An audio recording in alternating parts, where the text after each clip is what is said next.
Before we start, here is another Freedom Charter song.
Good afternoon. Before I proceed, can I ask my co-host Tsepu Khadima to just give me a quick feedback if the sound is adequate and if everyone can hear me. Tsepu, please give me feedback. Bangazita, good afternoon to you. Yes, you are very clear, crystal clear. So that's good. We can proceed. I'm happy to hear that. Today we are going to have quite a busy program because we are going to deal with the main topic for this in my Crosshairs Twitter space conversation, which is the state of our judiciary. And of course, the question that goes with that immediately is our judiciary captured? For this discussion, we have three guests that will participate. Advocate Dalian Mpofu has become now a well-known voice on these Twitter spaces. And then we've also invited Johan Rood and Justin Lewis. Both of our guests, Johan Rood and Justin Lewis, will be able to talk from first-hand experience of how they have been the victims of our judiciary and also the interaction between this captured judiciary on the one hand and our racist banks. As always, I have my co-host, whose voice you have already heard, Tsepu Khadima, who is going to take the lead in the discussion that we're going to have about the state of the judiciary. Our two guests, Johan Rood and Justin Lewis, have specifically been invited by Tsepu to join us, and he will give us a proper introduction about what they're all about and also the inputs that they will be giving to us today. As you heard when I started playing, today is Freedom Charter Day. And yesterday I visited the Secretary General of the African National Congress, Comrade Ace Magashule. And I asked him, I simply had my cell phone there with me, and I recorded a short message that I want to play out now, which was specifically recorded by Comrade Ace for this Twitter space. He talks about Freedom Charter Day, about the challenges that we are faced with, very much in the same context of the songs that I've played. Yes, I've played the upbeat, usual African National Congress Freedom Charter songs. But I also asked my friend Nzwaki Mbuli to suggest a song for Freedom Charter Day. And you heard what he suggested because I played it just now. And the essence of that message is we may have won our democratic freedom, but that did not bring for us in South Africa freedom from hunger, freedom from poverty, and economic liberation. And I think it is in that context that we need to think about Freedom Charter Day. I know that Advocate Mpofu was in fact together with the economic freedom fighters today at Walter Sisulu Square in Kliptown. I'm sure he will refer to that, but it is very much a context, as I've tweeted this morning, that there's not one single clause of the Freedom Charter that we can today, with a total sense of a clear conscience, say that that clause has been fully implemented. So in so many ways, our democratic system and the manner in which the governing party, my party, the African National Congress, has managed the last 28 years has also led to a very significant and painful failure, which we have to acknowledge. Just for a few minutes, here is Comrade Ace Magashule. And after that, I will then, together with Advocate Mpofu, give you a short feedback about the Ramaphosa Must Go campaign. Remember, we said that in every one of these Twitter spaces, we will give that feedback. And we also made a commitment that with regards to the expression of interest from so many of you to donate towards that campaign, that we will also tell you what progress we've made to establish a trust fund account and how it will be possible for participation from a broad spectrum of our people in donating towards this essential, critical campaign that Cyril Ramaphosa must go. He is one of the reasons why we today have to say that we have failed to implement the Freedom Charter. Yes, Comrade Ace Magashule.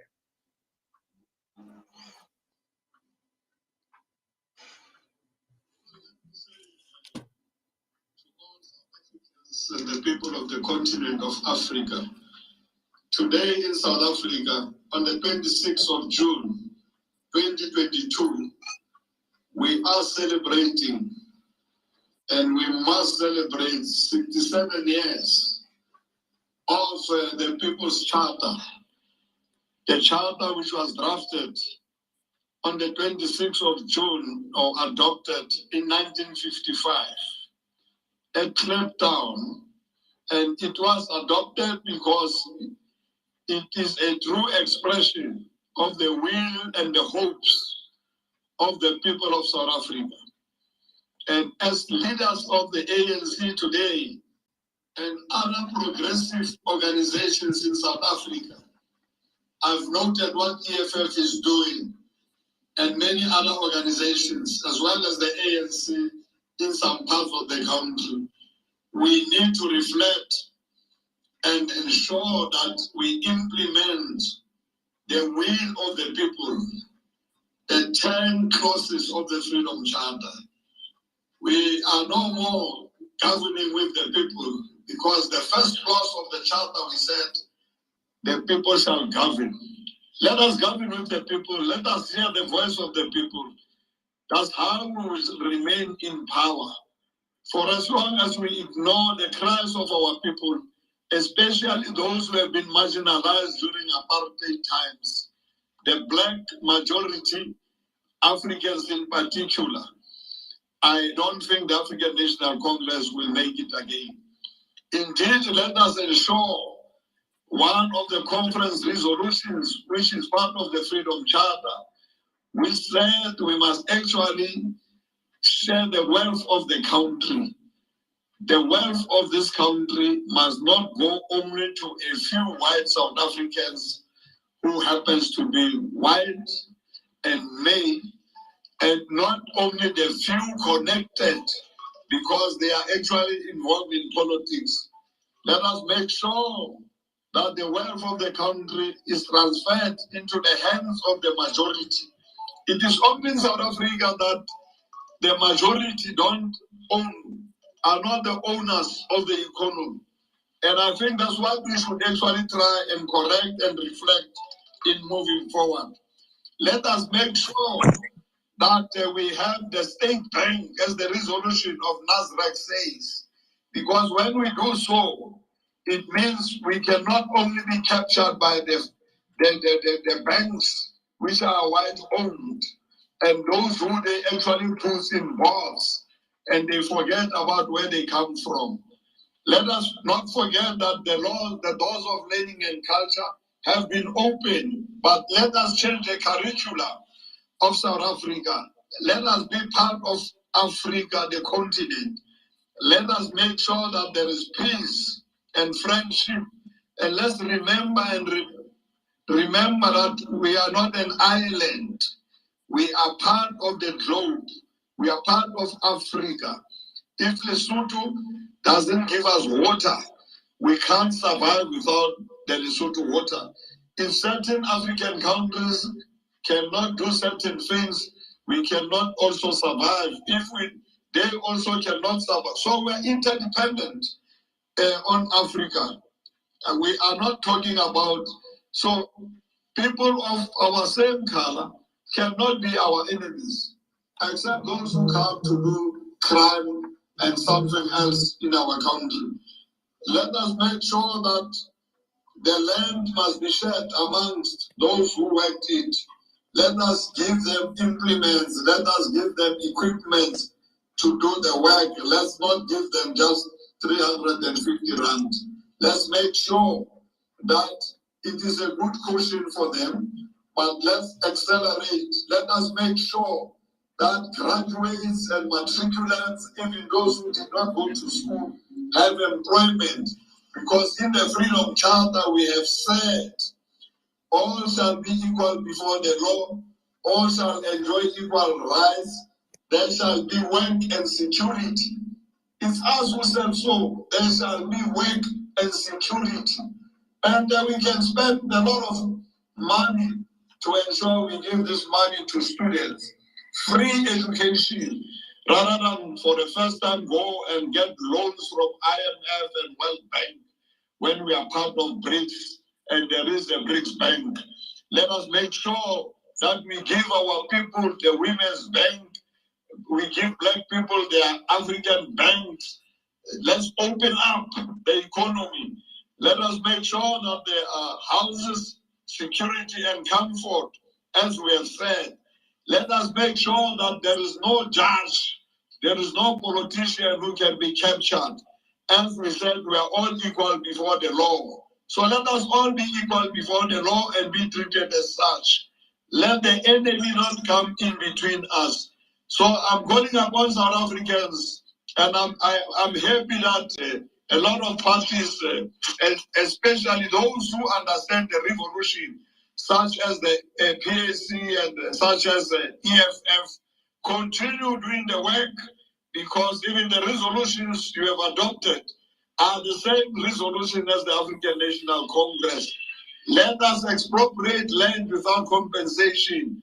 That's what the Freedom Charter has said. And in 1994, we said in our manifesto as the ANC, when we wanted votes, there shall be quality education and free education. We'll provide it. Let's not change the resolutions. And let us as leaders remain humble. Despite what people can say, the Cubans will tell you, if they want to remove you from power, they will actually say you are corrupt. They will repeat it again and repeat it again and repeat it again and repeat it again. They have done that with Cuba. They have never won. They have done that with Lula. President Lula in Brazil is back. They have done that. Zuma will be back. That with many of us, and because that's how we defeated apartheid. Have a lovely Freedom Day, Charter Day, and let the people of South Africa conquer and say, as we move forward side by side, we shall overcome. Victory is certain, life or death.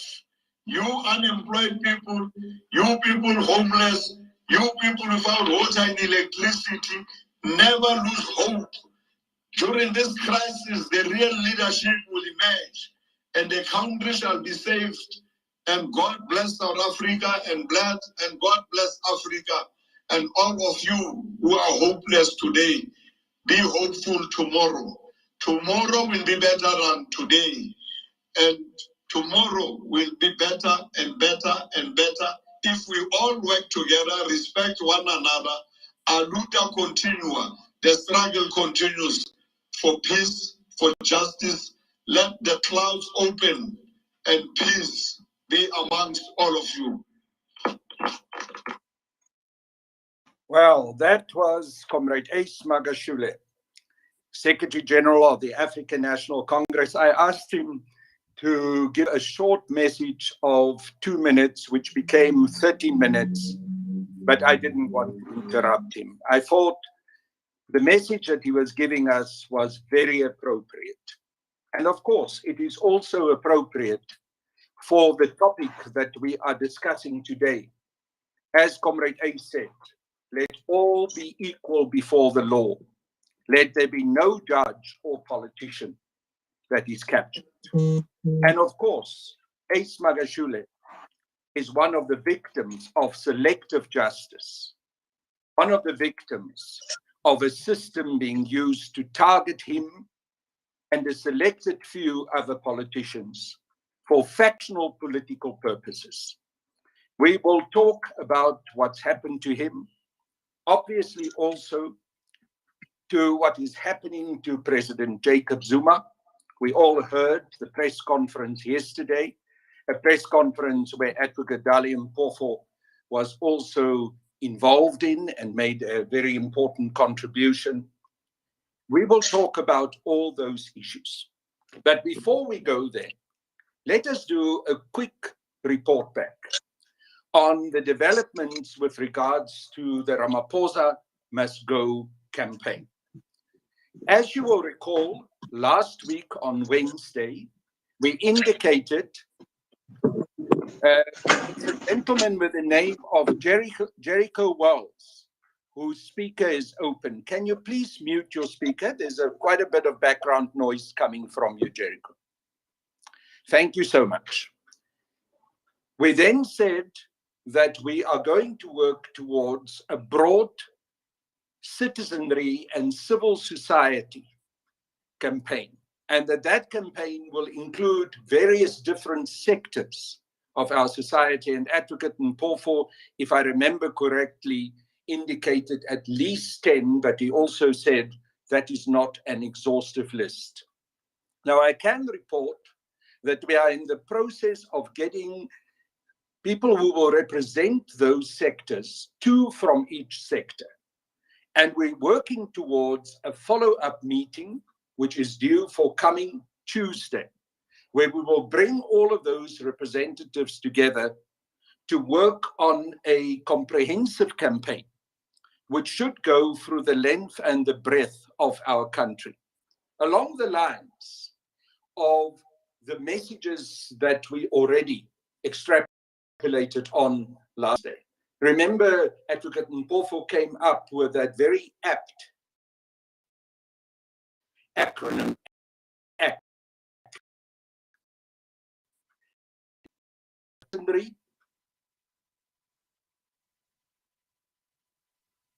In terms of making sure that there's accountability and making sure that there is transparency. So accountability, active citizenry, and transparency.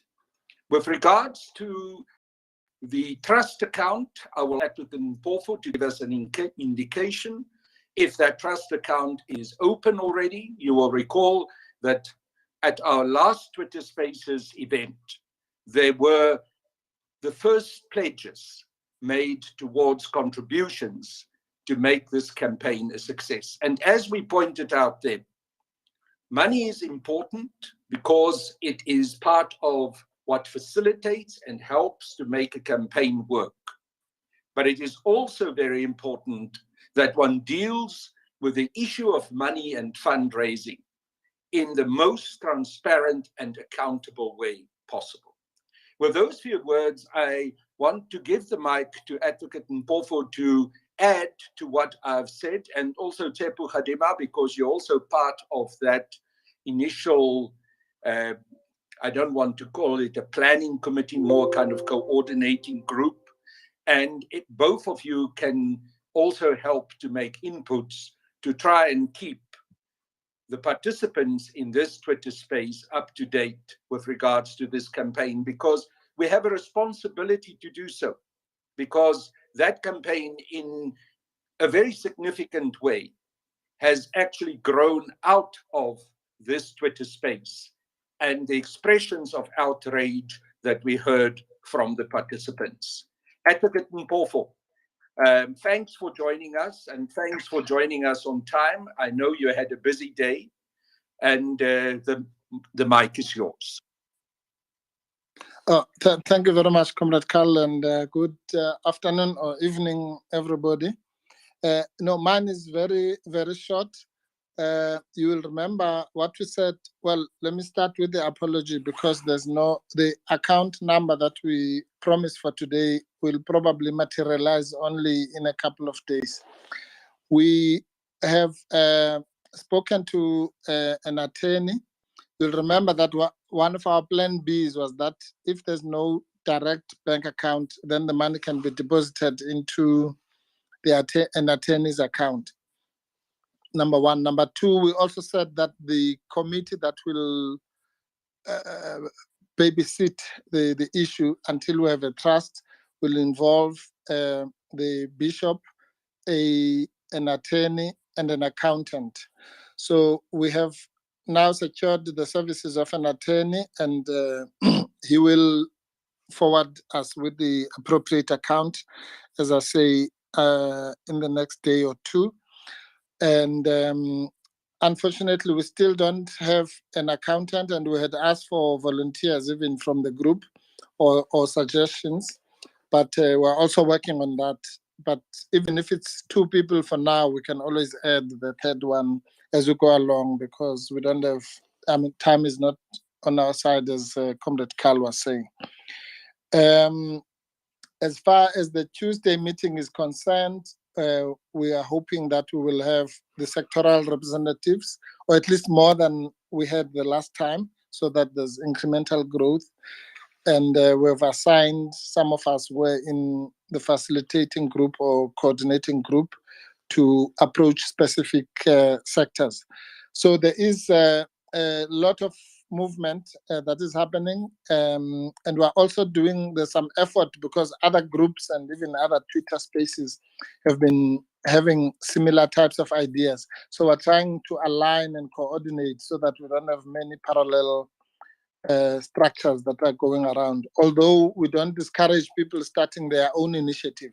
As we said, those initiatives will coalesce at the appropriate stage, maybe when we have to take action. So we should not, it's not an idea that we own as such, it's an idea that we're simply trying to coordinate.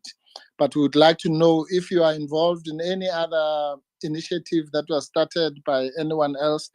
Just let us know, and we won't stifle it. We will simply try to join issue with it, or join hands with it, quite frankly. Okay, thank you. That's my short report, Comrade Carl. Thank you, Comrade Ali. I was hoping you're going to give us a little bit of feedback of how it went in Kliptown today. Oh, yes. Yes. Well, it was great. In fact, you preempted me in 2 ways, Comrade Carl, when you played that clip, but also with your remarks, because I had hoped that, and in fact, you made my job easy, because I wanted, in the topic today, I was going to sneak in this issue of the Freedom Charter and the activities of today. And where I'm coming from really is I was going to pose the question that you have already answered, namely, if we are honest and objective as activists, can we say that even a single of the 10 clauses of the Freedom Charter has been fulfilled? And the answer to that is a resounding no. And I remember maybe 6-7 years ago, I was a participant in a radio broadcast representing the EFF, which was held at Kliptown. And it was a debate, a live radio broadcast with Gwede Mantashe representing the ANC. And we were actually at the Freedom Charter site. And I posed that question to him as to, he must just tell us which of the clauses has been fulfilled, and he couldn't. And sadly, 6-7 years later, we're still in the same place. If anything, we're moving backwards. And that's a sad indictment, I think, on all of us. And at least in the EFF, when we went to Kliptown today, it was really to decry that. It was not to celebrate this day. And in fact, I think it's a day of mourning. If 67 years ago, people gathered there and made declarations from, the ground, from villages and factories, and yet that generation delivered political freedom, at least. And it would have been up to us to then make sure that that political freedom translated into the realization of the demands made in the Freedom Charter. But 30 years later, sadly, literally the score is 0 on that score. And that then poses a new challenge to this generation as to whether we're just going to fold our arms or we're going to take the aspirations that were in the Freedom Charter and look at them, adapt them for current conditions, and make sure that this generation does fulfill them, even or even improve on them and better them.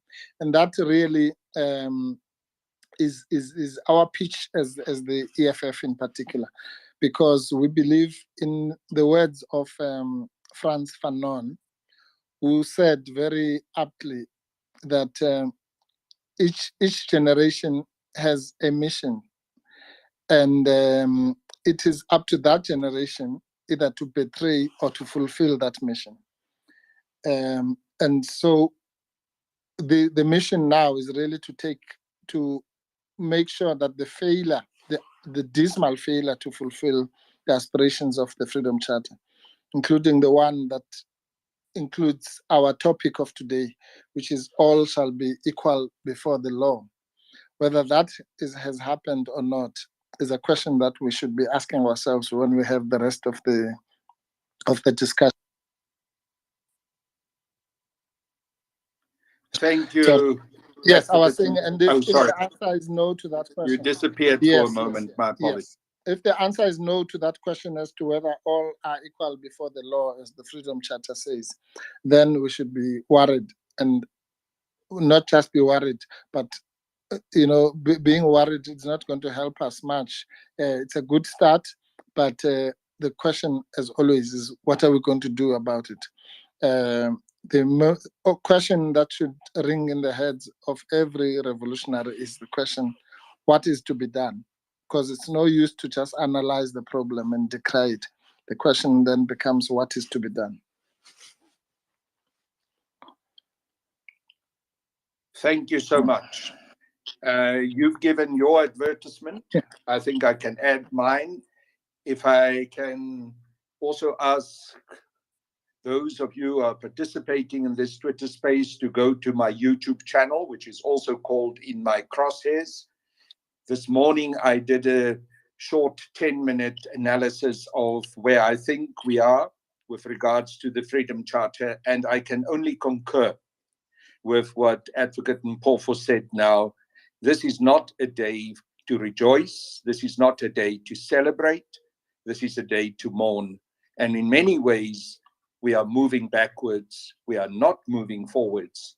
And I hope that our conversation today will also be able to make its own small contribution to us being able to put the brakes on this deteriorating situation and start working out the how of bringing about a change and changing the lives of our people, and also addressing this issue of a captured judiciary.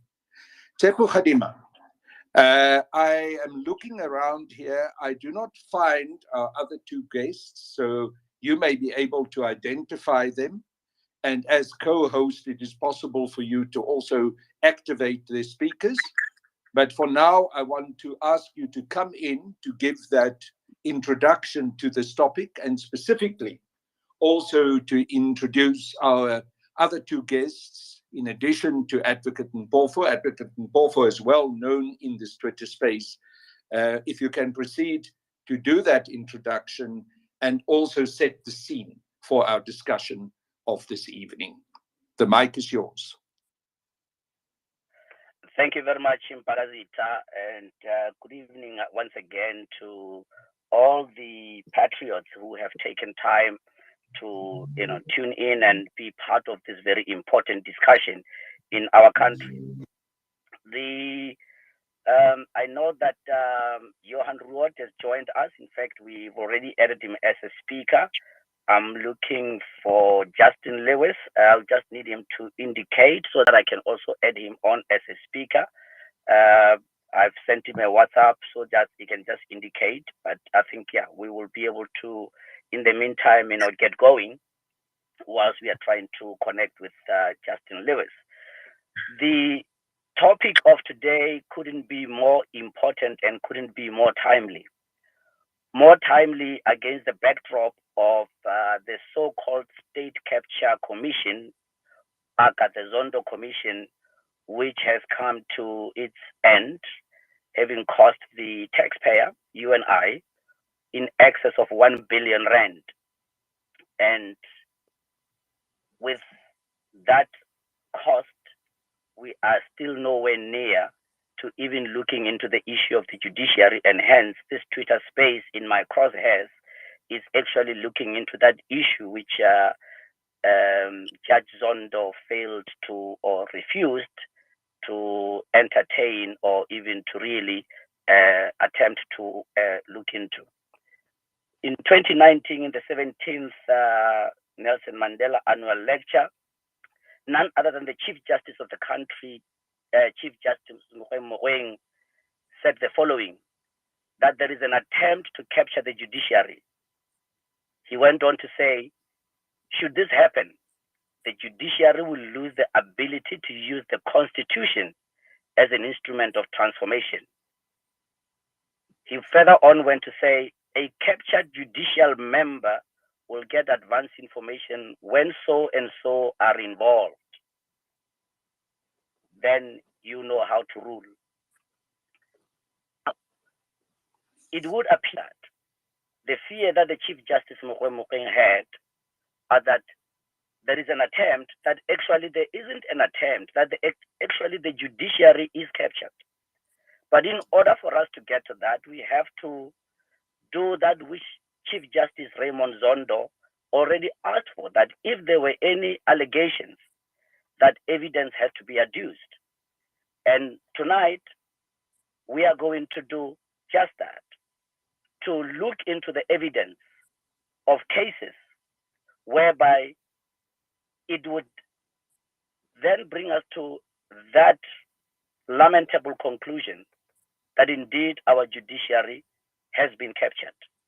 But also, at the end of this day, we should be able to establish as to who exactly is guilty of having captured our judiciary, if indeed our judiciary is captured, and for what purpose have they captured the judiciary. So from Johan Ruot, who will be one of the speakers here today, he will be sharing information which is not limited to him alone. But I believe that many of the listeners on this Twitter space will have similar experiences that Johan Ruot has gone through in terms of his businesses and personally at the hands of the courts in our country, where it would appear that there are many cases whereby court orders are manufactured. And if court orders can be manufactured, obviously that means that it is the end of the rule of law in a country. We live in a lawless country. And once the rule of law has collapsed, well, then we know what happens. It means that we'll be in a state of anarchy. But Johan Ruot will share from personal experiences, not only in terms of personal experiences, but giving case numbers that were really, the courts, it's amazing as to how they have ruled on them.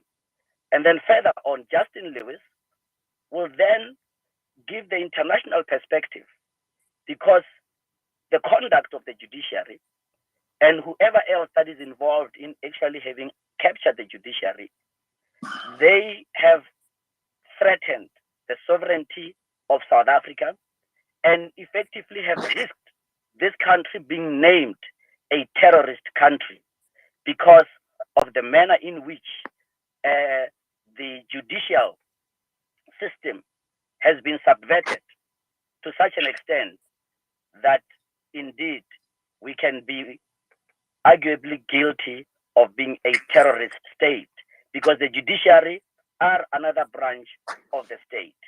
So that is very important to hear the international perspective and also what is currently happening in terms of our allies, countries that we've got bilateral relations with, who the question would be, can they look at South Africa in the same way that they looked at before these revelations. And having seen some of the evidence that will be presented here today, I can only conclude by saying it would appear that we have a prodigious fraud that has been perpetuated from the corridors of the judiciary, but a fraud so prodigious that it is more prodigious than even Enron, WorldCom, Arthur Andersen combined. And that if it is fully prosecuted, I don't believe that any of our banking institutions we've looked at will remain, that actually they too might suffer the same fate as Lehman Brothers did in 2008. With those words, Mbangazita, I think let us get going to invite the guests. And I think finally I would say, well, Advocate Mbofu, he is an officer of the court. So on a daily basis, he sees it firsthand as to how the judiciary, so he will also be able to give us that insight from him as a practitioner of the law, what experience he's had and what his views are about the state of our judiciary. And with those words, Mbangazita, I think you can then allow our speakers to be able to come in the order of, Johan Ruot, who is Jericho Walls, is Johan Ruot. Then we can allow him in. And whilst we are also finding Justin Lewis, as well Advocate Mpofu is on the line. But thank you. Thank you, Tsepo Khadima. I want to suggest that we first ask Advocate Dali Mpofu to come in and give us an overall kind of bird's eye of his experiences, and also, as you say, as a judicial practitioner. And then after that, we can give an opportunity to Johan Ruot and Justin Lewis to talk in Johan Ruot's case from personal experiences and what he's experienced, and Justin Lewis also helping to provide us with more of the international issues that relate to this major issue of the state of our judiciary. Advocate Mpofu, I'm handing over to you. Okay. Thank you, Comrade Carl, and good evening again to everyone. Thank you. I'm glad that you started with me, because I suspect there's going to be some debate with your other guests on some of the things I'm going to say, which they might not agree with. And I hope so, because that's how we build our democracy. We need we don't want everyone to agree with each other. To agree, it absolutely. Makes for interesting debate if we disagree too. Absolutely. But also, thank you, Comrade Carl. Also, the most important thing, which I totally detest, and that is why I'm participating in this debate, is the idea that there are certain things in our democracy that are beyond debate. I think that's absolute nonsense. There should be nothing that we cannot debate, whether we disagree or agree. But the tendency, particularly of the media, to want to suppress debate by stifling voices which they disagree with is something we must fight vociferously against. And I'm saying that because at the beginning of this year, you'll remember that there was a halabaloo about Lindiwe Sisulu saying that the system of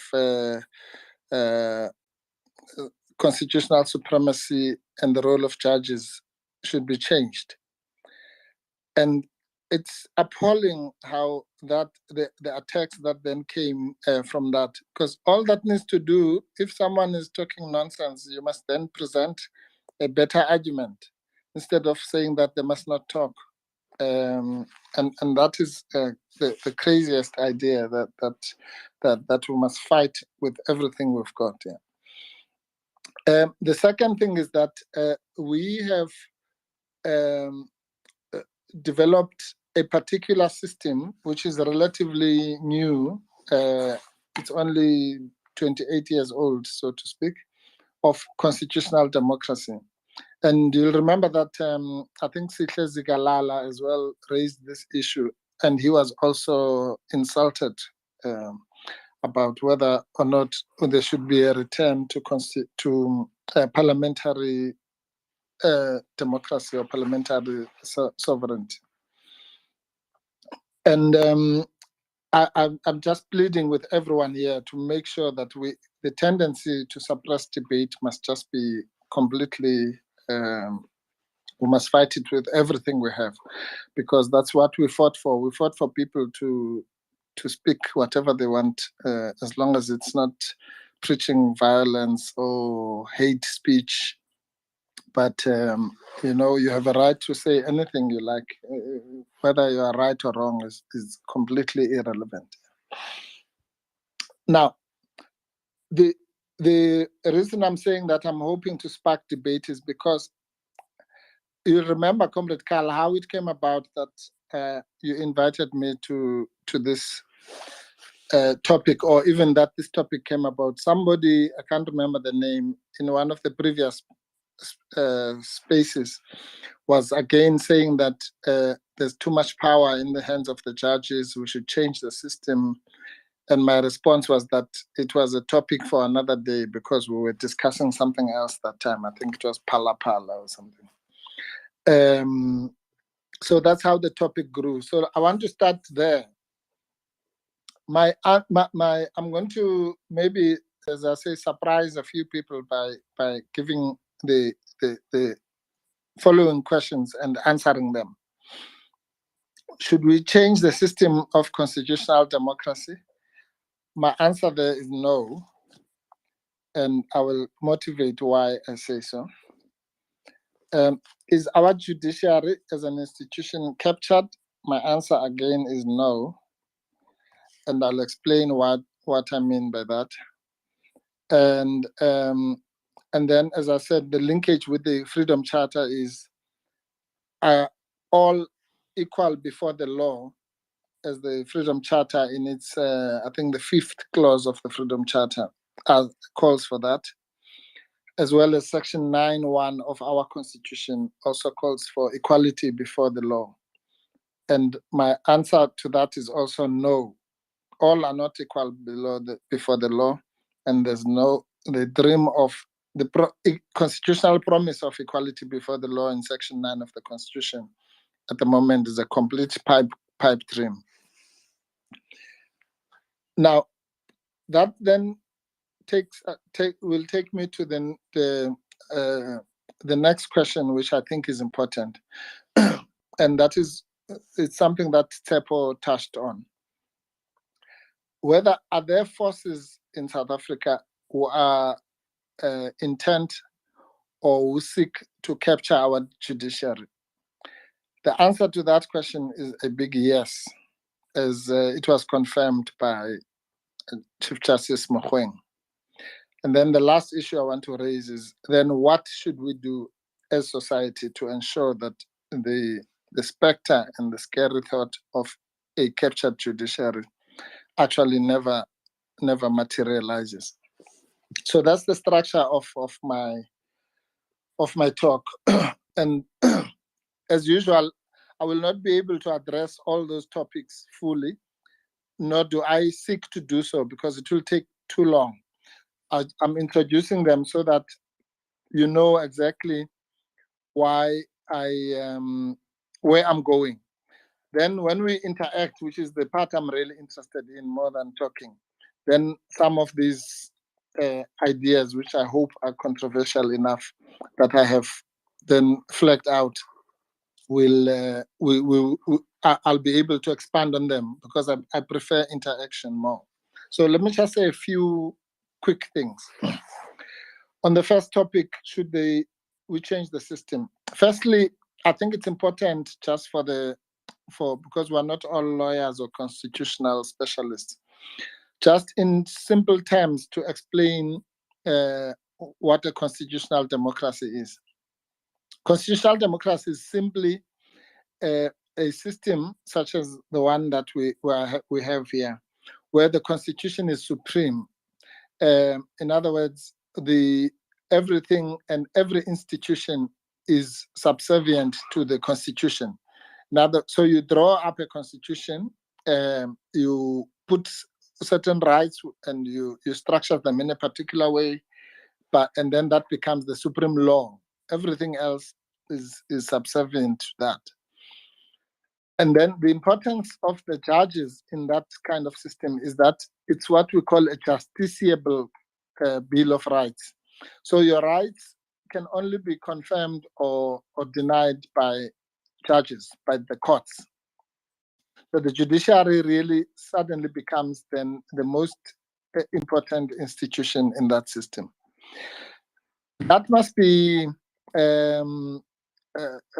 juxtaposed with what we call a parliamentary system or parliamentary sovereignty, which is what, it's also called the Westminster system. It comes from England. And that system, in that system, Parliament is supreme or sovereign. So once a law is passed by Parliament, then it doesn't matter if it's right or wrong, you have to obey it. Because Parliament, the voice of the people, has said it is so. As opposed to the constitutional democracy, where a law can be passed by Parliament, but it can be struck down by the Constitutional Court, for example. That I think that in that example, you then know exactly, it's clear who's supreme, because Parliament can say, we want a law that says you must drive on the right-hand side or whatever, and the Constitutional Court can say, no, you can't do that. Whereas in a parliamentary sovereignty, if they put that law, then that's it. You just have to do it. So, the key issues that underpin that system are, one, the supremacy of the Constitution, as I've just mentioned, and then the rule of law, which means that a law must be rational.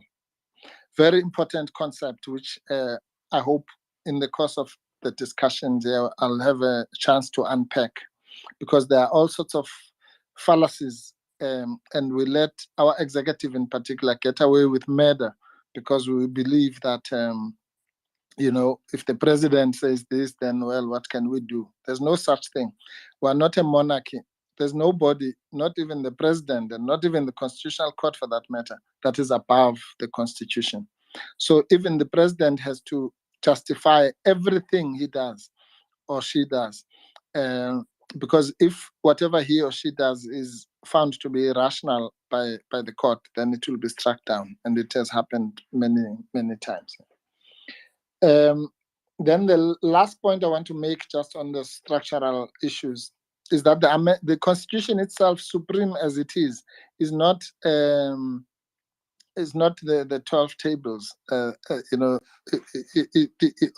something that falls from the sky, from God himself, that cannot be changed. The Constitution itself provides for its own amendment, so it can be amended. Of course, because it's the Constitution, it is made difficult to amend. So in certain circumstances, you need 2/3 majority, which is about 67%. In other instances, you even need 75%. But there's not even a comma in the Constitution that cannot be changed if a sufficient number of people want that change to happen. So that's also important, because people also kind of deify or make the Constitution look like it says, if it's like that, it's like that. If we say, for example, when we ask for the amendment of Section 25, the land or property clause, there's nothing magical about that. It should just be amended if it doesn't suit our situation. Right. So I personally, as I say, I favor the constitutional democracy system, but the one thing I hate is for anyone to say, therefore, we must not have a debate on that question. There's no such thing.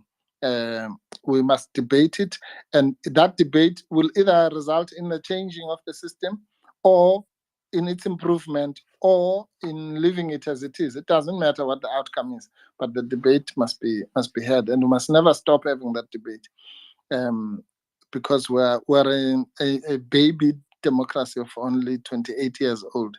To think that we just got everything right the first time and there were no mistakes and nothing to improve is naivety in the extreme. So the reasons why I favor constitutional democracy is that, as they say in economics, all things being equal, it is the best system because it has the sufficient checks and balances. But what is that all things being equal? As they say, even in economics, all things being equal, but which they never are. So that's what the real issue of today's topic is. Because one of those things that must be equal is that there must be an independent judiciary. There must be a judiciary that is beyond reproach. There must be a judiciary that is not captured and that is not susceptible to capture, which is even more important. Because if there isn't, then what's the point of a so-called constitutional democracy? You might as well throw it out of the window because the system will be rigged. It's like saying, let's go and play a soccer game, and but we know that the referee is not fair. We know that the referee has been bribed or has been bought or favors one of the sides. Then it's just a waste of time because you already know what the outcome is. Nobody would even bother to watch such a farce. And it's the same with a constitutional democracy. Because that constitution is entrusted on the judiciary. Of all institutions, that's the one we must guard with the hawk eyes, because if it is ever captured, then that's the end of it. Quite frankly, if we could spend 2 billion rand on so-called state capture, which at best was executive capture or the capture of a president or of one or two members of the executive or whatever it was, to probe that, then we should be prepared to spend 10 billion to probe a judicial capture, because that's a more dangerous thing than any executive capture or even legislative capture. Even if someone was to capture parliament, that would be a less threat than capturing the judiciary. Why do I say so? Politicians, executive members come and go. Their longest span is 5 years or 10 years, depending on whether they get re-elected, let's say if it's a president. Parliament has also a lifespan of 5 years. So it could be captured and maybe we would be able to capture it back in the next election and so on. But judges are appointed for life. So that's because of the independence, so the security of tenure. So you can imagine then if the judiciary can be captured, then we're doomed, because there's basically nothing we can do about it. We can't say, okay, we'll get them in 5 years, we'll remove them in the next election or whatever, because they are unelected. So those are the two most scary features about it. One is that three. One, judges are unelected. Two, they are there for life. And three, they are the custodians of the entire constitution. So one doesn't have to be a lawyer to understand that even the possibility of capture of the judiciary is something, to quote P.W. Botha, that we should say is too ghastly to contemplate. It should never even be contemplated, because it would be the end of the world, literally, in democratic and revolutionary terms. So why do I say the judiciary is not captured? It is because it would be completely impossible well, not impossible, very difficult, let me say, to capture the entire judiciary. And as somebody who is, as you have said, a practitioner in the system, but another advantage I have, I suppose, is because I have sat for a number of years in the Judicial Service Commission, which is where where the body that is entrusted with the appointment of judges, and therefore I have a particular insight on what goes on in the world of the judiciary.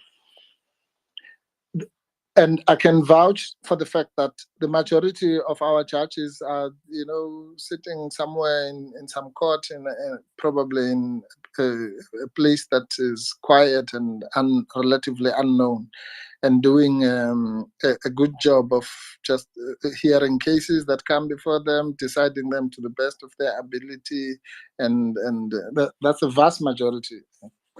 The cases that tend to catch the eye of the public are the high-profile cases and the political cases, for lack of a better word, which affect broadly the constitutional dispensation or touch the lives of many people. Now, are some of the decisions at that level of those cases questionable? Definitely, yes. Are they sometimes inexplicable? Yes. Are they sometimes bizarre? Yes. Are they sometimes absurd and illogical? Yes. And those words, you'll think that are made up by some crazy person, but they are not. Those words come from our appeal courts. So our appeal courts themselves have described some of the charges with the words, and sometimes even worse than what I've just said, as bizarre, absurd, inexplicable, illogical, senseless, and so on. And that's the important thing, because that's why we have a system of appeals, so that you are able to then get justice at the next level. So that's why if there was a totally captured judiciary, again, that system of appeals would just be nonsensical, because you would just be appealing from one captured level to another, and therefore it would just be a waste of everybody's time. So we have to accept that the system, such as it is, works at certain levels, and that when it comes to the vast majority of cases that maybe do not involve ideological and those types of issues, the system works. But a system that just works 90% or 95% of the time is also not good enough, because as I say, because of the importance of that institution, it should literally be foolproof and 100% functional, and there should be no exceptions about certain cases that are political or involve certain litigants. And as I said in another space, there's a case which is one of the scariest cases for me in my entire career, which confirmed that for example, the public protector was singled out for personal costs by the courts, almost in a systematic way. Now, that case was never reported in any newspaper, and nobody made any noise about it. But it's a kind of case that should shake the foundations of our system, because our system is supposed to be based on this notion that justice is blind. It doesn't matter who you are, if you're a litigant, whether you're Karl Niehaus or Cyril Ramaphosa or whatever, the outcome should just be the same. The minute that is not so, even in one case, it means the entire system has collapsed, quite frankly. Because as they say, a chain is as strong as its weakest link. So there should not be room for that kind of thing at all, of saying that there's even a possibility that there's a particular person who can be singled out by the so-called blind lady justice. It should not be possible. And then that takes me to the next issue, which is equality before the law. I've already addressed that there's no such thing at the moment. I mean, in fact, you can never have equality before the law in an unequal society, because even access to the courts is itself determined by how rich you are, whether you can afford lawyers and so on. So it's a fallacy to say there can be equality before the law in an unequal society. Then the next point is this issue about efforts to capture the judiciary. No less, as Tsepo said, no less than Mogoeng himself said that there were efforts. He even made an example of some institution that offered him 600 million or whatever, which he rejected. So, and this is again another bugbear of mine. When people talk about judicial capture, you are silenced as if you are a demon. But it's something we should talk about on a daily basis. Why? Because it's our duty to ensure that it does not happen. Or when it's suspected, we should all be worried until it's proven otherwise. And again, Chief Justice Mogoeng and all the other judges have said, even the current Chief Justice, if there's anyone who has any evidence of state capture, they must come, rather of judicial capture, they must come forward with the evidence. And that's where my problem is, because it's easy to say that. Everyone says that, no, you must bring evidence. So if people bring evidence, and if some of the speakers who are going to follow bring evidence, then that evidence must be entertained. There must be no, lip service on this question. And that's what I think is actually happening. Because, for example, there's the current case of the leakage of information from the Constitutional Court. I can't speak too much about it because I'm involved in that case. But at a general level, when it was discovered that there's somebody who says, I have it on good authority, which might possibly be either from a judge or someone in the Constitutional Court or a functionary, I have on good authority that there'll be a judgment like this, which is next week. Now, that is that should be a worrying sign. The country should literally come to a standstill when something like that happens. But no, in South Africa, we just carry on with our lives as if nothing has happened. And it's scary. And secondly, which is worse, you get the sense that the judiciary wants the story to go away, basically. So what happened to the call to say, well, if there's any evidence, please come forward. Now, when you come forward, the thing is being suppressed and swept under the carpet. That should not be allowed. But it will only be allowed if society is quiet and complacent and complicit by its silence when something like that. Ironically, or just by pure luck, when that leak or alleged leak happened in South Africa, the same thing happened in the US, if you remember, about the abortion judgment. And that country was literally, there was nothing else that they were talking about on CNN or anything. Everyone was worried they were going to probe this thing. It was the end of the world, which it should be. But in South Africa, I don't even think it made the front pages. And so what I'm saying is that a story like that should be pursued with the overzealousness to make sure that it is not what it looks like at best. And if it turns out that it's not what it looks like, great, then that's fine. But don't suppress it. Don't say, no, we're not going to probe it, or we don't want to, or we're going to probe it, but it's closed, it's finished now. Don't forget about it. Don't talk about it. I think that that's where the challenge to South Africans is. Firstly, you must know that it would be naive in the extreme to think that something as powerful as the judiciary, that the powerful forces that control society don't want to control the judiciary. They just want a judiciary that's independent. They don't want to buy it. They don't want to bribe it. They don't want anything. That's not true.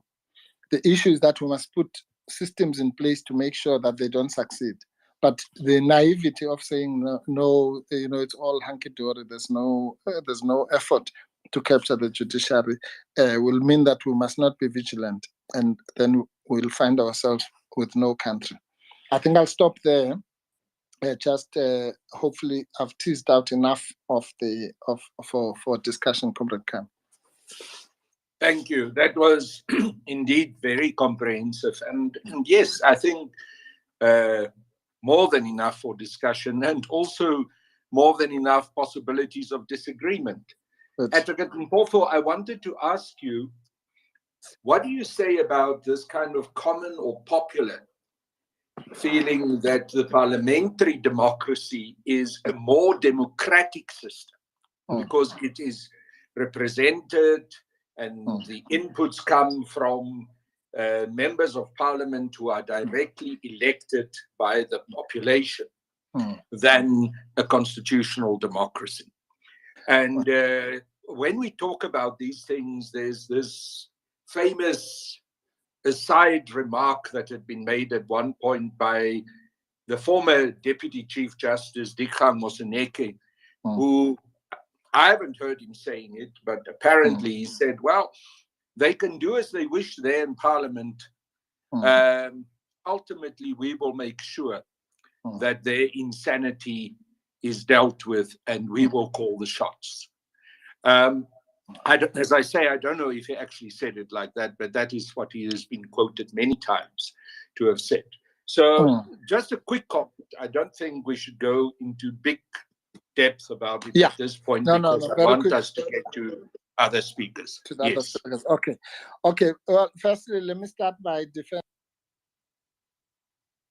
Dikgang Moseneke. He didn't say that at all, because fortunately I was there when he made that speech. It was on the occasion of his birthday.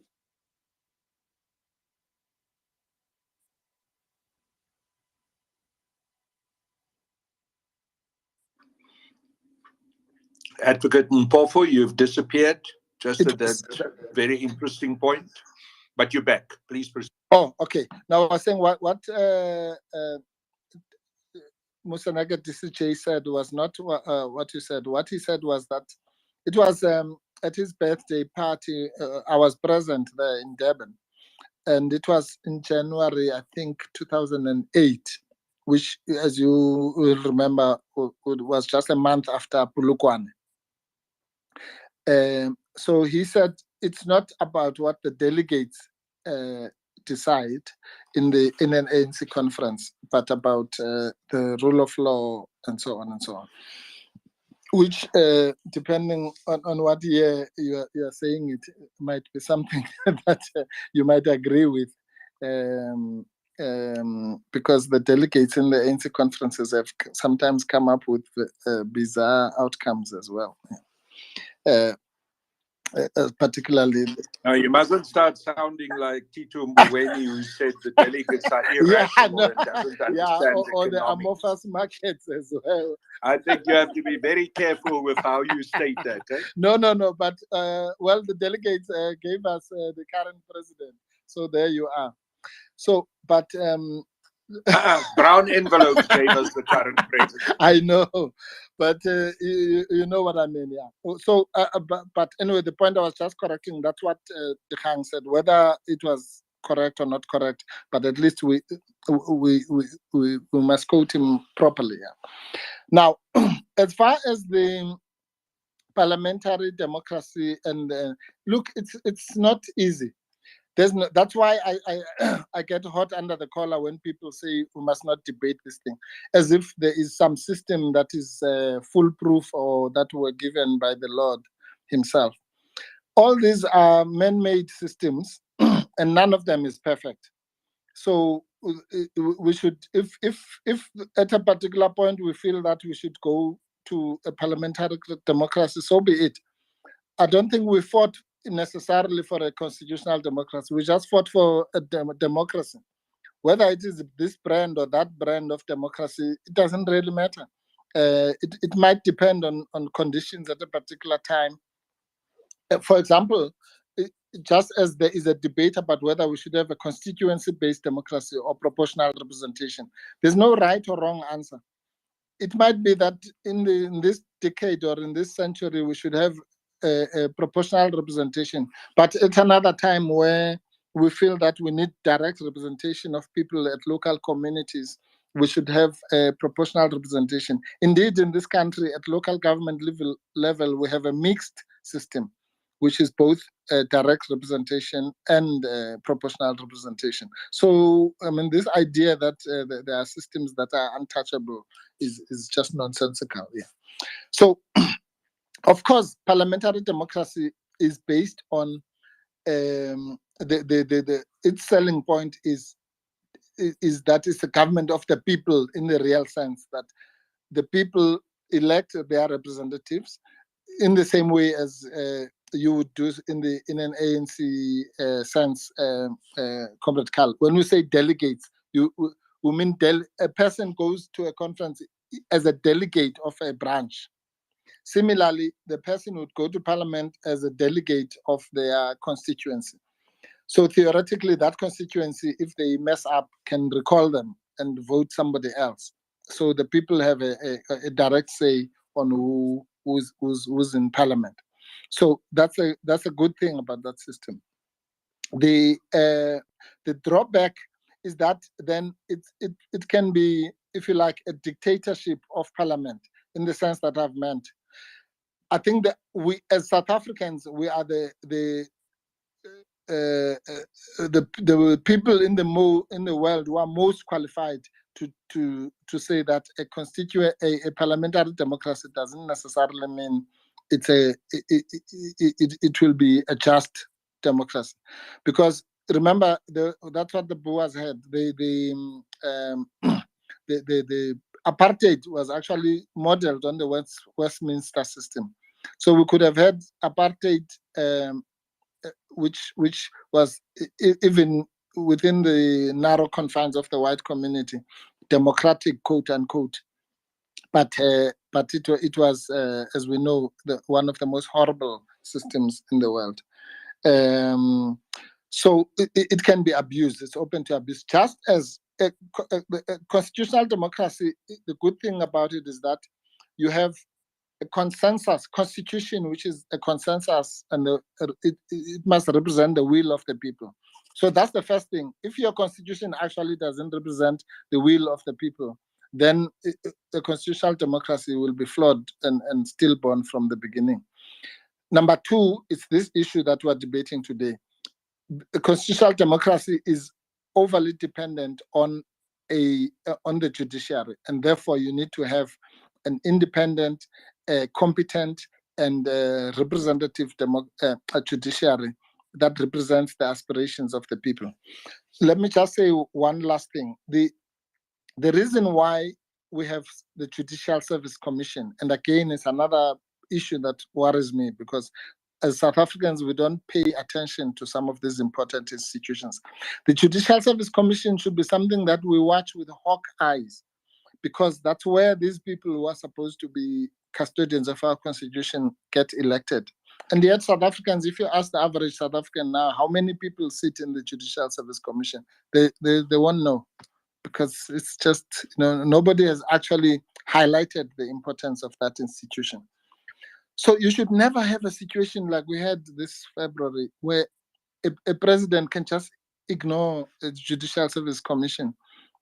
There should be like a 1 month strike or something like that happens, where people say, this is our institution. If you are going to ignore it, you must explain. But no, South Africans is just in the news, and then we all go back to work the following day and shrug our shoulders and say, hey, these people. It's a huge thing. So because the reason you have the Judicial Service Commission, for example, dominated by representatives from Parliament, is exactly to answer your question, Comrade Carl, to say, although we have a constitutional democracy, we recognize that the people who are elected by the masses are the representatives of Parliament. So they must have a huge say in the selection of our judges. And so that whole structure is carefully balanced, but it is favorable to elected representatives, and even opposition members of the opposition are represented there because they represent the people too. So a structure like that should never just be ignored and be made to look like a plaything, which can willy-nilly be overruled. yes, if it may be overruled, but we must know exactly why it was overruled in every instance that it is overruled, and not just move around in our as if nothing has happened. So that's the answer, Comrade Carl. There's no system that is foolproof, and in fact, it might well be that none of these systems, particularly those that are foreign-based, are ideal for our African conditions. But that's a debate for another day. So even if we have a particular system, we must still adapt it for local conditions and our own unique history of inequality and apartheid and colonialism and so on. Thank you. And I think it was in that context that you said it was such a serious thing that President Cyril Ramaphosa did with the recommendation of the JSC for the Chief Justice, because one ended up with a feeling that that whole process was to some extent created as a farcical facade by President Ramaphosa to try and justify an already made up mind. Yes. And that undermines what you say is probably the most important intention of the JSC, to be more representative of the representatives of the people, speaking of those who are in our parliamentary system as members of parliament. But let us not, between the two of us, debate that further. I'm having a guilty conscience that the other two speakers and guests that we have invited have not yet had a chance to speak. Sepu, if I remember correctly, you said Johan Root is Jericho Walls. Is that correct? Indeed. Hello, Sepu? Yeah, indeed. Jericho Okay. is, Shall I give you the chance, Sepu, to lead Johan then into coming into this conversation, because the time had now come for our other two guests to join us.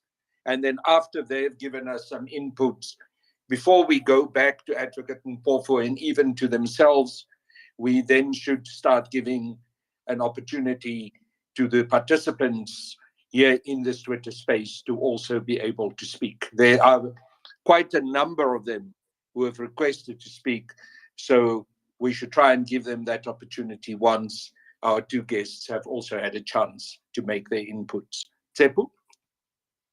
Yes, indeed. I think let's allow Johan to come in first. As I say, he will present evidence of cases whereby he has been involved. But I am convinced from what I have seen that many other listeners here would have had similar harrowing experiences at the hands of the judiciary. Then we will then allow Justin Lewis to come in, who is connecting live from the UK. But at this time, we'll allow Johan Root to speak. Johan? Is Justin already in our Twitter space? I don't know how to identify him, because when I quickly flip through, I don't see him. It's not obvious that he's here. He's currently signed in as a listener. We're just trying to get him to activate his mic by requesting to speak, so that we can then add him on. But we'll do that whilst Johan is busy. So you will deal with that with Justin. Presentation. Okay. Yes. Okay, Johan, the mic is yours. Hi, can you hear me, Tsepo? We can hear you, very loud and clear. Okay, thank you. First of all, thank you, Tsepo, for responding, obviously, to some of the voice notes that went out and inviting me on to this space. I appreciate that. I must nail my flag onto the flagpole from the word go, and say that I'm apolitical, and in fact, I don't actually like politicians at all. My view is that most of them are corrupt. There's just degrees of corruption, and basically they all in bed together. But that I just need for people to understand that's my viewpoint. So I come in here apolitical.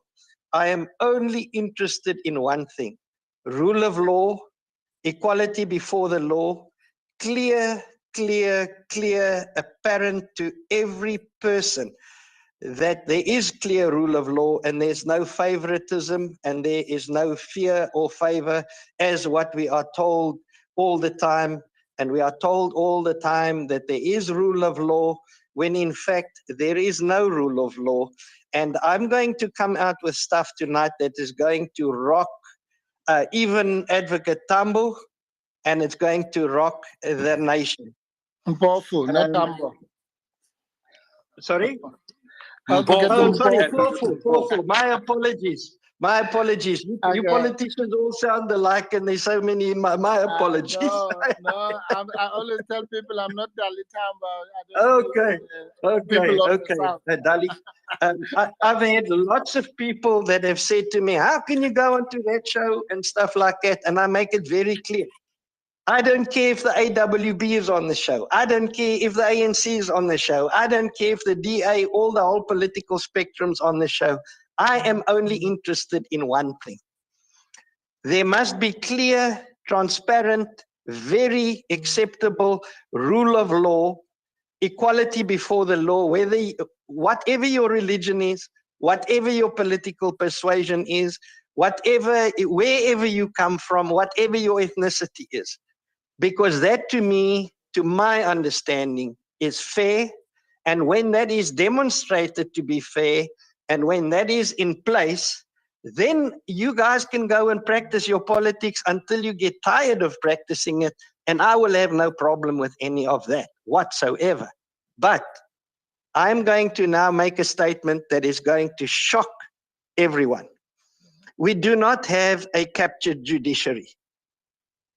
We do not have, captured this and captured that.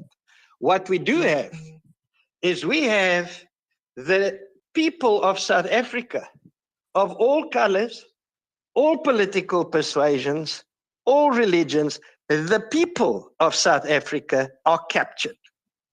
All of us. Whether we agree with politics, whether we disagree with politics, whether you are a laborer, whether you are a builder, or whether you are a judge at the top, everybody is captured. And they are captured by the biggest organized crime syndicate that has ever been exposed in the world, comprising the following gang members. In chief, the government of the Republic of South Africa and its organs of state, principally the Minister of Justice, the Judiciary, the greatest part, and not all, I must make it very clear, not all, but the overwhelming majority comprise even the police, the National Prosecuting Authority, the courts, left, right, and center, all the way. And I will qualify these statements and I will give you examples as to why I say so. These are not emotional flights that I'm on. What I'm going to make plain is already in the public domain. It is being exported to, I think now, well over 22,000 individuals and institutions, because there are already hit squads out on me and they are already trying to silence me. And so the only way to do this was for me to actually give mandates to various different institutions for them to carry on with the procedures and to ensure that all of this gets out. So that if I do get assassinated, then there's no benefit in it for the people who are trying to assassinate me. Now, I don't want to get into I'm not a lawyer. I'm a victim and a spokesperson for other victims. I'm a whistleblower and I am very, very, very upset. I've gone public with what I'm telling you now, I think maybe a week ago, perhaps 8 days ago. I was left no choice. My hand was forced. And so I went for it. And I can tell you what, when I tell you that hundreds of people are coming forward, hundreds, I am not exaggerating. The judiciary is not only captured, the citizens of this country from top to bottom are captured. Some of those people that think that they got big companies and that they're safe and secure, they captured. It's about to collapse. And I'll tell you why. Number one, what's happened this has been a 3-year investigation. And what's happened is in the Grahamstown High Court, 4 of our companies, I'm the CEO of the Australian New Zealand Road Group of companies. And in the Grahamstown High Court, 4 of the companies were sued by Absa Bank in case numbers 5078 of 2016, 5079, 5080, and 5081 of 2016, alleging that these 4 companies, or 3 of the companies, were co-sureties for the one company called Fantastic View. And it was actually a complete total setup. What had happened was a Greek businessman by the name of Mycrosshairs had approached us because we had a property, 2 properties in Flagstaff under 100-year leases. The one is Earth 86 of Flagstaff, and the other one is Earth 273 of Flagstaff. On Earth 86, we had a building that we had already rented to ShopRite Checkers after 3 periods of 5 years, which had come to an end, and we had entered into already entered into negotiations for a renewal for 10 years at much better rates and rentals than what they had for the first 3 by 5 year periods. At that time, this was towards the end of 2015, my then attorney, Andre Kitching, from the firm GDLK, Gijse Liebertrau, I believe Du Toit and Kitching in Pinetown, phoned me. He'd been my attorney and friend, actually, for, I would say, in the region of 24 to 25 years. He phoned me and he said that an attorney by the name of Andrew Johnson had contacted him and requested him to facilitate a meeting between myself and Charles Christodoulou, who one of his businesses, a property company called Comdev Developments, requested a meeting with me. I had heard about him, and his reputation was not, I didn't feel like anything. And then, of course, about 2 months after that, oh, and by the way, Andrew Johnson at that stage made it very clear that he was representing or acting for Charles Christodoulou. So it was very clear, it was all above board from a disclosure point of view. The only thing is the intentions were clearly sinister, and I viewed that as a strong-arm blackmailing tactic because he made it very clear that he was interested in those 2 properties. Diplomatically stated that a solution could be found that could possibly be of mutual benefit to both parties. Well, I couldn't see how that could be the case, and I declined that. About 3 months later, another attorney, Gary van Wyk, also approached Andre Kitching, and he phoned me with the same story. But this time the story changed a little bit, in that Gary van Wyk now came with a little bit more pressure, and he stated that he was acting for Charles Christodoulou, but that Charles Christodoulou was very well connected with ShopRite, and that ShopRite was in the process of cancelling the lease that they had with our one company, being Theodore 119CC. I knew that was a load of nonsense, for the simple reason that the ShopRite property guy by the name of Brian Heiberg had already entered into negotiations with me personally, and we were kicking the ball around as to what the rentals would be, the renewal rental for a 10-year period would be. So the fact that Gary van Wyk stated that, oh, ShopRite was in the process of cancelling the lease, I knew was an absolute load of nonsense. But Gary van Wyk, I've got this on affidavit. Gary van Wyk stated that Charles Christodoulou was very well connected with ShopRite, and he could basically make a plan. Now, that already smacked to me like, if ShopRite was in the process of cancelling the lease, which I knew wasn't the case because they'd entered into negotiations with me to renew it, that was plain straight. It was intimidation tactics. I turned that one down, and within, I think, a month, if it was that, I was served with papers by Absa Bank, alleging that the three companies that had all the value in it and had all the assets in it were co-sureties or sureties for the principal or the Fantastic View properties, which they alleged were the principal debtor. And guess what? Their appointed attorney or attorney of record that gets appointed is none other than Andrew Johnson. Now, Andrew Johnson's very well connected with Absa, and he's their go-to man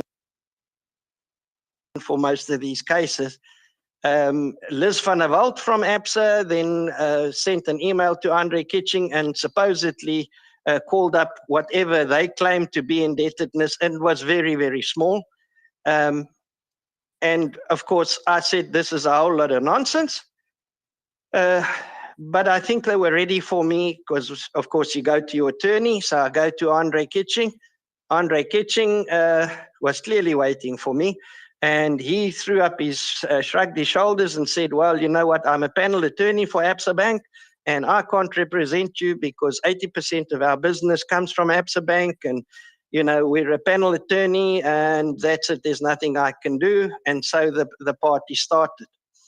I knew that this was a whole lot of nonsense. And the first thing that I said was, but you know what, this is a load of poppycock. First of all, I demanded over and over, I said, right, okay, produce the proof of indebtedness, produce, the resolutions, produce all the documents for the signatories and the mandates, the bank mandates, and produce the proof that you claim that these three other companies that had all the value in were actually co-sureties for the claimed indebtedness for Fantastic View, and none were forthcoming. In the process of what I'm telling you now, I personally typed 2 letters and furnished 2 other attorneys, being Clinton Smith in Durban, and by now we had actually progressed to Neville Borman and Botha, the firm in Grahamstown, and we were Megan von Wilderman acted for us there, and she also put it in, and we demanded the resolutions and the legal nexus that which we disputed that AXA that would have given ABSA legal recourse to actually even act against us. It was all flatly ignored. Now, with the benefit of hindsight, we found out that our own attorneys were involved with him from the word go, because it ended up that we were led to believe that these matters actually went to the Grahamstown High Court. And remember, it's four cases now. I've mentioned the case numbers, that these 4 cases were actually in the Grahamstown High Court, and these are the dates that they were purportedly there. The 24th of July of 2018, the 14th of August of 2018, and the 22nd of 2018, 22nd of August of 2018. At that time, we believed and we were told that the furnished orders that were given to us, that things had gone against the companies, and that we basically were told that, the judge had made a bad call, but there's nothing. That's it. There's nothing that could be done unless you can come up with another whole bag of money to appeal it. Well, in the process, by now they'd actually depleted us completely. I'm talking over a period of time. We had been totally depleted. And at the best of my own, having no legal knowledge at all, I did the best that I could, Googling and finding out how to do an appeal. And I mean, it was a real Heath Robinson. I then went and did the best and found out how's the procedure and court procedure and protocol. And I went and I did the best that I can. And I served these papers myself, drove there myself, and served it on Andrew Johnson at his offices in Umhlanga Rocks. and got somebody to go and serve it in Grahamstown. Well, it then turns out, this is now where it gets really interesting. It turns out that the judge that was supposedly heard the matter, Judge Jeremy Pickering, that he had retired in the meantime. And we found out that actually it was Andrew Johnson himself who wrote to the Judge President Mbenengi of the Eastern Cape, and wrote to him and said, basically, you know, there's this appeal, even corrected me on a few little things, case numbers and so on that I, you know, under immense pressure had gotten wrong, but they were typos. He even corrected those. And he attached, he said basically, all right, the judge had retired, and it's then the Judge President's duty to appoint another judge to hear the then intended appeal. Fine, he serves me, he copies me in. That seemed okay. And what happened then is the Judge President's PA, or registrar as they call her, Mrs. Malchas, gets the letter and actually goes down to the court files. Or file, she finds one only. And she writes back. I mean, she's just doing a job. She's just nothing wrong with that. She's just doing a job. And she comes back and, of course, writes to Andrew Johnson and his very, very able co-pilot, Candy Hilliard, and copies me in and says, well, you know what, I've just gone down to the court records and I can only find one single document there. And that document is an earlier date, which I think was the 6th or 7th of June or July. And that relates to a judgment, a type judgment by a Judge Goosen. Now, that only related to discovery issues, like what documents could be discovered or used for the trials going on further. And that she only found that one document, nothing else. Now, you must remember, on those files, you're supposed to find everything, a whole process of liquidation, all the documents, the register, the master's reports, and those files should have been as thick as anything at this stage. She finds only about a 6-page, one document. That's all that she finds in one file. We then have a look, and by now, this is a process. You must understand it's about a 2-year process that I'm giving you a short version on. And we at that stage, we suspected, I had by then had the help of a forensic investigating firm that I don't want to mention the name of right now because their lives are in danger as well. They'd already been threatened as well. And we then discovered that, or at that stage, we suspected, we knew fraud had happened. But we suspected that somebody had used Judge Pickering's name and manufactured these fraudulent orders. It was becoming very clear that these orders, all 12 of them, because it's 4 companies on 3 separate dates, as I mentioned, so it's a total of 12. And it was becoming very clear. It was coming into focus that these orders were fraudulent. But at that stage, we suspected that somebody had, made fraudulent, or fraud was committed using the judge's name. We then tracked Judge Jeremy Pickering down, and he was living in the general area, if memory serves me correctly, in the Dordrecht area. And we managed to find his cell number from a family member. I contacted him personally and sort of thought, okay, well, let's bring the judge in because somebody had used. Came back and said, well, just contact my my former secretary or PA, Mrs. de Villiers, and she will deal with the matter, which of course was done by the investigators. And Mrs. de Villiers comes back and says, the last that we handled the matter and that the judge handled the matter was on the 22nd of August of 2018. So we then knew that the judge knew and she knew. And it was not a matter of somebody using the judge's name and manufacturing fraudulent orders, because she committed to that on an email in writing. Then the investigation took, they carried on digging. The court roll was downloaded.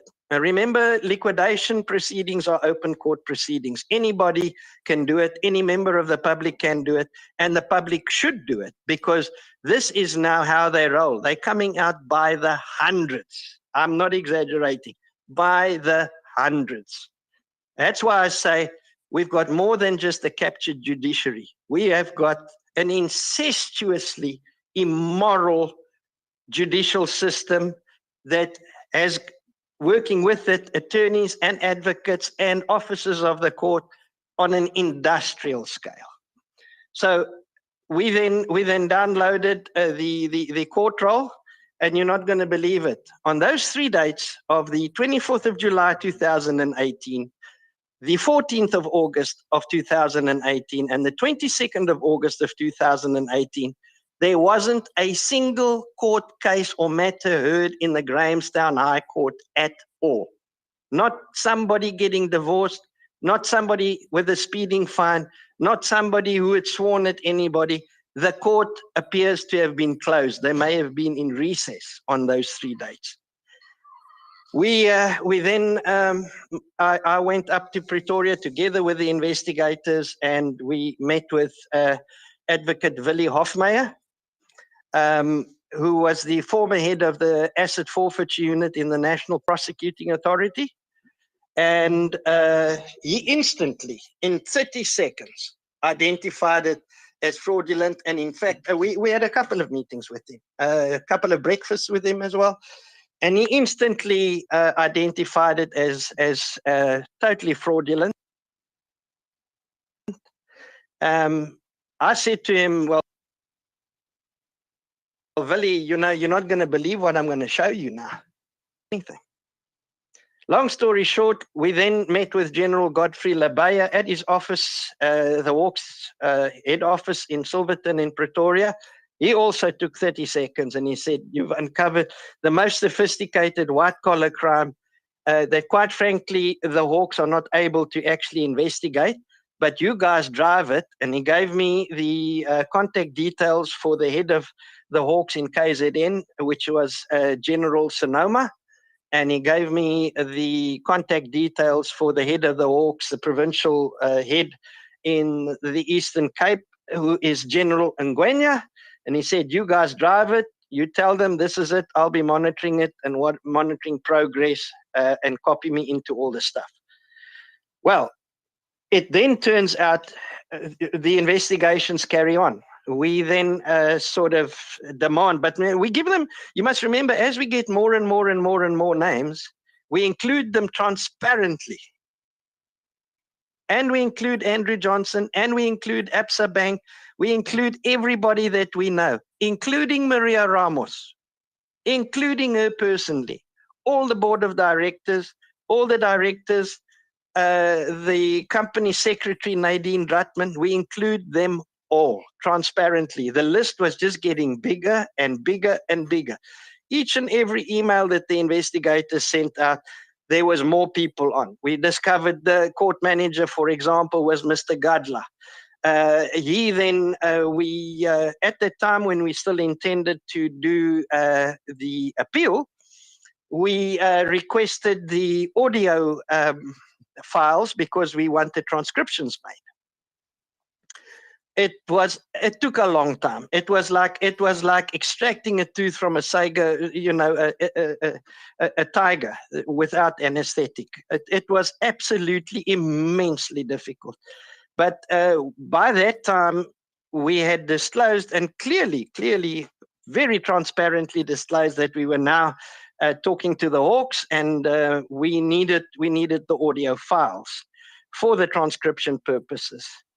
He eventually had to buckle under pressure and say that he can't find it and he can't explain it because all the cases are always recorded into the court system, but went further to say that what he will do is he'll get one of his stenographers, Mr. Angelica,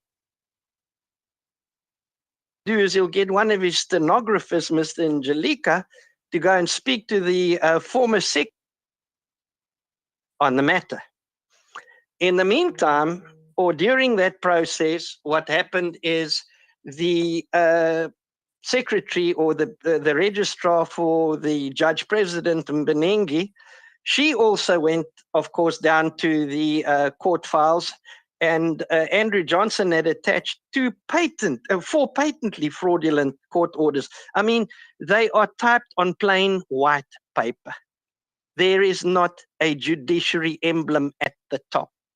They are not even stamped by the court registrar. They are typed on plain white paper.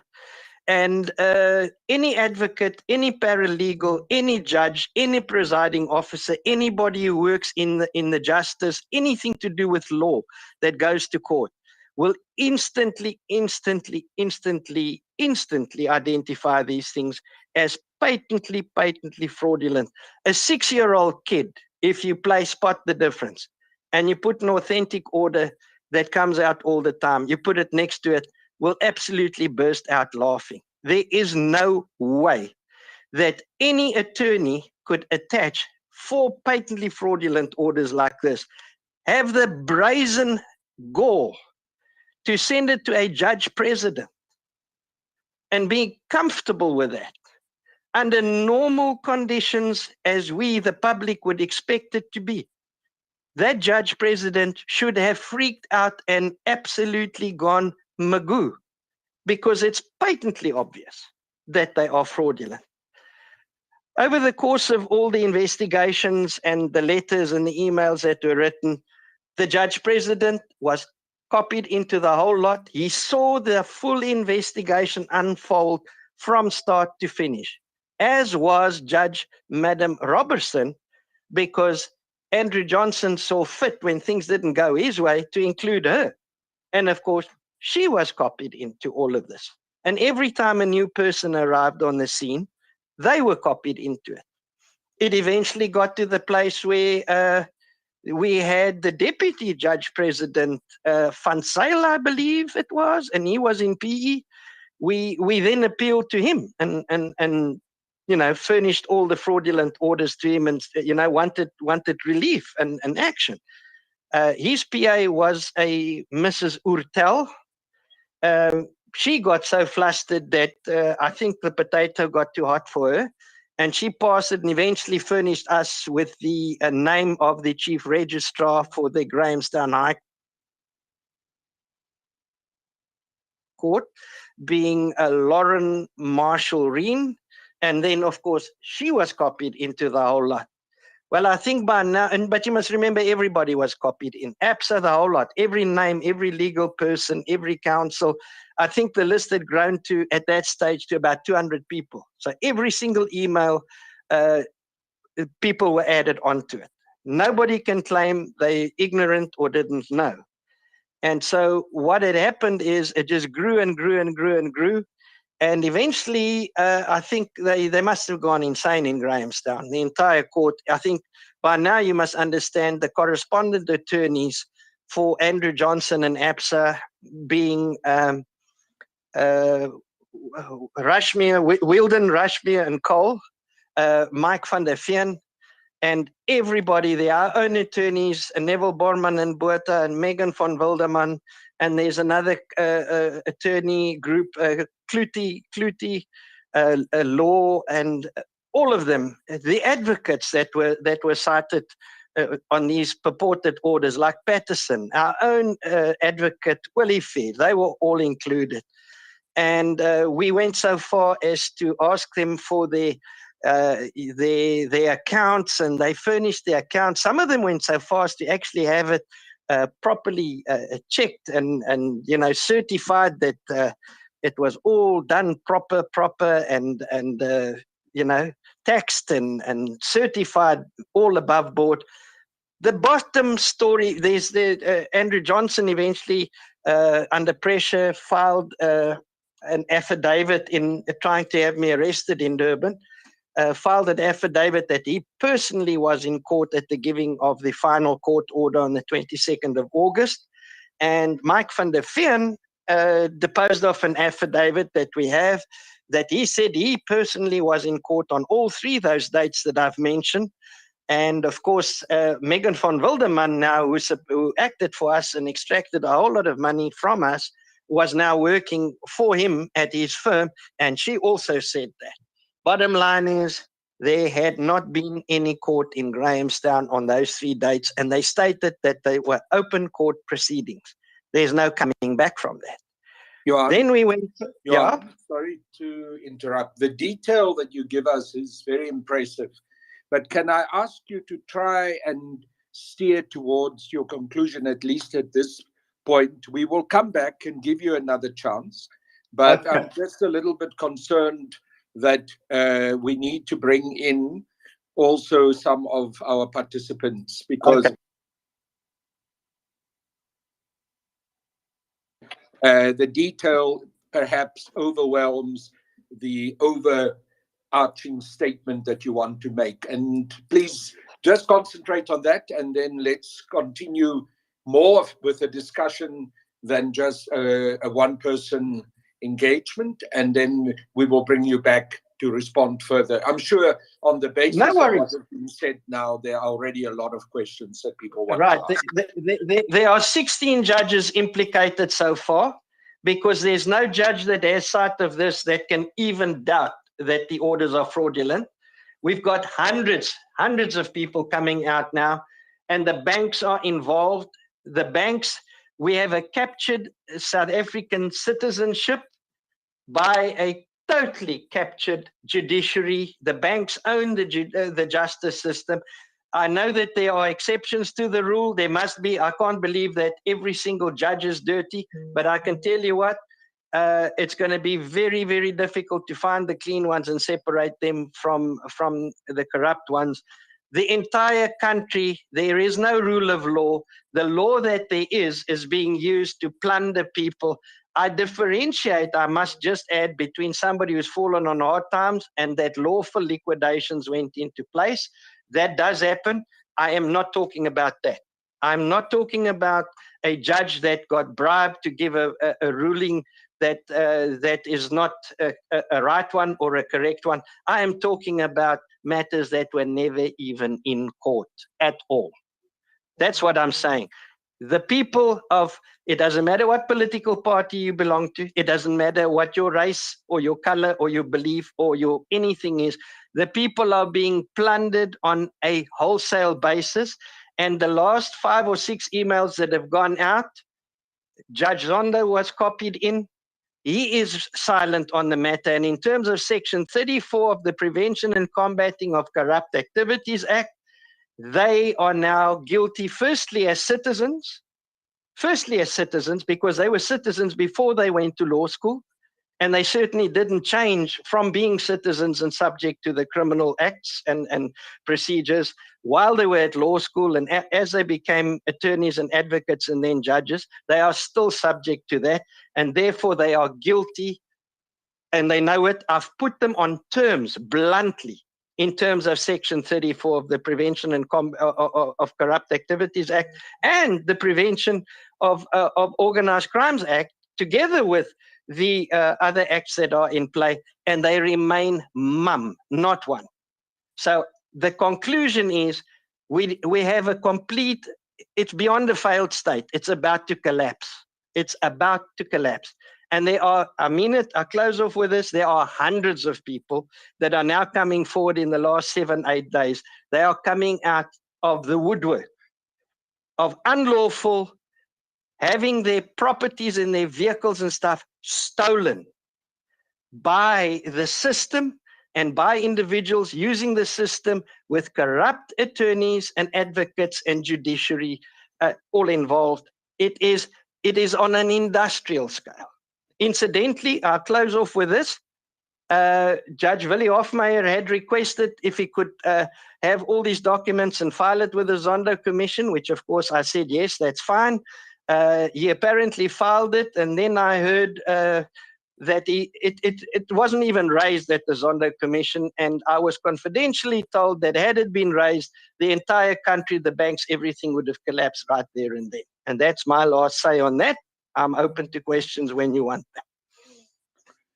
Thank you, Johan. I deliberately allowed Johan to go into quite a lot of detail because that is the nature of personal and company experiences, that it's often through the detail that the story is told.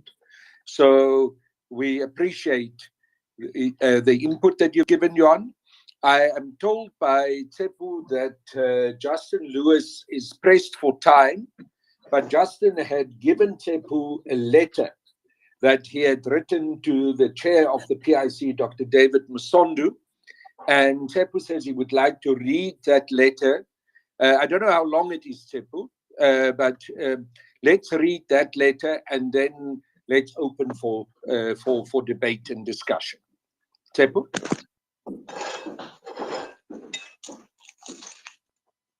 Yeah, thank you, Mngazit.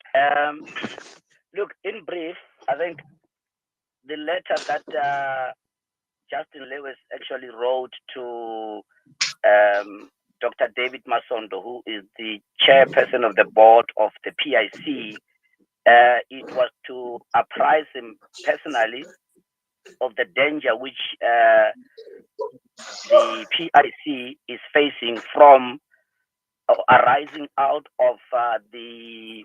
Sorry, Tsepu, let me just interrupt you. Johan, can you mute your mic, please? I can do that.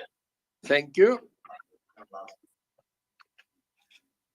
Yes, so I'm okay, Tsepu, proceed. Arising out of the... Yeah, I'm saying what Justin Lewis, effectively, he wrote a letter to the chairperson of the board of PIC, because as we know, PIC, which manages the government employees pension fund in the main, is actually a major shareholder in some of our financial institutions, and in this particular space, specifically Nedbank as well as Old Mutual. And the reason why he wrote this letter was to apprise Dr. Masondo of the risk that PIC is facing, but arising effectively out of court orders that had been manufactured. And as has been adduced by Johan Ruot, and as I believe some of our listeners, when they speak, they will also make reference to court orders that they are aware have been manufactured. And I personally am aware of a court order that was manufactured no less from the Constitutional Court, where it was said that 13 justices at the Constitutional Court had actually ruled on a matter, and there was obviously no evidence to support such a ruling. The court order was simply manufactured, and to this day, the Office of the Chief Justice has never been able to actually give adequate answers to the court order which was brought to their attention, which had been manufactured, carrying their names as the justices of the Constitutional Court. But very briefly, the letter is not long. I'll just read it very briefly so that it gives context as we allow more listeners to be able to speak. Here is a letter that is addressed to the chairman of the PIC, Dr. David Masondo, agent and confidential. It says, "Dear sir, re 300 billion pounds, which is 5.8 trillion rand, risk mitigation for PIC." And he says, "I refer to my limited communications with your predecessor, Dr. Ruel Khoza, on the compliance with South African law, Mpati Commission, in brackets, in the duty of the PIC in the identification, mitigation, and, if possible, avoidance of risk required as a result of losses sustained on the Steinhoff scandal. Where it was recommended last year, whilst I was in South Africa under COVID, that the ex-chairman of the Cape Bar, Advocate Sholto Douglas SC, be appointed with regard to this risk potential risk, to receive evidence pertaining thereto from myself as a whistleblower in the United Kingdom for investigation. An investigation relating to the South African banks legalizing organized crime through the sale of a business model that relies on the corruption of UK courts in order to create money laundering, tax evasion, and Russian oligarchy sanctions evasion mechanisms. Conduct as advised, legislated in the UK as an act of terrorism against the Her Majesty government's institution and considered as a threat to the national security of the government of the United Kingdom and her allies, as explained in the brief to the US ambassador to the UK, included below. Whilst I trust that this brief is self-explanatory regarding the alleged conduct of a South African bank in question operating out of the UK tax havens, is a UK, United States, European Union crime, which carries penalties estimated at £5 billion, which once instituted would result in the bank's liquidation. As the PIC is a shareholder of this South African bank, and as the PIC's largest shareholder of Old Mutual PLC, as the owner of the South African bank, which shareholding is linked to an insider trading concern in potentially the largest listing fraud in the history of the London Stock Exchange, as explained in the brief, regarding the alleged unbundling of Old Mutual PLC ownership of the South African bank and thereby its £5 billion risk, which may now be required to be reversed, with significant implications for the 158 million shares bank shareholders who received shares in order to allow PIC to benefit in the South African in 50 billion South African rands windfall of the sale as advised, at the expense of the shareholders on the New York Stock Exchange, the London Stock Exchange, the JSE, as well as 4 other African exchanges, creating a potential risk for the PIC to be held as advised, accountable for a minimum amount of penalties referred to above, which the PIC may not have sufficient capital to cover, placing the cost of this risk at the door of the South African government, thereby the South African taxpayer. And as the letter continues, effectively, I want to just capture the last 2 paragraphs of the letter, which says that, as I'm advised that once recommended arrest by the UK Crown Prosecution Anti-Terrorism Division, as supported by the HRMC, upon the First Minister advice of a South African bank and a UK court staff involved being placed, having taken place in the UK, any such preventivities may no longer be possible. The third purpose of this communication is to advise you that I have been invited to attend to a debate. Well, he's referring to the debate that we are having here today. But in the nutshell, the letter talks about the issue that I think has been raised here. If it can be allowed that in our courts, court orders can be manufactured, which are therefore patently fraudulent, and nothing is done about them, the question becomes, what standing do such court orders have, not only on the affected persons in South Africa, but internationally when they are used, which in turn risk this country being a terrorist state, but also when the banks are found to have made use of such manufactured court orders which are fraudulent, therefore the fines that they will carry in other jurisdictions such as the United Kingdom, Europe, and America, that carries a systemic threat to the South African financial system. And the question therefore is, can that be afforded, that our banks can collapse, no different from how Lehman Brothers in the United States collapsed based on the fraudulent transactions that they were doing? And in our case, what is the fallback position?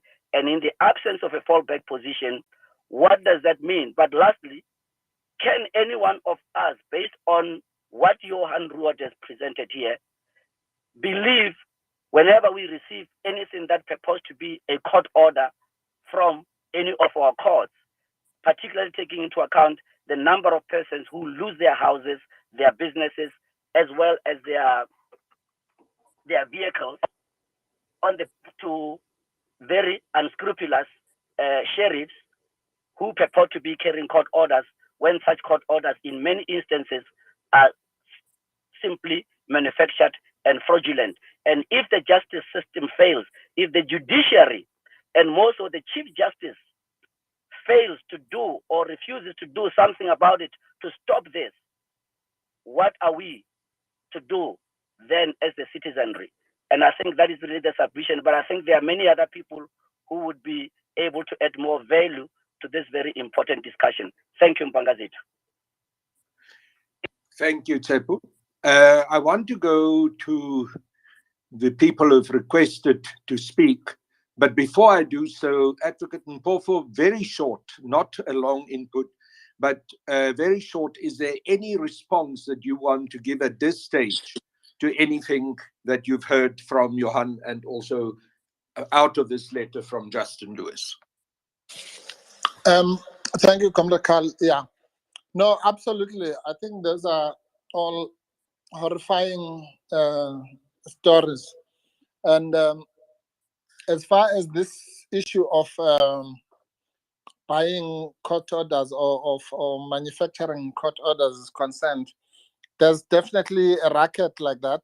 And I think the Judge President of Gauteng, Justice Mlambo, once confirmed this in front of the JSC, at least, and even in other discussions here. And it's a worrying thing because, I mean, we all know how powerful a court order is.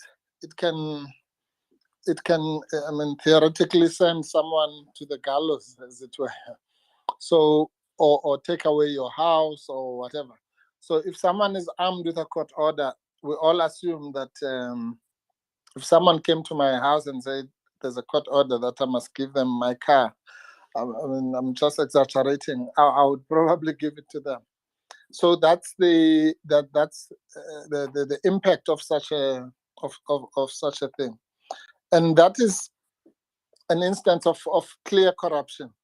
And then with the stories that were put by Johan, which go much higher, because it's possible that the thing about fraudulent court orders is done at lower levels in the registrar's office or by court officials.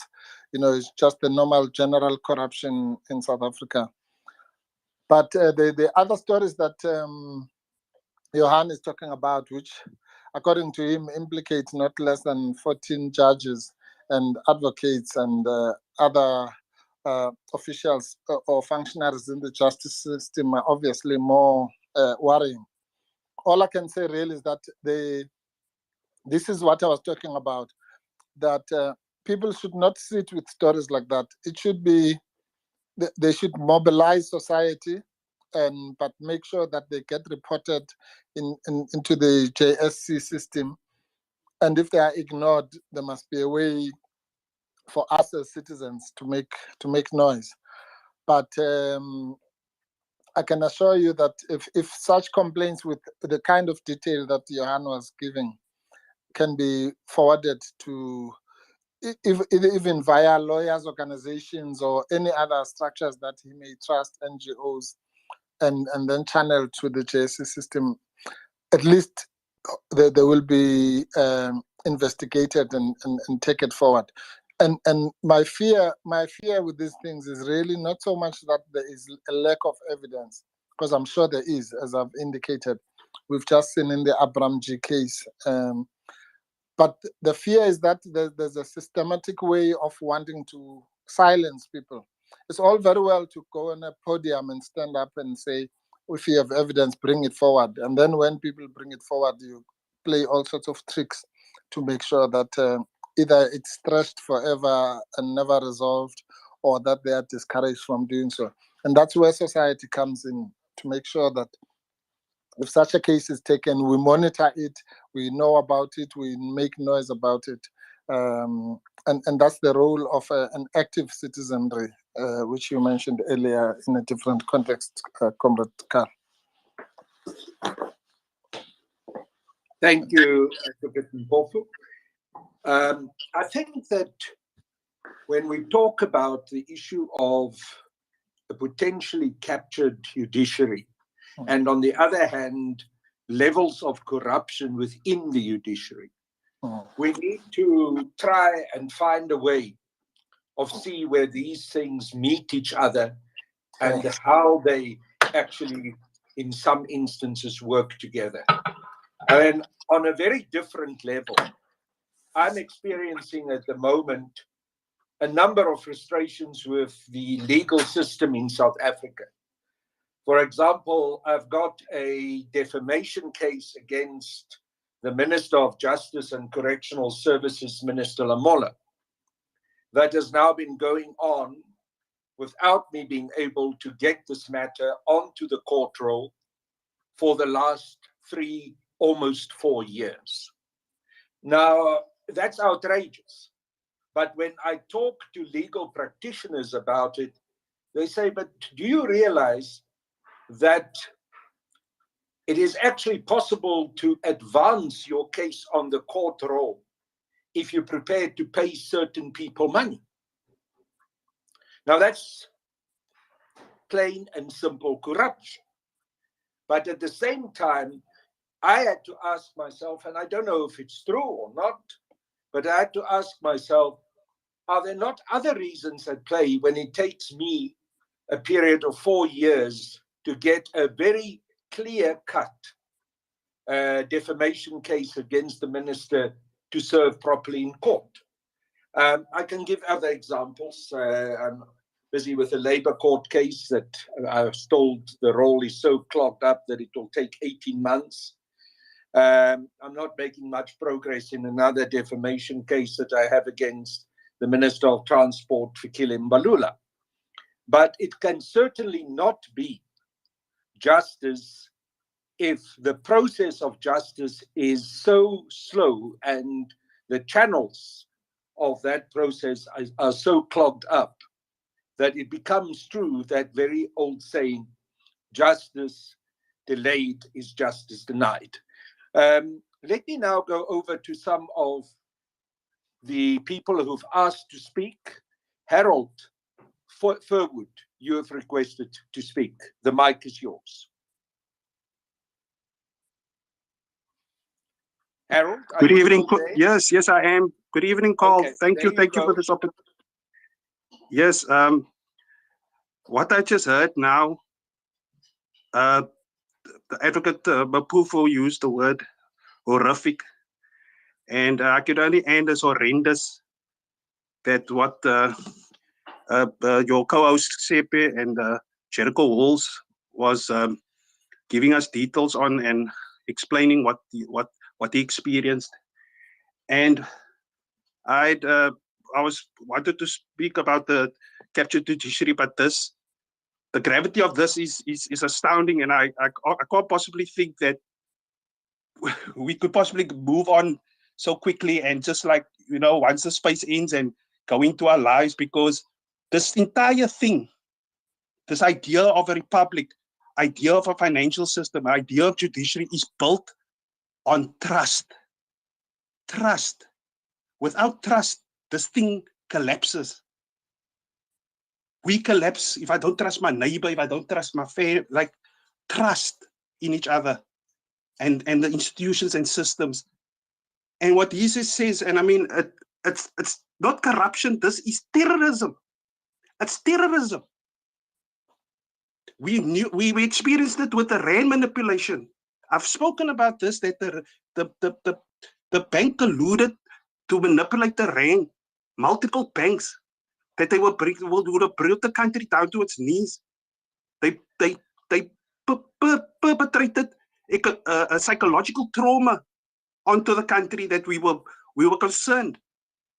And even Maria Ramos merely apologized for this. But I mean, what has been spoken here is that the banks are a threat to our whole existence if they conduct themselves like this and have infiltrated right to our oath of office bearers and advocates that also take a vow and a pledge of allegiance that they can forge and manipulate court orders, which is a decree, whether we say the bench, we say your worship. These are divine things that we speak about. To call your worship, your honor, we use these words and we think it's just a reference or a term. but it's tied to something far greater. Those words have meaning towards something almost holy. And the fact is that he's right, that if more people come out here and it starts filtering through society, that people will lose faith in these things and start a bank and run on the banks and take their savings out and stuff. Because what if the banks, their risk management team and lawyers are starting to either analyze the situation of whether because the fact that we know these things are run by the corporates in the sense that the best interest of the shareholders is above all things to them. And your savings of an ordinary person on the street, that savings, they will seize that to pay because you're not a preferential creditor. And we've seen collapses in other countries and elsewhere of how those things happen. With people with the collapse in 2008, where people were going crazy, they wanted to kill those executives of those companies. And if people start to run on the banks, I can tell you it's a horror story. It will be apocalypse for us here domestically. And for somebody that is a citizen for me now to feel that I must just go back and because I must now go work tomorrow and earn my living for my family to provide for them.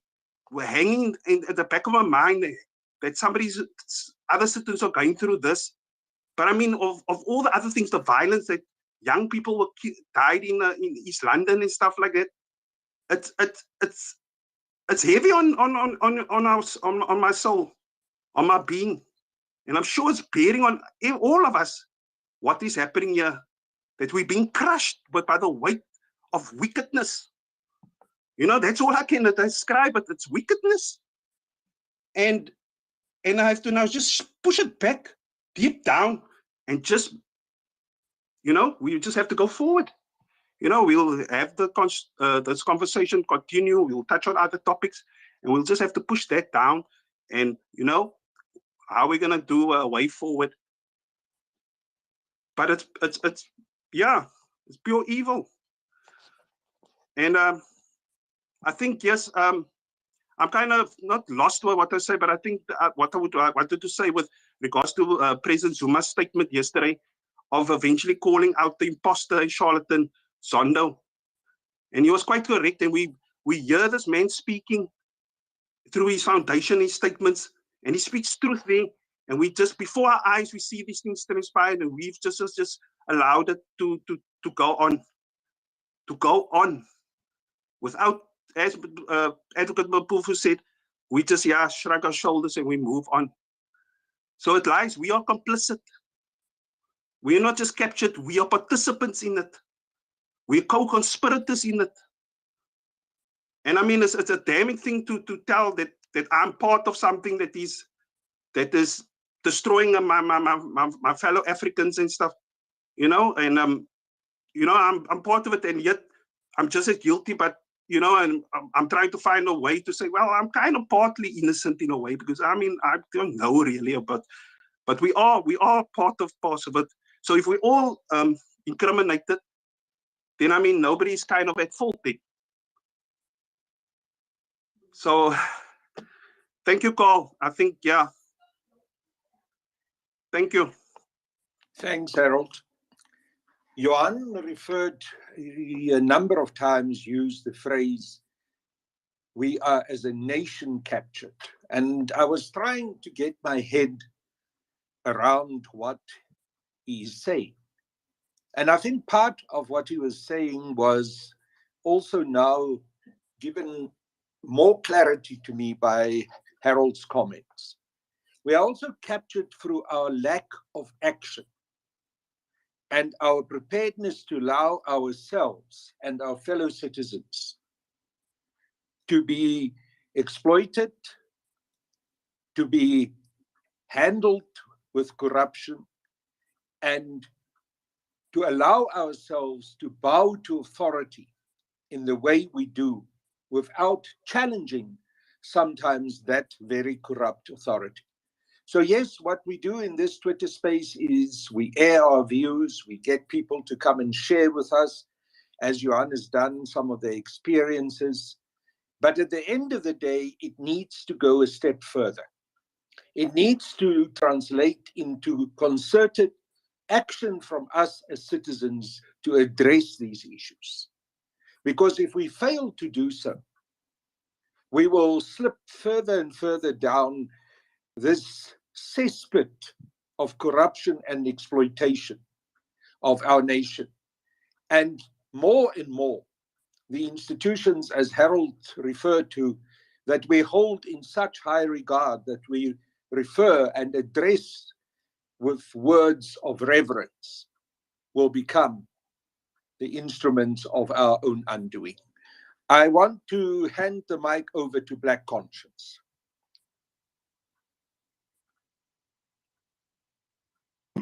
Hello.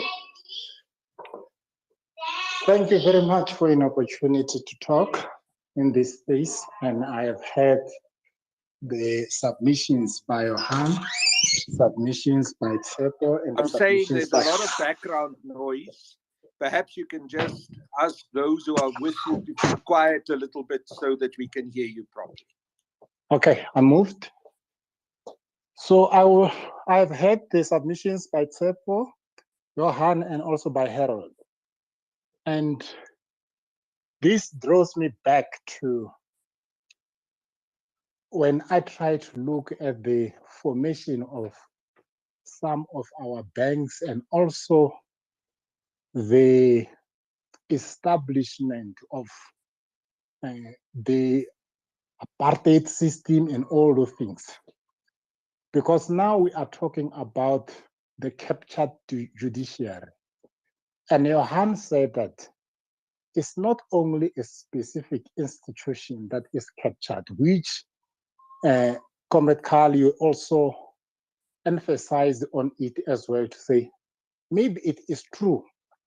But when I try to go back to who are these founders of these specific banks, who are these specific people who are currently running the institutions that are trusted to ensure that as a country we move forward towards a reconciled country where everyone was hoping to live freely, and also to ensure that every single person does benefit from whatever that we are doing in the country without anyone being excluded. Those specific things, I don't think that they can ever be realized if we don't go back to say what the institution that we currently have, what were they standing for? Because these are the questions which we're supposed to be addressing if we have to reconcile our community in its true sense, to say that we are truly liberated. The banks, for an example, I will just state about one specific bank to say, for an example, let's take Standard Bank. Who is the founder of this specific institution? Most people, we don't even know who is the founder of this specific institution and what was he standing for. So if it is true that we want to reconcile, we need to go back to these specific institutions like the banks and say, what were they established for? Which specific purpose were they saving from the beginning? Have they changed from that specific purpose as we are in this age or not? Because we don't believe that there is any change. For an example, we can go back to John Peterson, who came, is one of the founders of Standard Bank.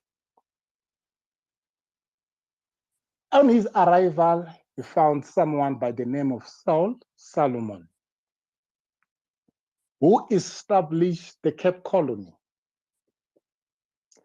These specific people, they colluded in the establishment of apartheid system.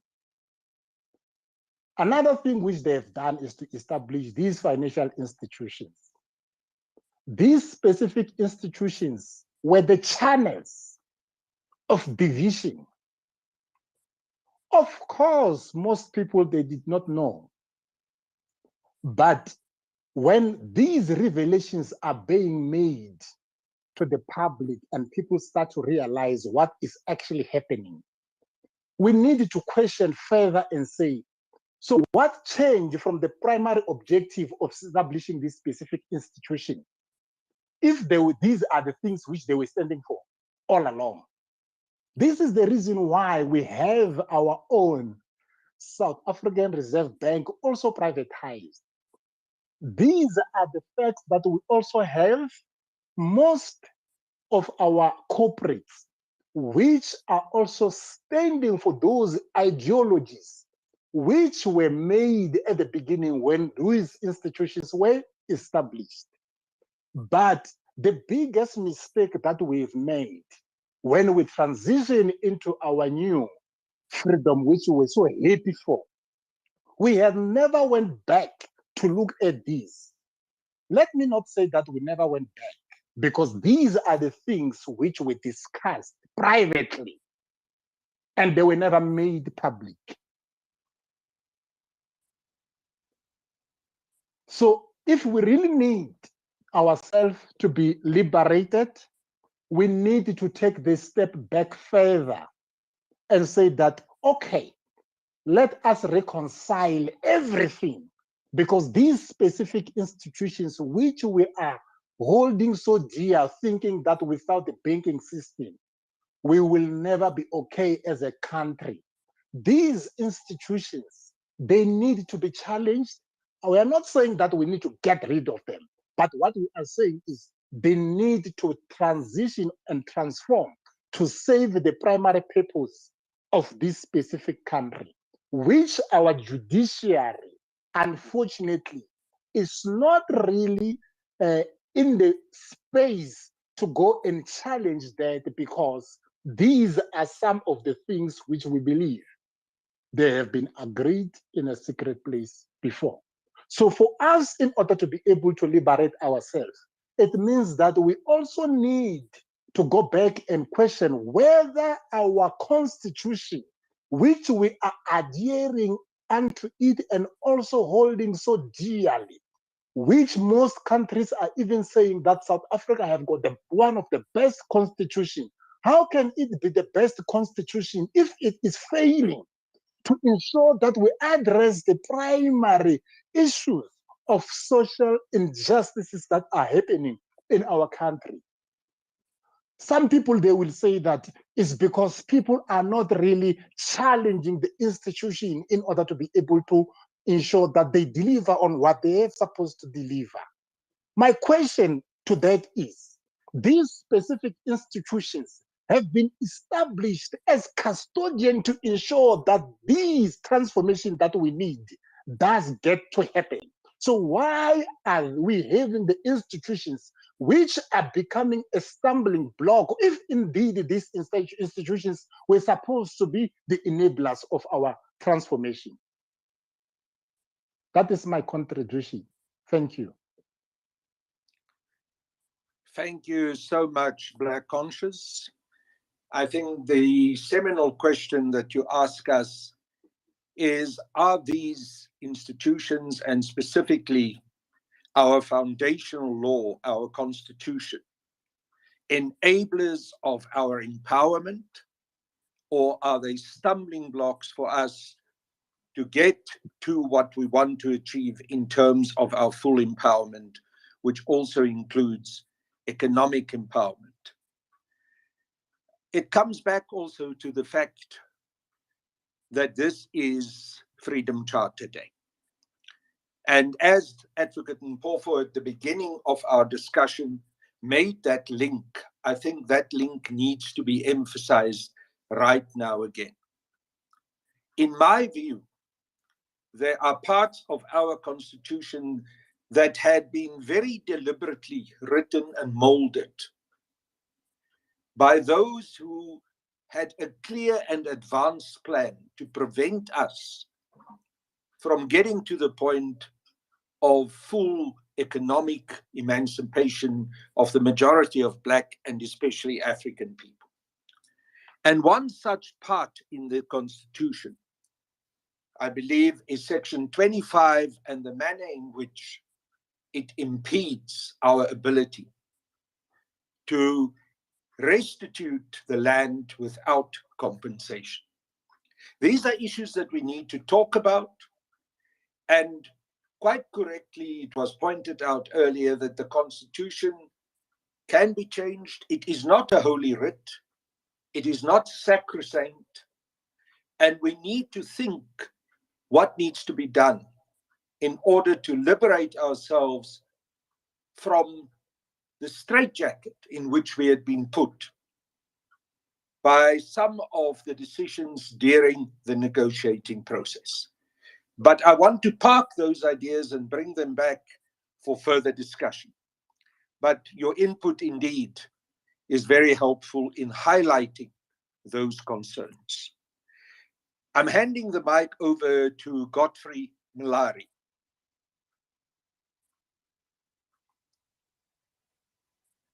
Godfrey, your mic is closed at the moment. Can you unmute it? There you are. Yes, Unmute. yes, thank you. Greeting, Mr. Carl. Good evening. Please proceed. Thank you. Thank you for the space and the opportunity to speak. I've been meaning for some time to come and then share my view, simply because I'm one of the concerned citizens. You know, after listening to these horrific stories that we hear, you know, you become speechless and you fume at some point. So my it's a question basically that I have, because something that I've been thinking for a long time. To say, you know, even last time when it was about Advocate Mkwebana, the conversation was about Advocate Mkwebana. You know, it's where it actually, the feeling grew worse, to say she's a female. And when we look into our securities cluster, we are having a very not trustworthy security system that we can say, if she will be given probably some protection, she will be protected.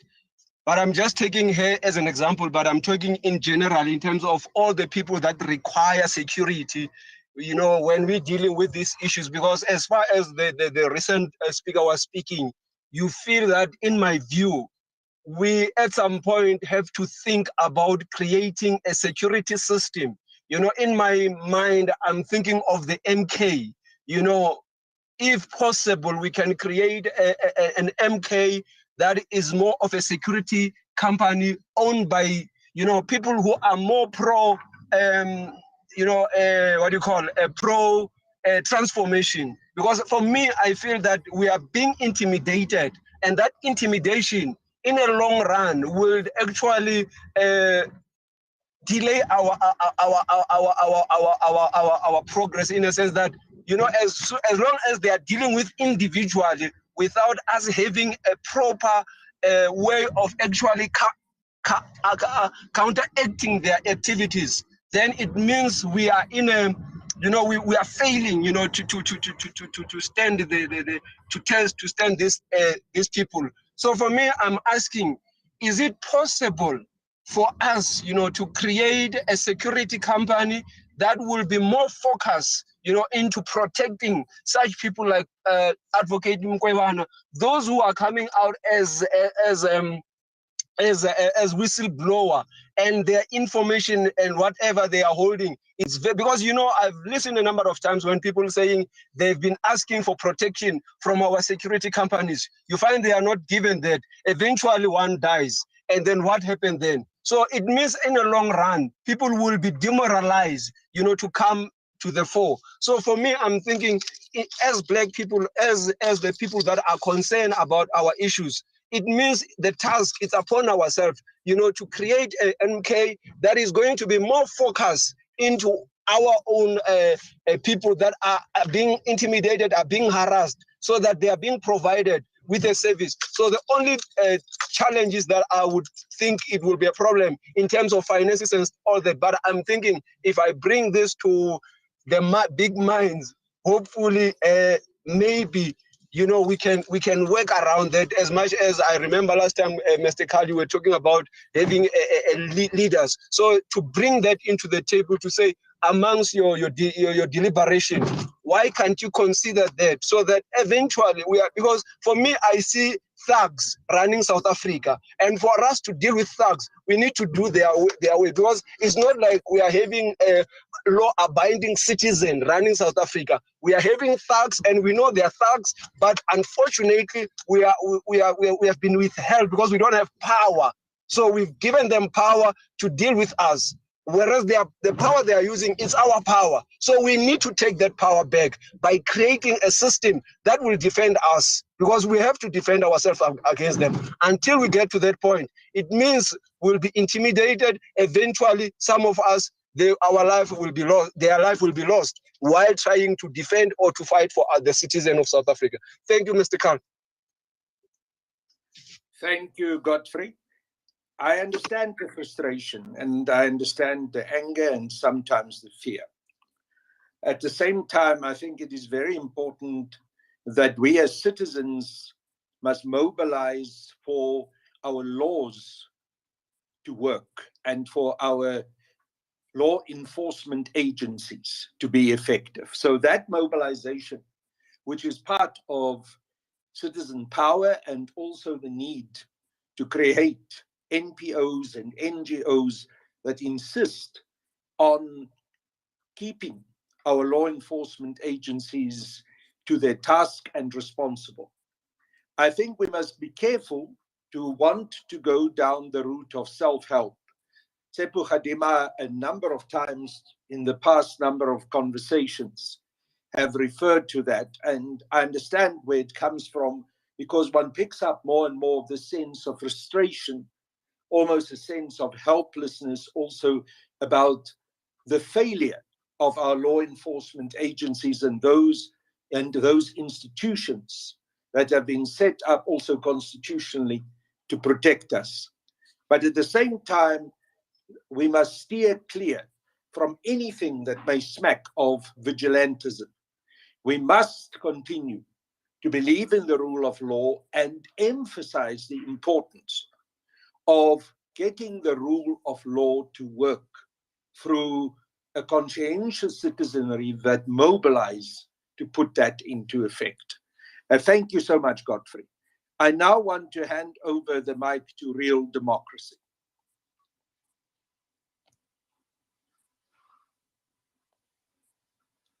Real Democracy. Good evening. Good evening, Carl. Thank you for this opportunity again.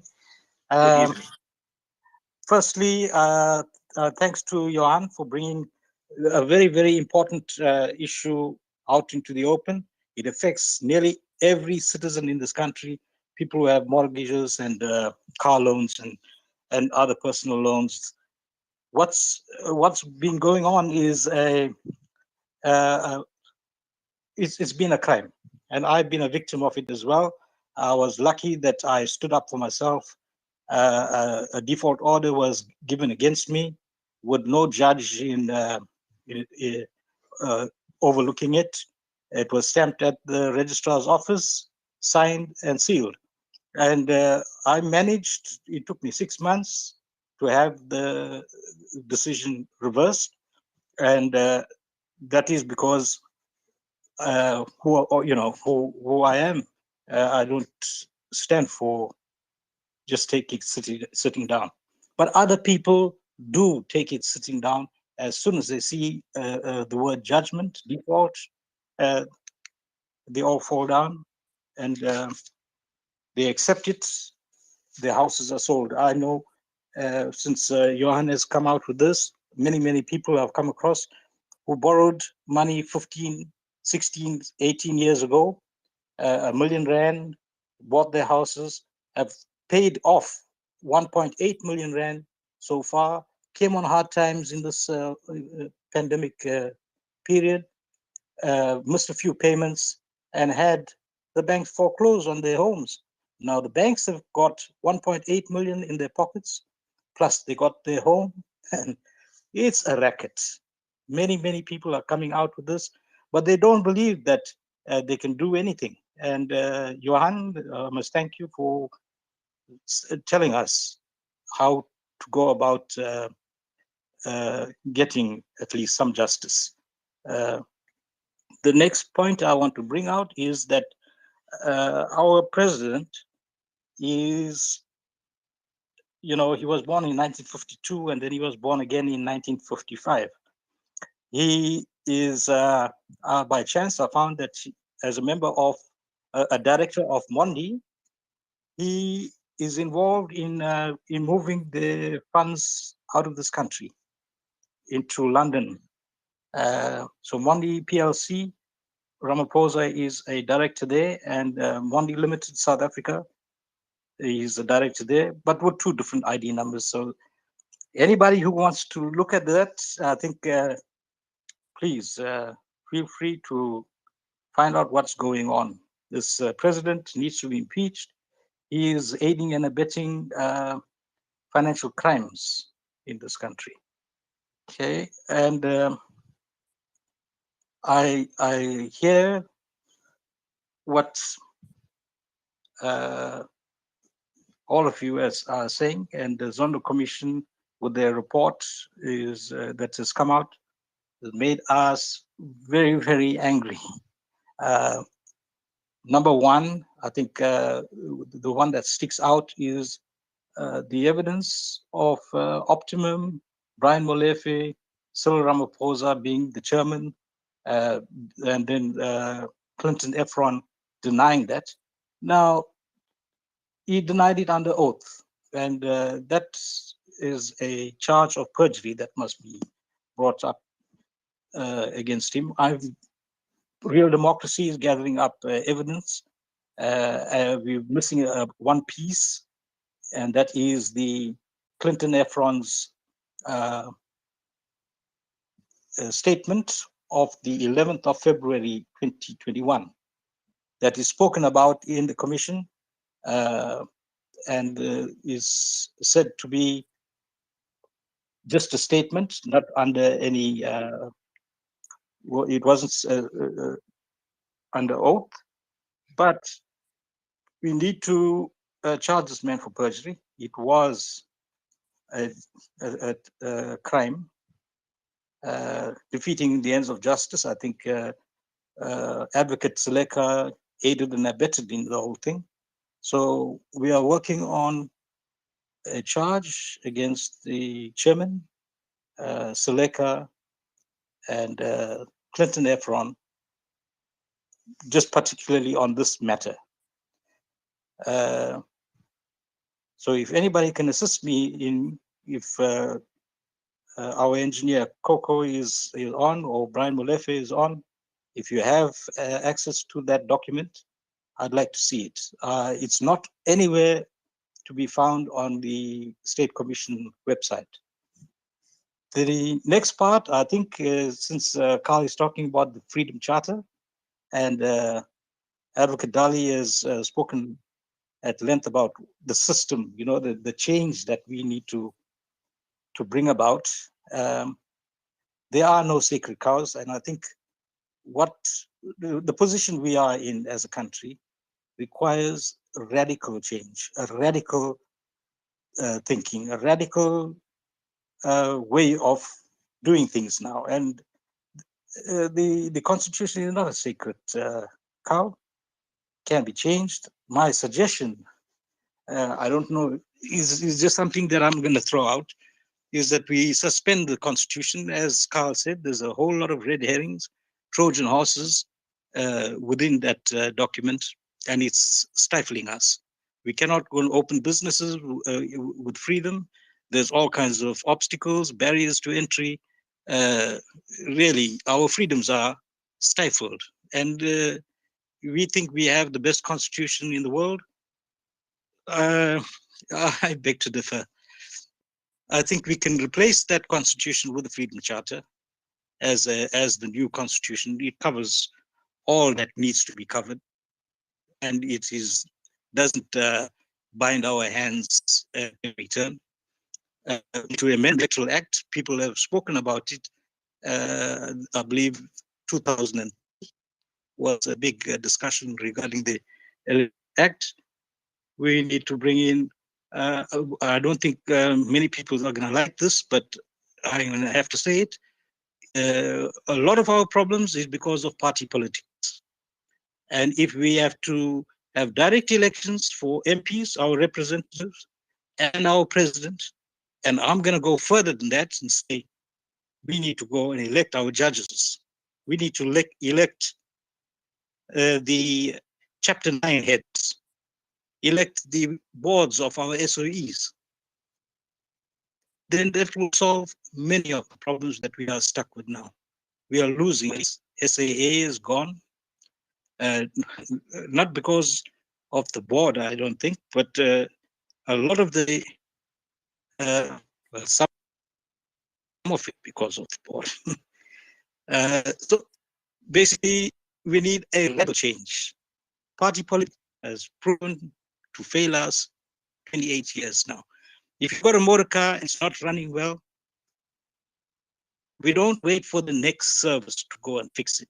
If the brakes fail before the service is due, we're going to fix the brakes. We can't wait for the next election. Carl, that's as much as I would like to say. I think you've got more people who want to contribute. Thank you very much. Thank you so much. And yes, about this wonderful best constitution of ours, we get told that it is the best and the most wonderful constitution, but I don't see a lot of people and countries actually standing queue to emulate us. So perhaps that should make us think. I would like to invite employment creation addict. The mic is yours.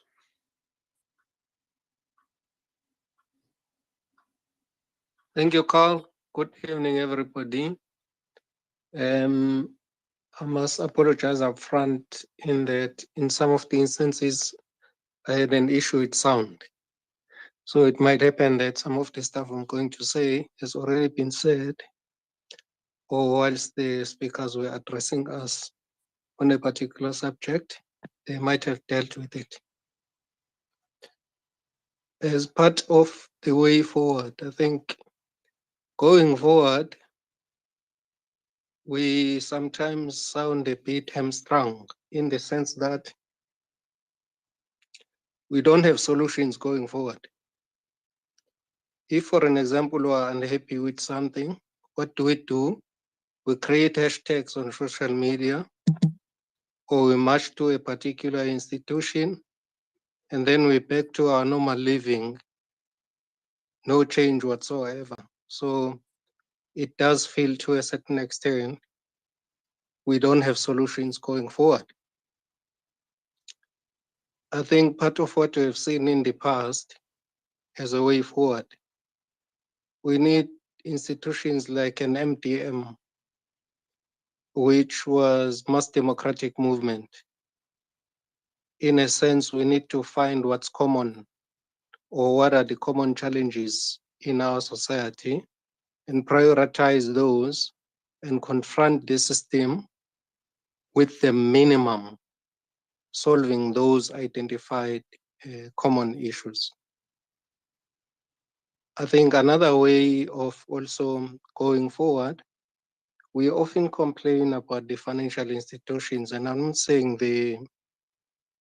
they're good or judging them as whatever. They are formed for whatever particular reason, and they are fulfilling that purpose very well. As Africans, we have a concept called stokvels. On an annual basis, you will find an institution like the South African Stokvels Association will give you the amount that gets saved or collected in any annual period by the stokvels. And I'm talking only registered stokvels. That's probably like the tip of the iceberg, okay? in that association, it gives stats of a minimum of 50 billion collected per annum from the individual members, right? These members will not use that as a platform to create a financial institution that responds to society's needs.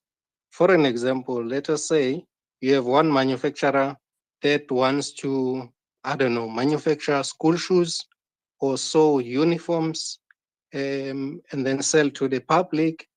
We will not even fund each other to create opportunities for ourselves beyond employment. We are talking future generational wealth. We are talking wealth creation for ourselves. We don't even trust ourselves with our own money. So what chances are there that you're gonna go to a commercial bank and you want them to empower you? They don't have an obligation for starters. And secondly, you are always crying, but you providing no solution. So as a way forward for me, I think when we come to platforms like this, we need to be thinking about practical things that we need to be doing that will take our country forward. Otherwise, it becomes like a talk show. Thank you, Carl, and thank you, everybody. Thank you very much. I think the balance between it becoming a talk shop and taking matters forward is a difficult one, because obviously the nature of these Twitter spaces are that they are to some extent talk shops. But the ideas that we generate when we exchange and engage with each other here, it is then our responsibility to take that out of this Twitter space into the real world, so to speak, and organize in our own civil society organizations and work for those ideals that we express, and some of us express so very articulately here in the Twitter space. I'm handing the mic over to I'm Already Dead or Die.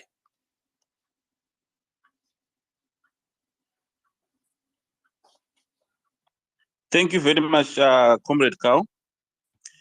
Mine is a brief contribution. First, I would like to ask the People's Advocate what happened to the case that former President Jacob Zuma wanted to pursue with the Banjul Commission, the African Commission on Human Rights, pertaining to his incarceration without trial. I wanted to ask him about that. And then another issue that is very much important is I think the South African judiciary, what needs to happen is transparency. If we take a comparison with how the American judicial system works, where justices and judges, they have to declare their allegiance, where they are leaning to, whether they are liberals or whether they are conservative. Unlike here in South Africa, here where is some form of a secret, where we really don't know that where are these judges leaning to. And then the problem now is, I understand, is in American system, is we are able to know if you are far right, if you are right, we are able to know that, I understand, at least you can be judged. At least people know that, I understand, how you make your decisions. And then there can be at least some form of fairness. Unlike here, where we really don't know, I understand that, where are these judges leaning to? And then in that way, it can also help, understand, to strike a balance. Because the way things are right now in South Africa, it's like most judges, they are in the right. There are very few judges that are leaning the left. So it's creating a very much big, creating very much big problem. If they can declare their allegiance, whether they are leaning left or they are leaning right, people can know, or those ones that are really appoint, or those ones that advocate for judges to be appointed, they will know that a majority of the judges are leaning right. So at least we should strike a balance and then bring in those ones that are leaning left, like Justice Slope and the likes. And then my final contribution is also a question that I'm having also for the People's Advocate. Is regarding the appointment of Chief Justice Zondo. Because if my memory serves me right, it's reported that he was only supported by 3 commissioners. And isn't it that the Constitution says that the role of the Judicial Service Commission is to determine the suitability of those candidates when the president is nominated? What did they really say? What did the Judicial Service Commission really say regarding the suitability of Chief Justice Zondo? I know that he might not be able to comment very much because he was a participant, and maybe he might be breaking some rules and regulations pertaining to the bar. I'm not very much aware about that. But if he can be able maybe to shed light, and if indeed they did not pen an opinion on his suitability, it can be challenged. I think that's my contribution. Thank you very much. Thank you so much. I must just share something with all of you now. I'm very proud of myself. I especially got a backup system that allow, when the blackouts happen, that it doesn't cut my Wi-Fi. And it has just happened, and you guys are all still online. If I didn't have this backup system installed this afternoon, this would have been the end of the Twitter Spaces. And yeah, that man that came from Nampak, the face of darkness, would have prevailed over our very, very interesting conversation. So I give myself a high five. I managed to outmaneuver the blackout artists. I'm handing over to Isaac Mukhlala. Isaac, the mic is yours. Thank you very much, Carl. Thank you very much for the opportunity. I really don't have much to say. All I want to do, I want to commend you guys for creating such a platform, because nowadays you have the likes of 702s who are cutting off when we are raising the issues that what that they do not like. So I want to commend you for creating such a platform for people like us who really want to contribute into the development of this country. So the subject is captured the judiciary.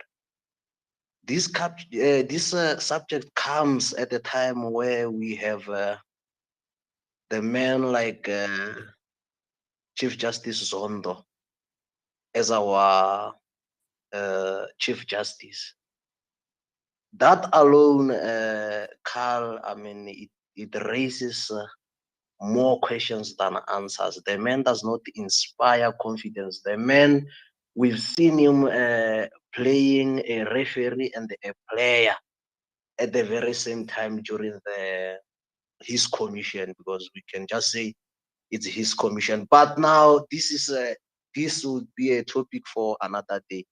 Briefly, I just want to say the capture of the judiciary, it did not start today, it did not start yesterday. When the constitution was was drafted. It was carefully drafted to leave a space or a room for such capture. You would remember earlier in the 90s, we advocate.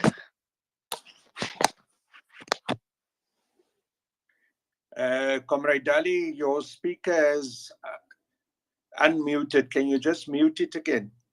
Background noises. Okay, sorry. Yeah, I think it touched some books or something. Yeah, all right.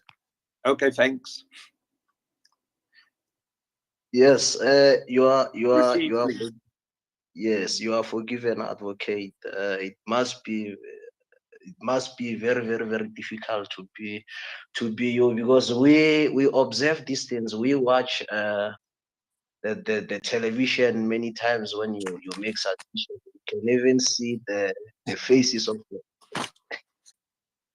No, thanks. No, sorry. No, I also just had load shedding, so I was fiddling, trying to get my touch on, but I'm now back on track. I'm glad that you found light, Comrade Dali. Yeah, thanks.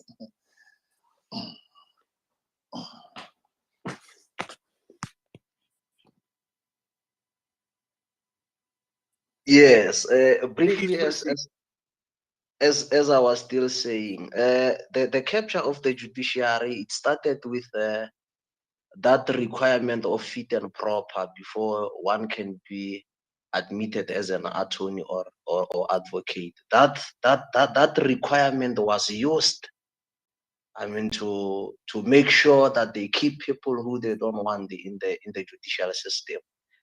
And then another one, we as Black people, we have I don't know, thousands and thousands of LLB graduates who cannot get an opportunity to serve articles.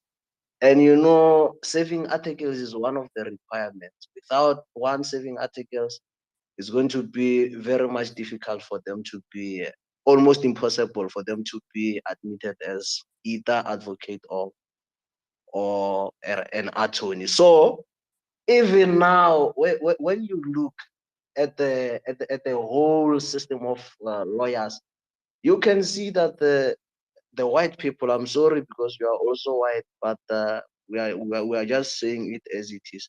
The white people, they are creating a generation.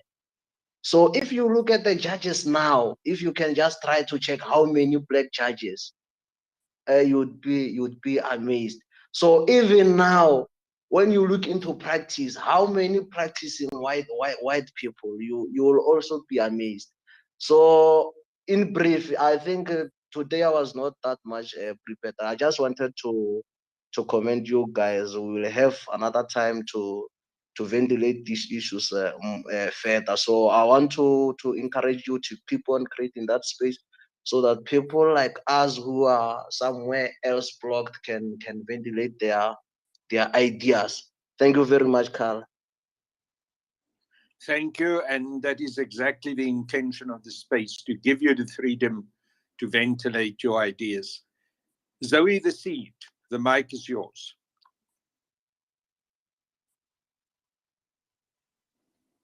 Zoe, I don't know if you can hear me, but if you can, unmute your mic.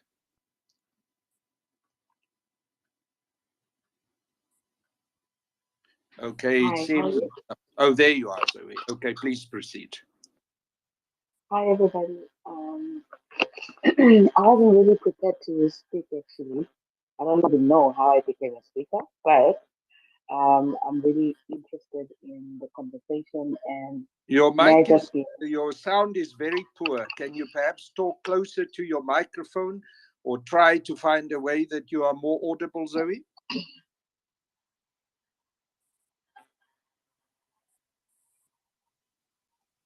Can you hear me? Now we can hear you better. Please proceed. Okay.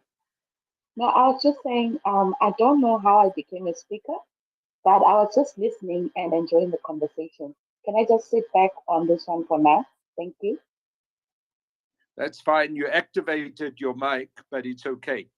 I wish you would have spoken because we have so few women voices in this space, and that is something that really concerns me. So I hope that as time goes on, we will get far more women participating in this space and giving expression of their views. Mzilikazi, the mic is yours. Mzilikazi, there you go. Thank you, Carl, for this opportunity to engage as communities and as members of the community. Well, one must always raise the fact that we seem to be having a miscarriage of judiciary. And we have seen most of the time the inconsistency of our judiciary, which I will take maybe one of the quotes. Maybe some of you will see on my profile pic there, where it says, it's written by Steve Biko, where it says, "As angry as we have the right to be, let us remember that we are in the struggle to kill the idea that one man," sorry, I can't seems to be opening quickly. One man, I'm sorry for this, I'm just seem to be struggling with this opening. That's one man, that kind of a man is superior than the other kind of a man. So if I were to take back these words of Steve Biko as one of the Black consciousness leader, I've always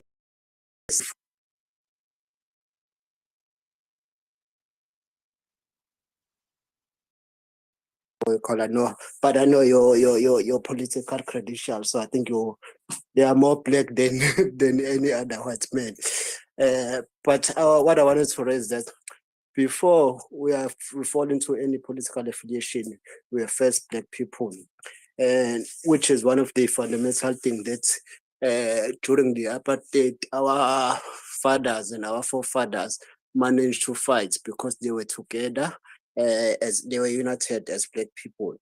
So now, if we are seeing this inconsistent in our judicial system, I've always asked, what does the Black Lawyers Association do or does to make sure that these inconsistent, they themselves take upon themselves and address it to the relevant judicial commissioners or wherever that need to be addressed? Because what we're seeing now will not only affect the generation today, but it's something that will affect the generation of tomorrow or in the next 10, 15 years or 20 years. So if we avoid talking about it now, or if we avoid resolving it now, what will happen to the next generation? This law that keeps on changing as and when one lawyer or judge suits them. What will happen in the next decade, if I may put it that way, in the next century or so, if we are keep on having such laws that changes as and when it suits judges. So these are the things that we as communities ourselves, we need somehow to find within our hearts to be Black consciousness and rise up and raise these issues without, even if we rise up as a community, as we said, Call, there are times whereby you organize some marches, etc., etc. But as much as those marches are effective, but we also need to go on the ground as well. Even if we go to wards or provinces or regions where we need to sit down with people and say, people, these are the issues that are affecting our judiciary, because it might not affect you directly or indirect, but one way or the other in the long run, it might affect you because you didn't rise up in 2020 or in 2021 when you see the inconsistency in our judiciary. So if it affects you in 2030 or 2040, because you didn't rise up now, then you will cry and say, okay, how this law was passed or how this law was changed, because each and every judgment, it gets recorded, whether it is passed or not passed or whatever, or been set aside, but the judgment is recorded. So if you find a judgment again in 2040 and see that no, this judgment it's wrong, whatever the case may be, what you ask yourself, what have I done? Because the judgment was passed or was put in 2020 and I didn't do anything. So that's what I've always said. Before we fall into any association or any political affiliation, we are black men. So we need to remember that black consciousness is what keeps us together. I thank you, Call, for this Twitter and your consistency of these Twitter spaces. It's always a pleasure listening to other views, but we also need to scale up this Twitter or this conversation to the masses, because I can see we have 700,000 people listening. But what about the people who do not have spaces, who do not have Twitter spaces? How do we get this engagement to them? Those are the questions that I always ask myself. Thank you so much once again, Cole. Continue with your consistency. We will always be there to listen and engage wherever we can. Thank you. Cole, it's Johanna. Can I have 2 minutes? I have to run. Just 2 minutes to ease off quickly. It's okay, Johan. Since you have to go, I will allow you, and then we'll take one or two more speakers, and then get also Advocate Mpofo and Tepu to wind up. Thank you very much. I hand over to you, Johan. Thank you. I just need to point out that this one is going to be even harder to believe. The same Grahamstown High Court against one of our companies in 2012, in case number 3352, the Petroleum Oil and Gas Corporation, Petro SA of South Africa, wholly owned by the Energy Corporation of South Africa, then run by Jeff Radebe. He was the Minister of Energy at the time. Actually did exactly what we were talking about, the banks. Also a fraudulent order. They tried to get an order in Grahamstown. They failed. They went back 3 months later and had the same order. This is now the government. The government of South Africa had a fraudulent order manufactured exactly the same way as I've described it earlier. They then used that fraudulent order as the source document in the Durban High Court to sue me in my personal capacity to extinguish me as an individual. So what I'm saying to you is this is the government of South Africa that did that. This is not just the bank. At the time or during all of that, I had letters written, and I've got them, to the state president. The dates were the 26th of November 2018 to President Ramaphosa, Minister or Jeff Radebe, at that time Minister of Energy, to Pravin Gordhan, who was and still is the Minister of State Enterprises, and at that time Tito Mboweni, who was Minister of Finance. All four of them received it. Not only did I have it emailed to them, but I actually paid for them to be delivered by courier services to their doors, to their offices. It cost 1,000 Rand per letter for the couriers to deliver it to their offices. The waybills are signed, and there was an acknowledgement of receipt, at least from Minister Pravin Gordhan. The dates were the 26th of November 2018. And I had them informed officially on lawyers' letters that all was not good in the matter of Petro SA against one of our companies at that time. They were absolutely informed in writing. They resorted to having a fraudulent order manufactured in Grahamstown, and they used that and uttered it in the Durban High Court to obtain an 11 million Rand judgment against me. This judgment was presided over by Judge Madam Bolton, who also saw that this was a fraudulent order, exactly as I described it before. So what I'm saying to everybody, and I find it a little bit discouraging, in that people are worried about black, white, this, that. The Constitution may have some flaws, it may not have flaws. I don't care what constitution or what mode of you want to put into place. If the people who have to handle it and have to see to it and have to be the custodians of whatever you or we come together and we say, this is the ultimate. If the enforcers of it are corrupt, and I'm going to now say something that the bulk of them are actually black.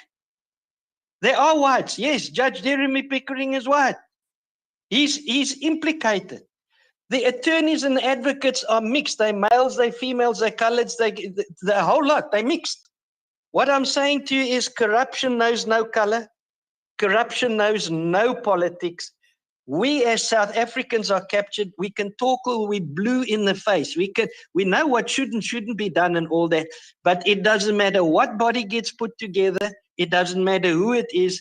If the individuals who oversee that are able to be corrupted because of money, we are absolutely doomed to die, no matter what we want to change, no matter how we want to change it.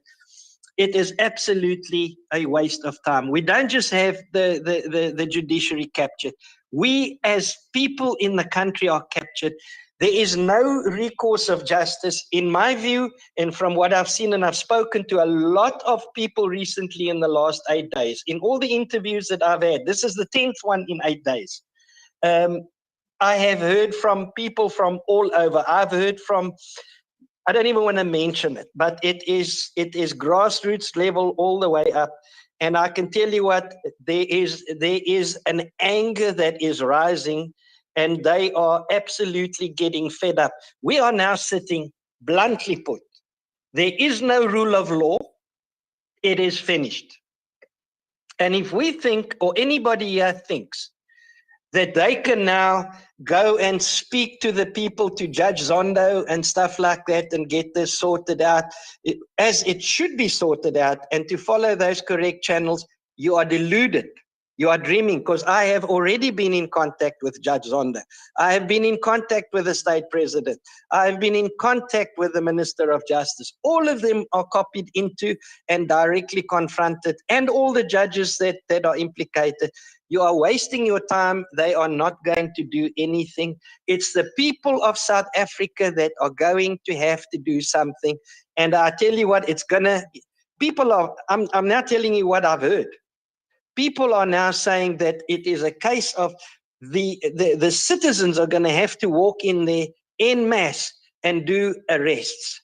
Citizens arrests, because there is no rule of law, and they're going to have to lock these people up. This is not my view. This is a view from many, many other black people and fed up people and colored and Indians. And in fact, I even, well, one or two whites, they all feel the same way, because if there's no rule of law, what they feel is that there's going to have to be citizens arrest, put the whole lot in jail, find the clean judges, find the clean, and it's going to be a big job. And they are going to have to preside over their peers. But while there is no fear of consequences for a dirty judge or a dirty attorney or a dirty this or a dirty police officer or a dirty NPA official, when there is not sufficient fear and consequences when they're caught out, this will carry on. It doesn't matter what body is found. It doesn't matter what agreement is come to. It doesn't matter how much you want to change the constitution into what. Anything that can be corrupted will be corrupted unless there's sufficient consequences built in. And I'm afraid it's going to take something like that. That's my piece that I've got to say. I'll close off with this. When Judge Zondo handed the last report to Ramaphosa, Ramaphosa said state capture was, past tense, an assault on our democracy and violated the rights of every man, woman, and child in this country. He said a true thing. He's part of it, and the judiciary is part of it. The banks are part of it. The government is part of it. Petro SA is part of it. I have the facts. Anyone can go and check. The case number for Petro SA in the Grahamstown High Court is 3352/2012. That was then used in the Durban High Court, and it was absolutely, it is just evil what they've done in the Durban High Court with with Judge Bolton. The case number in the Durban High Court is 7192/2015. That fraudulent order was uttered in the Durban High Court, and the source document was the fraudulent order manufactured by Petro SA in Grahamstown. I can tell you what, if you think that you've got legal recourse, you are wasting your time. I am now saying to people, there is, in my view, and in the view of everybody that's actually had the time to look at this, none of them will actually believe anything that happens in any court, because if you go there because your dog bit your neighbor, and you think that that's now a very small case in relation to what I'm saying.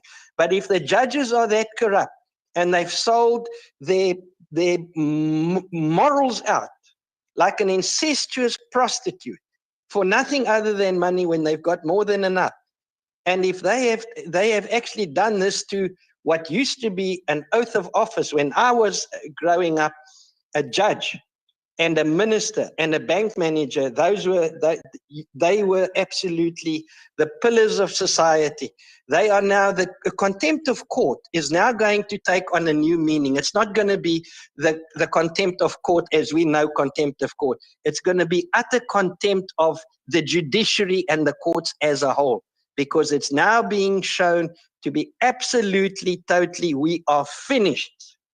And we're about to collapse if the people of South Africa, forget about black, white, and who did what, and I understand all that stuff and apartheid and all that.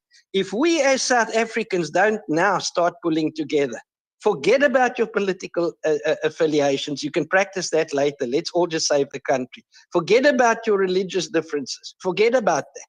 Forget about your ethnicity. Forget about the whole lot. Those are all things that actually divide. We need to get past that, and we need to get past that very, very quickly, because the window of opportunity is so small, and it's just getting smaller and smaller and smaller. Carl, that's my bit. Thank you so much, Johan, and thank you for the detailed information that you shared with us. Some of the stuff that you shared with us is most disconcerting. And evidently, we have a huge challenge in front of us within the whole judicial system. I think it is correct for Johan to ask the question, what can we as citizens do? And I hope that as our conversation continues, and I'm going to give 2 or 3 more people a chance to speak, to get the mic, before I'm going to ask Advocate Mpofu and also my co-moderator Tsepo Khadima to wind up, and then I'll make the concluding remarks. Can we also continue to concentrate on that issue of what can we as citizens do? How do we address these issues? Johan is referring to President Cyril Ramaphosa. And he says, yes, but he spoke some truth. But at the same time, one of the worst examples of state capture and one of the worst representatives of the centuries-long state capture through the big white monopoly companies can be found in Cyril Ramaphosa. And when Johan talks about citizens' arrest, I believe that number one is the first person that now has to be arrested by the citizens of this country. I'm handing over to Bo. Bo, I see you have requested for a while. Bo Mbandwane, have you got the mic? Thank you and good evening. I just listened to Jericho. I think South African legal system, really as it is at this point, is really designed to cater for property rights, people who have things, right? So Jericho's issues are really first and foremost about a person who has things and land and, those who are in power in that scheme of things are then crooking each other. There are always those cases. You know, the Road Accident Fund deals with unscrupulous attorneys and so forth. These are almost natural things that go hand in hand with the profession of lawyering. I'm sorry that I say this too, with Mr. Mpofu being present. But just quickly running through, I think some of those listening will be very aware that I'm one of those people mentioned in the state capture report. The feeling is that the report is a mixed bag of all sorts of things that are not even related to capturing of the state, just perhaps general accusations about malfeasance. We can't categorically say the entirety of the report is wrong if each page is wrong. At the same time, one must not forget that the genesis of how we got to the Judicial Commission being established, perhaps it's highly questionable, and in fact, one will not be doing service if we don't recognize that there is a constitutional crisis as a result of how we've handled the matter from the beginning, and how it has progressed up till today. Let's take a case where I want to challenge findings or even comments, because there are no findings in my part, just comments, you know, that are prejudicial and so forth by those who wrote the report. One of the aspects of this report is that we keep saying this is what Justice Zondo said, when we all know that it is not likely that it is him personally who did that, but it's evidence leaders who then took their prosecution and later on converted it into a report which Justice Zondo just accepted. And then it's bound into some report. It's clear to me that even the grammar, the language, the style is not the same person writing.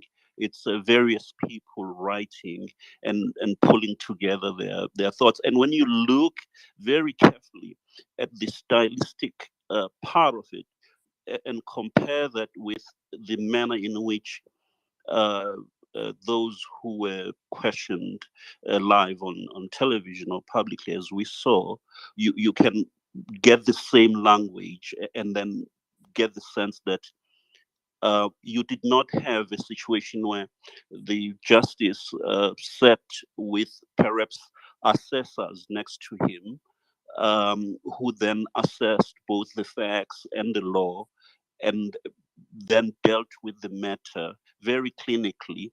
But it's very clear to me that you had a situation where the evidence leaders, who are people who are prosecuting the matter, therefore they have bought into the allegation.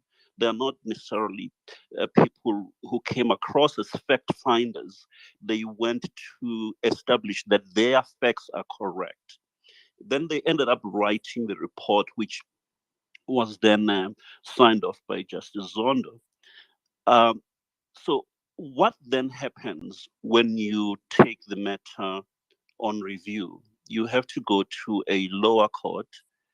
You go to the lower court to review. If that review by a junior judge to the Justice Zondo, they review the matter, they have to find against their boss and say that, boss, in fact, you were wrong on law, you were wrong on attaining and getting the sense of what the facts were. You were totally out of hand. The language you used was not correct. I don't know what judge currently in South Africa will actually end up telling Justice Zondo that. Just on review. Now, let's say you lose the review. You are appealing that loss. I also don't know what court will accept your appeal. I don't know which jurisdiction. So these are the things that are going on in my head, and I think that they call for an analysis of whether there is indeed a constitutional crisis or not. And I argue that indeed there is. Let me just branch away from those people who feel that they are aggrieved about the report, personally or severally, and just move to how the public protector suspension was handled, and how the impeachment itself of the public protector in Parliament is going to progress, and eventually, how is it that we're going to have members of Parliament, one way or the other, who may have been prosecuted, perhaps I mustn't use that word when it comes to the public protector, but where the public protector may have made adverse findings over in the past, and we know there are more than a handful in Parliament, and for the impeachment to pass, you need to have some kind of a 2/3 majority of sort for MPs in Parliament, and then you get the public protector removed. What of the conflict of interest then emanate as a result of those members of Parliament who may have an axe to grind with a public protector? And this has nothing to do with Ms. Mkhwebane, any public protector for that matter, in any time in future or otherwise. Should those then MPs not recuse themselves so that we can establish a sense of lack of conflict of interest? Or does it not matter?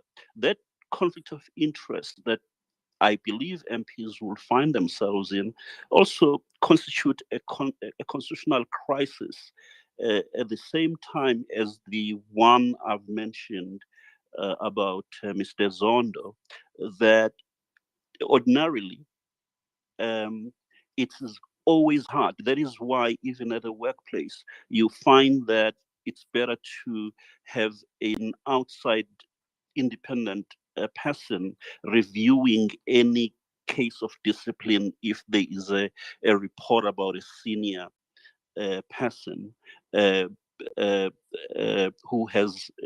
who's being accused of having contravened or infringe on a lower category employee. There is no way that we will be able to do this because of the sense that the very establishment of the commission to have a sitting constitutional court judge, and more so for Mr. Zondo to be.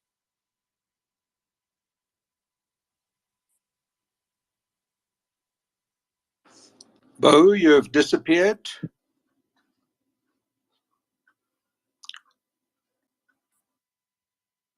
We seem to have lost Bo.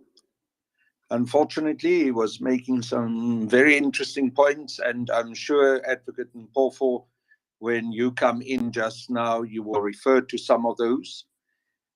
I'm handing the mic to the last one of our people who've asked to speak before we're going to Advocate Mpofu and then also to Tsepo Khadima, and that is Nkosishen. The mic is yours. Thank you, Comrade Carl. Good evening to the People's Advocate, Tsepo, and I see we also have the, I don't know if the title would befit, but the People's Engineer, Coco. No, thank you very much, Comrade Carl. They say Mpangazita. Maybe one day you should host a space where we get to hear why were you referred to as Umpangazita and how did you get that name? Because I think, not that I think, I know that in the African tradition, more especially in the Zulu culture, Nothing. giving of name. Am I still audible? Yes, it seems that Bo is back with us. Let me just hear Bo. Carl, I don't know where I broke off. Can you just? Yeah, perhaps you can just wind up because we moved on to Comrade Nkosishen, but I would like to give you a moment to finish off, but if you can be brief. And Comrade Shezi, if I can indulge you to just wait for a moment, because Bo was in mid-flight, so to speak, when his mic went dead. So if you could be brief, please, Bo. That's fine. Yeah, sorry, Carl. Will you just assist me to tell me where did I cut off? I'm not aware. I was just carrying on and on. At what point do you know? It's difficult to say, Bo. You were talking about the issues of the commission. You were referring to the problems of. He was talking about MPs who have an axe to grind. Okay, that's fine. If he can use that as the hook, that's fine. Because he was also talking about he doesn't know how judges and legal officials will be able to act and take appeals against Mr. Justice Zondo. But yes, MPs have an axe to grind. If you can pick up there, but as I said, Bo, please try to be brief. Okay, I'll be very quick. I'll just summarize everything quickly. Thank you, Mr. Mpofu. Yes, the conflict of interest and perhaps the test of independence of mind on those MPs who do not have a code of recusing themselves. How do they recuse themselves on the matter of voting in Parliament when that time comes?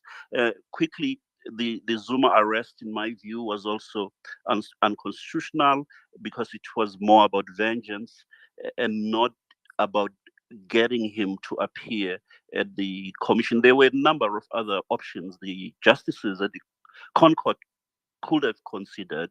That was to order him to appear, or even fine him daily if he does not want to reappear. The jailing was just totally out of hand, and it's scary for a lot of other people who have a right to remain silent and so forth.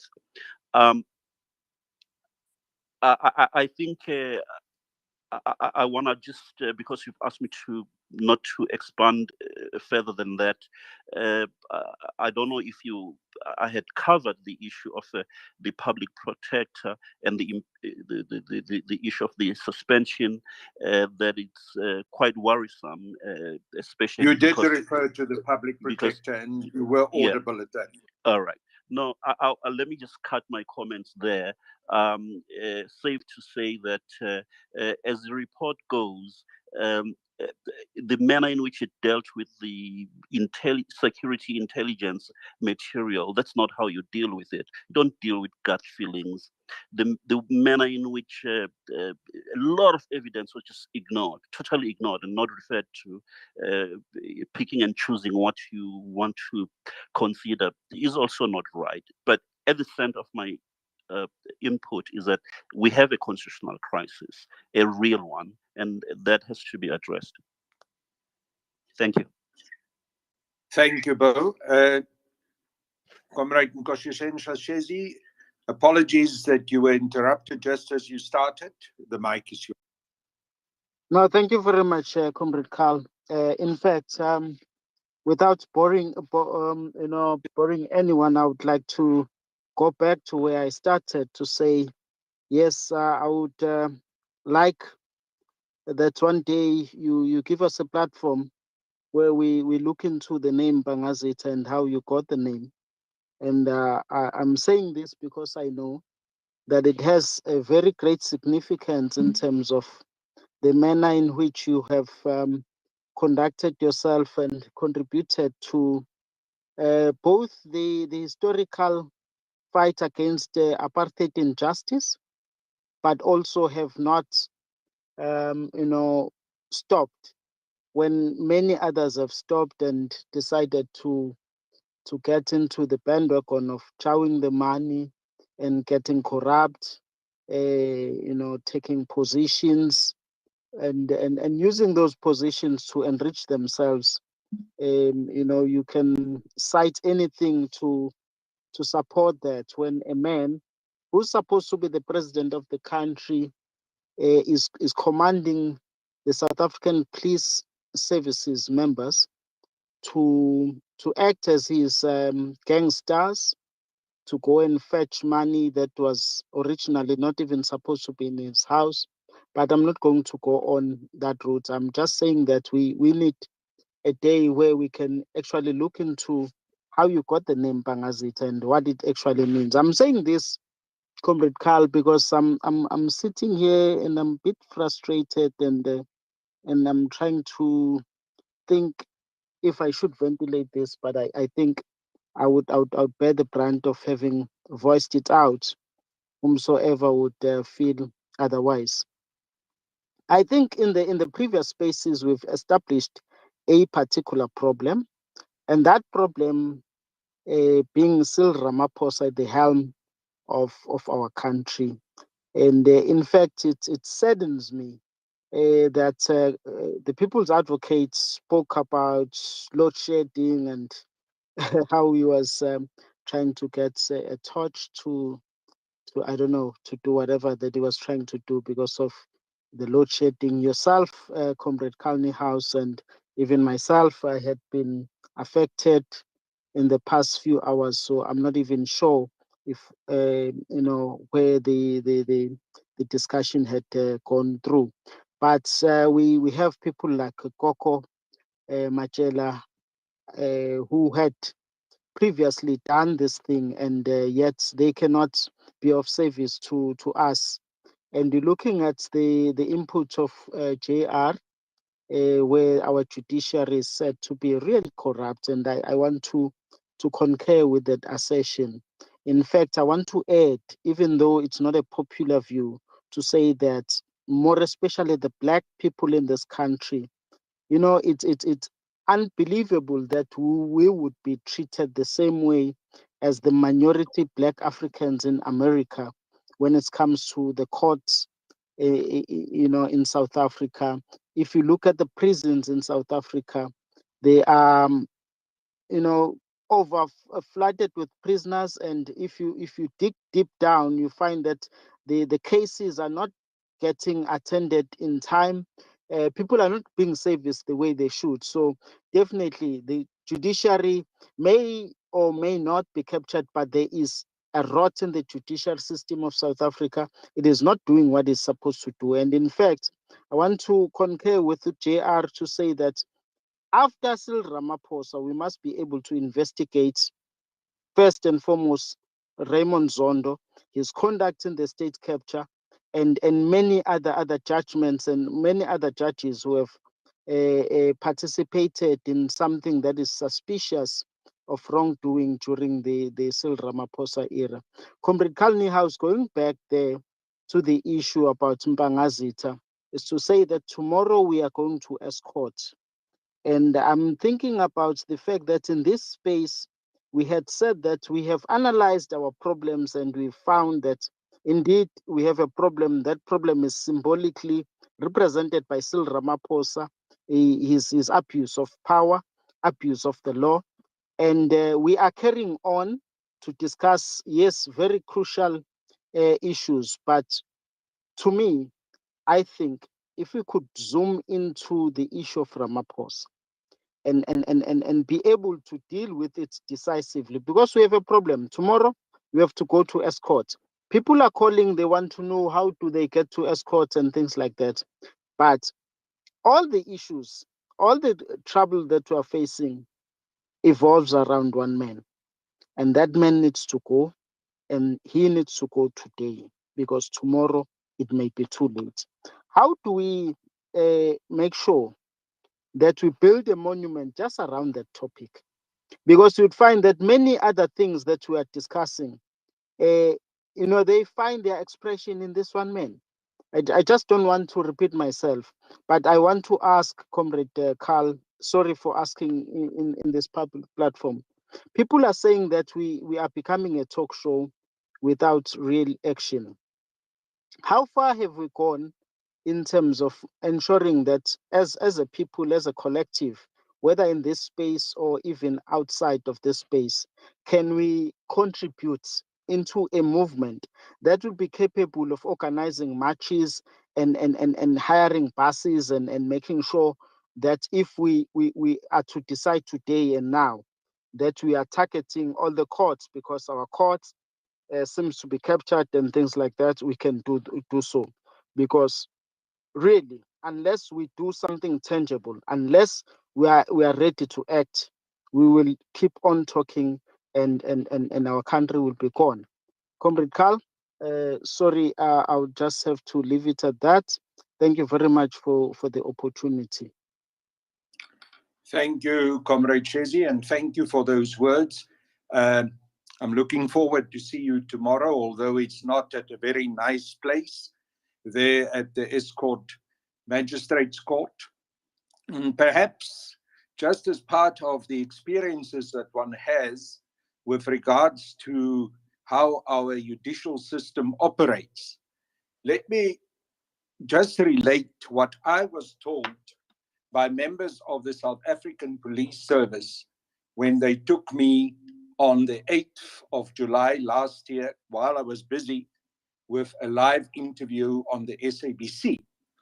And as I was taken into the police cells, the one senior officer said to me, "Look, we don't want you here, but we had no other option but to arrest you because we were directly instructed by the Minister of Police to do so." So this is the kind of system that we have. Political interference. Since then, I have now been arraigned in court. I'm appearing in court tomorrow for the 5th time for a ridiculous and farcical COVID-19 case.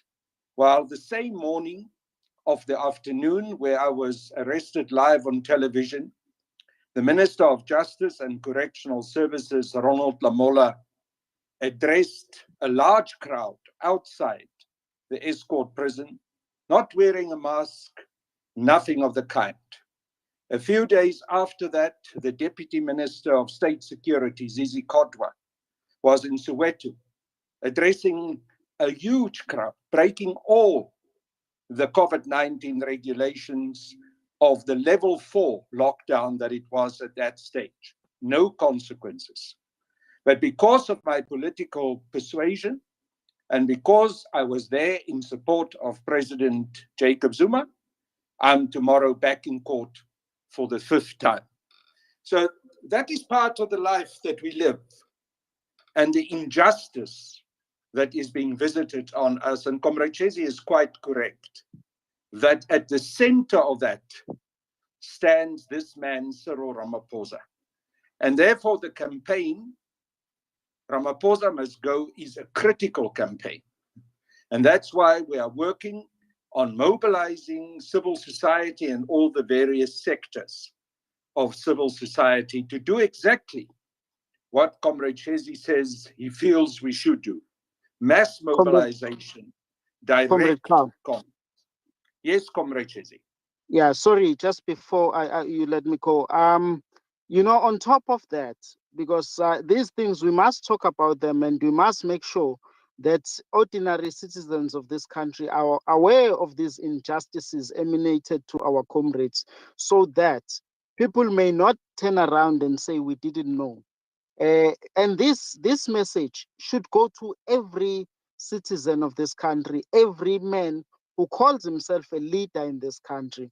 You should be able to stand up for those who stand up for the revolution. In fact, in this week, there's a group of comrades who were arrested in July last year.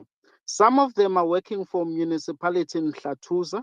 Some of them are not even working, and they do not have monies for legal representation.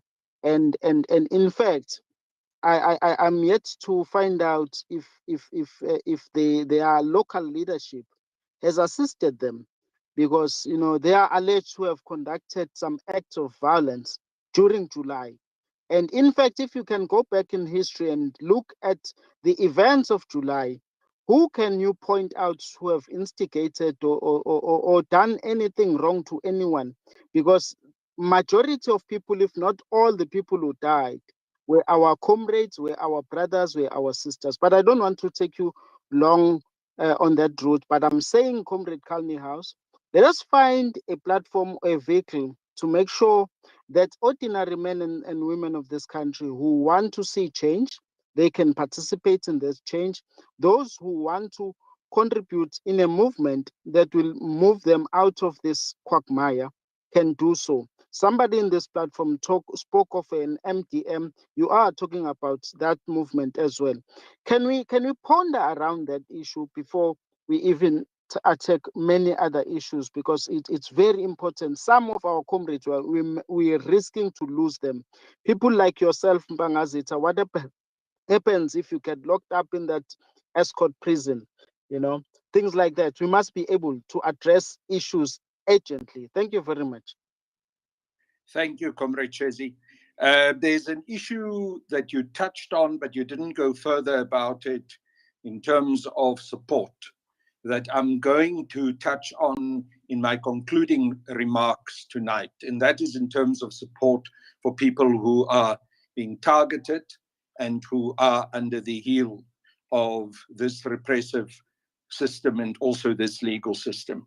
But for now, I want to move on. And Comrade Dali, I'm going to give you an opportunity now to do your concluding remarks.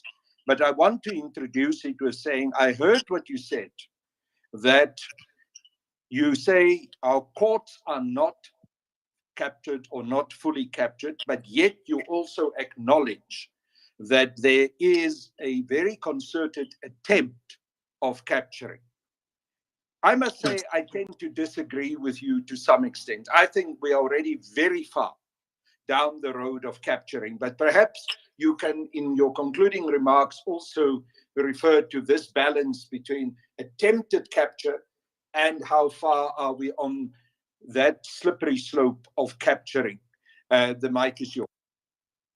Okay, thanks, Comrade Carl. Maybe let me start with that question so that you understand exactly what I'm saying. I'm saying that, well, firstly, for the issue of the attempt to capture, you don't even have to be a genius or to have any tangible evidence. That's what I was saying. It would be naive to believe that the forces who want to control our society can leave such a powerful institution intact. It would be like assuming that the media, for example, can just be allowed to have to write whatever they want without anyone influencing them. That will never happen. So, and I don't want to get into the serious ideological issues about capture, because I have problems with the notion of capture for different reasons, which I tried to explain to Chief Justice Zondo, but I don't think, I think I was just wasting my time. So, because capture, as some, I think it was Johan who said we are all captured. And maybe you are saying it in a different context.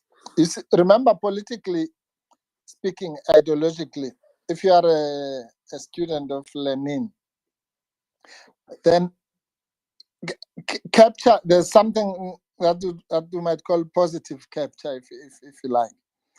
There's no such thing as a neutral state, according to Lenin. Every state is captured. The question is whether it is captured by the people or by the working class, or captured by the bourgeoisie and the other ruling classes. So the struggle between the two classes is one of capturing the state, so that the state can be used either as a positive instrument for in the interest of the class that will have captured it. But that's definitely a debate for another day. But what we mean by state capture in South Africa is something we have developed, which nobody has ever tried to define. I asked Pravin Godan for more than an hour what state capture is. He was just telling me about fraud and corruption, which it can't be the same thing, because if it's the same thing, then they should have said it's a commission of fraud and corruption, and not add something called state capture. No one has ever defined it here. But when we talk about judicial capture in the South African context, I'm assuming we're talking about the judiciary being captured in the sense of either being bought specifically, or being won over by a particular faction and so on. And what I was saying is that the judiciary as a whole is not captured in that way. It would be, I mean, if you talk just, let's talk just about, let's say, brown envelope. There might be a case or two of brown envelope judiciary. I don't know, I've never heard of it, but I'm sure it has happened somewhere. But if you were to do it to all the 300 or some whatever charges, I'm just saying it would be almost impossible to execute such a plan. But we must distinguish that from something. Actually, somebody mentioned this, one of your speakers, I can't remember who, about that the judges must be tested for their ideological leaning.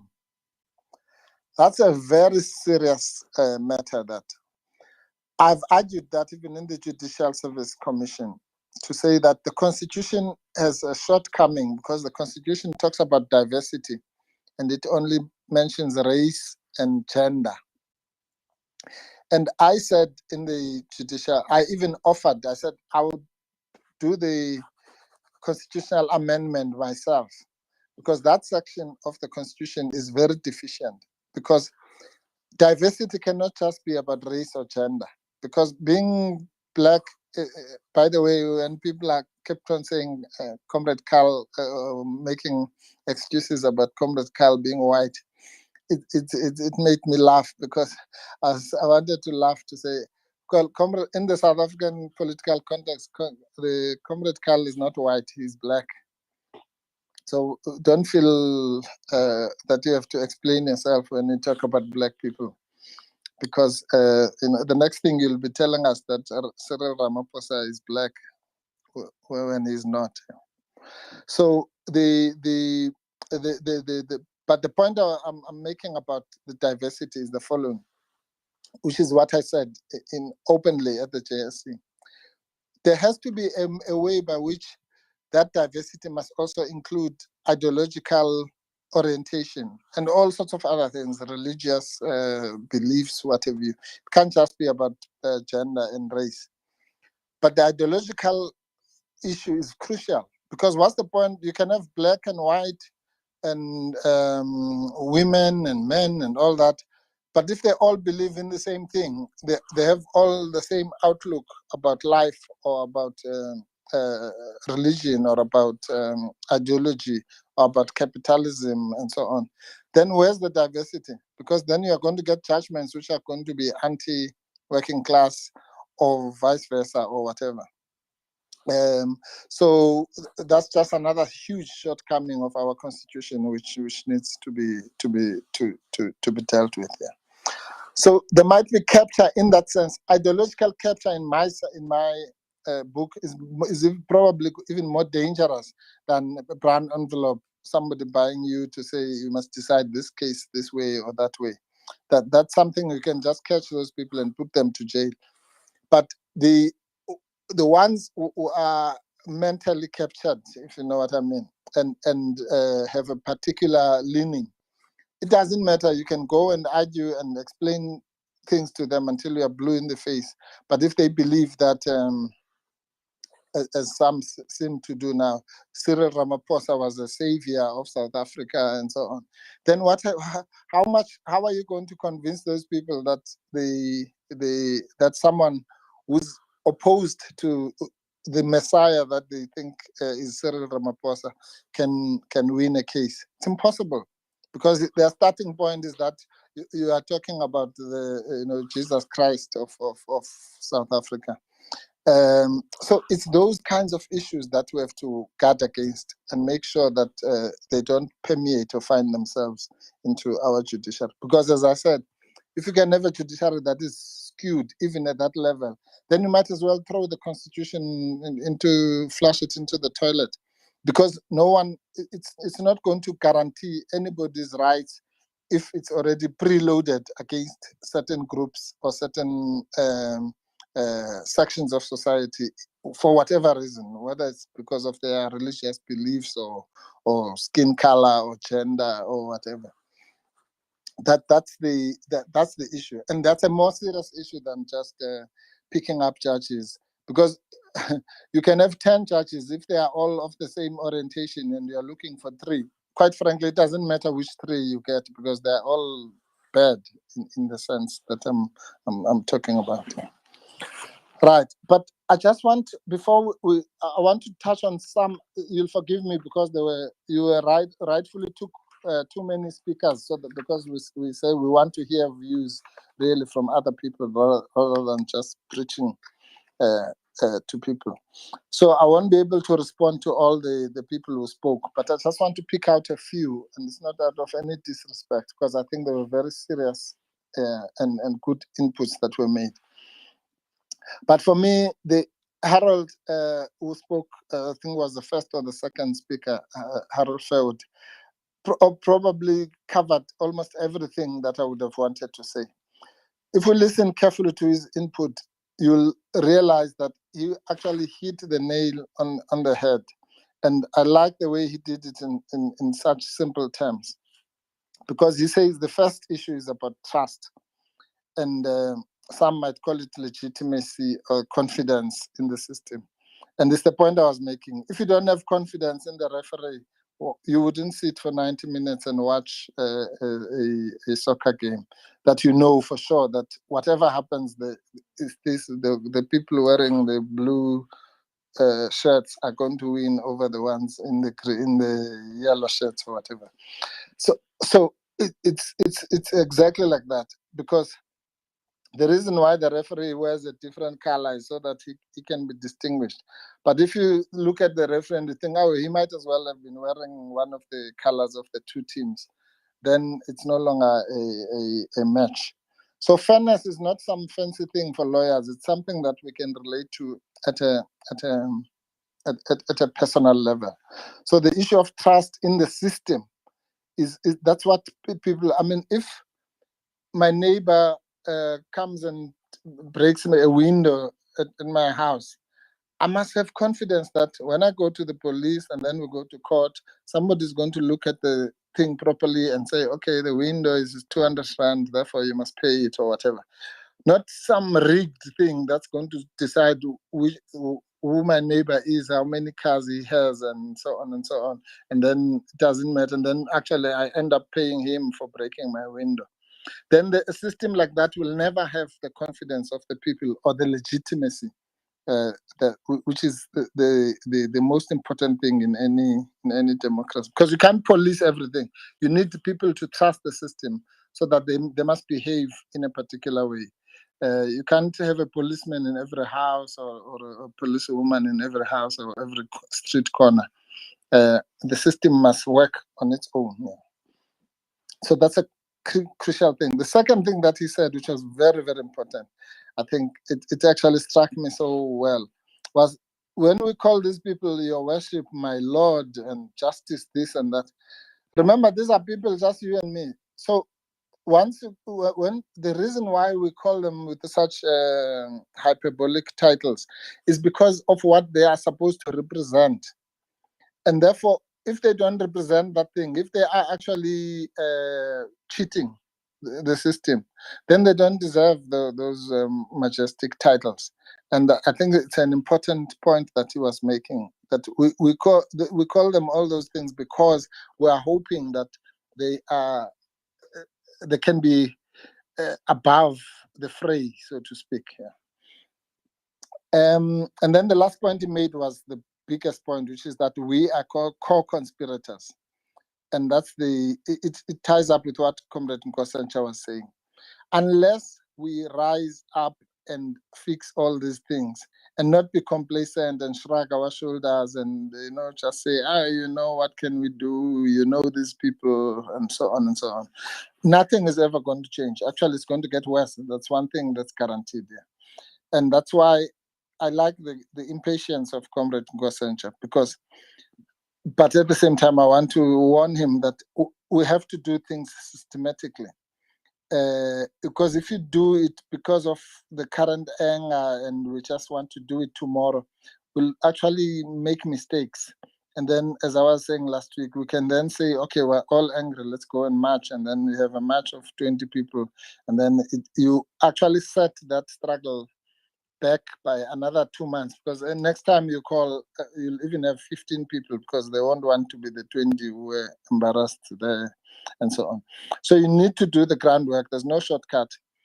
And you must know the difference between organization. If you want to organize a mass movement, that's a different thing to mobilizing for a particular event. But those two things at the same time, they go together. But we can debate that also on another occasion. Because what we're doing here is also we're educating each other and giving each other ideas. That's also important, but on its own, it's meaningless. I mean, I think Karl Marx said that philosophers have analyzed the world for a long time, but the idea is to change it, not to analyze it. Yeah. So analysis has its place, but it must be accompanied by action. So I wanted just to highlight those issues that Harold made out, because they really almost covered everything we want to talk about. On a lighter note, Comrade Karl, I think one day you must have a space about why people use all these funny names and not their names. It's actually it's such an interesting thing. So I think there's I'm already dead. So I wanted to say there was a good input from I'm already dead, and he was very much alive. He sounded very alive to me. Yeah, but and he spoke about for example, the appointment of Justice Zondo and the JSC and the issue of suitability of candidates. Very, very good insights there. And whether it can be challenged. Well, as I said it at the beginning, there's nothing in a democracy that cannot be challenged. Please, people, you must understand that. There is nothing and there's nobody who cannot be challenged.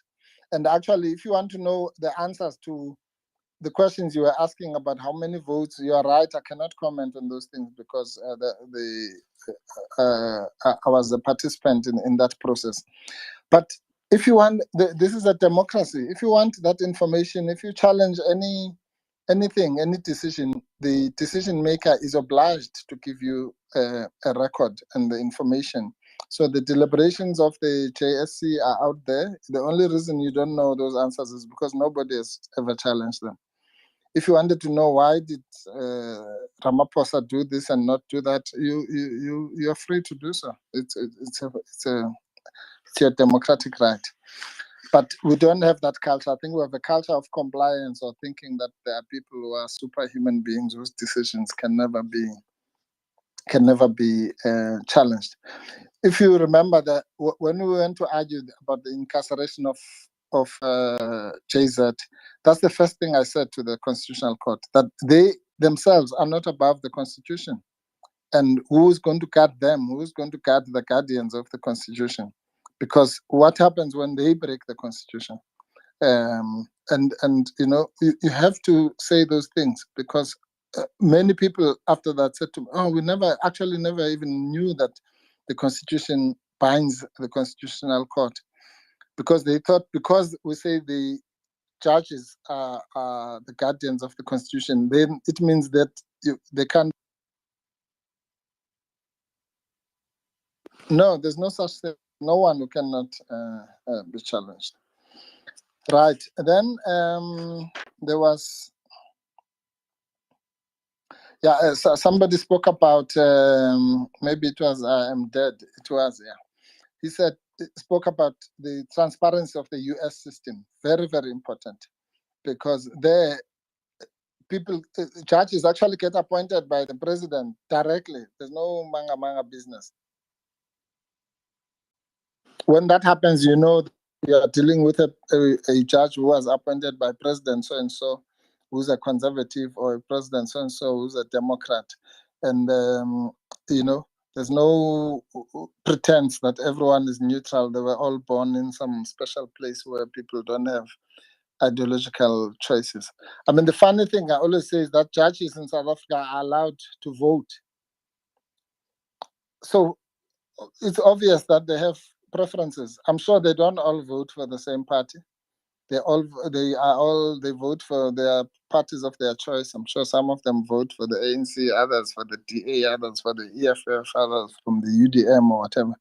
So why is it a secret? Why must we not know about their general preferences, so that we can ensure that there's sufficient diversity on the bench? Because they're not superhuman beings. They're like us. They have fears, they have hopes, they have, you know, children at school and so on. So, and they're susceptible, they fear crime. They're like all of us, you know. Yeah, then there was an issue about, I think it was from Black Consciousness. He also raised the issue of confidence and whether the institutions are enablers. And I like that point, because institutions, by the way, are the most important things in a democracy. Human beings come and go, leaders come and go, presidents come and go, and MPs, speakers, and all those things, councillors. But if you destroy the institution, then you're in trouble. And that's what's important. So the institution of the judiciary is our baby. It's not the baby of the Chief Justice, because as we know now, even Chief Justices come and go. So a particular Chief Justice cannot be entrusted with the entire judiciary. It belongs to us, doesn't belong to them. They are there as judges for the people, you know, and according to the dictates of a constitution of the people. They don't just wake up and decide to make up the rules. So that sense of ownership must always be instilled in our people. That's why I was saying people should have a direct interest on who's a judge, who's a candidate, why are they appointed, and so on. And there should be a specific effort to democratize and open up the JSC system. I think the TV networks are doing well, because most of those interviews are always on national television. But the people themselves must know that you don't just watch that thing for entertainment value. You actually need to take a direct interest as to what is happening there, because it's going to impact on you one day. You might watch some judge being interviewed. The next thing you'll be facing that person and saying, oh, it's that person. And that they didn't even comment. Maybe when you are aggrieved, you could have said, maybe I could have prevented even the appointment of this person if I had objected or raised my views or whatever. All right. Now, Then there was Godfrey, I think, a person with a name, hopefully a real name, said that something about the fear. And I think, Comrade Carl, you made a comment about security of people. Look, fear is a notion we must just banish. If we are going to do anything to change this country, fear is the last emotion that we must entertain. They can't kill us all, and that's why we need mobilization. That's why, because if there's only one advocate speaking and one policeman or one parliamentarian, then you can be isolated and demonized or killed even.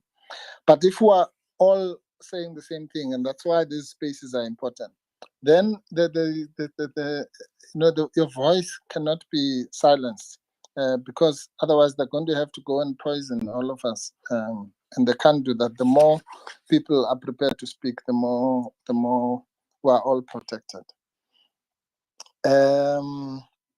Real Democracy spoke about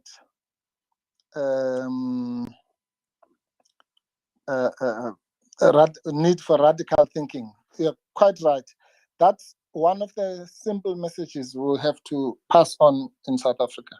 That you can't, I don't understand why anyone can think that a system as rotten, as entrenched, as that as murderous, such as colonialism and apartheid, what we have gone through over the last 370 years or so, can just be changed by kind of, polishing the surfaces a little bit and tinkering, but not going for the core of the monster that we're dealing with. And that's what's wrong with the current government, is the reformism and moderate, and then that's why you get praised, of course, by the white world. If you are a reformist or a moderate, oh, you are the best thing, you are a good black person.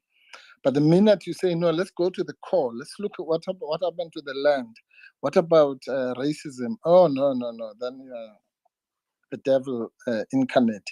You can't do that. We must never be scared to confront these people. They're going to demonize you. They'll call you all sorts of names and lie about you and so on. But if we are going to change anything in this country, we need radical, very extremely radical thinking and thinking out of the box, because you're not going to stop our people sitting in the shacks and children shivering in this cold like we have today. We are here complaining about load shedding, but there are people, for them load shedding actually doesn't exist, because they've never had electricity. And you think that a problem so deep-seated, because that affects millions of people. You just have to look at a place like Khayelitsha, and places like that, and you think that you can go and preach to those people that they must just work hard and then they'll be fine. It's not going to happen. You need radical change. You need to address the uncomfortable issues of land and who owns what in this country. I just want to, Oh, the other point I wanted to make, Comrade Carl, it's a pity that your hand is gone, because you also raised the issue about you're waiting for cases and so on. And I wanted to say, we need to separate these things. There is corruption, which is what we've spoken about. There is complete inefficiency, which is what you are talking about the delays and so on. All those things must go. But that's a different thing from judicial capture and the issue of what I call ideological orientation, or people who really just want to go with the flow or please the current system, or want a career advancement to be liked by the current guys so that they can climb into better positions. That's what we should be watching for. Because if decisions are going to be made on the bench, not on the basis of the case, but on the basis of who is the litigant and what is in it for me and all those things, we must be able to be there to call them out. I'm sure those kinds of things are happening, but if they're not called out, they're not going to be curbed or discouraged. But I want to go quickly to Bo, because there's a point I want to make at the end. Bo's issue, yes, I think I agree with most of what he was saying about the propensity of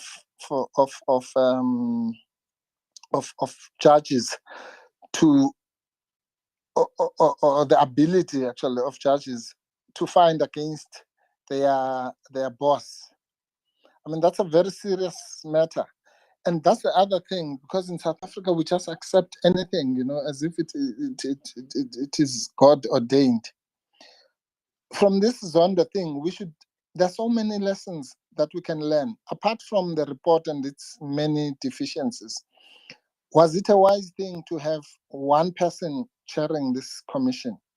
I mean, that's a serious question. Nobody has even raised that issue. All the commissions we know, whether it was the Marikana Commission, the Mpati Commission, the Arms Deal Commission, none of them had one person. They had three people, or a judge, or many judges, or a judge and assessors. And one that is supposed to be one of the most important has one person. What are the implications of that? Would the report have been the same if there were three people there? Even the so-called SARS commission, which was another bit of a fuss, had four people sitting there. So what does that mean? But the issue that Bo is raising is even more pertinent.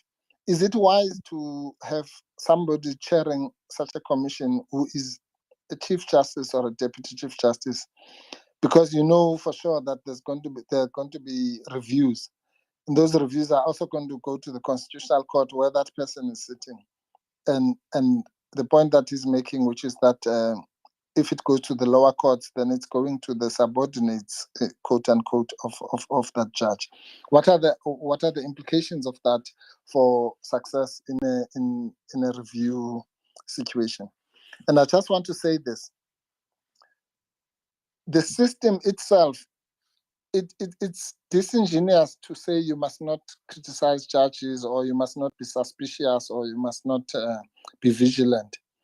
Because let's take one thing. Why do we employ judges for life? It's a measure to ensure their independence. So if they were born as independent, then why we wouldn't need to take any measures to ensure their independence, because they are born that way.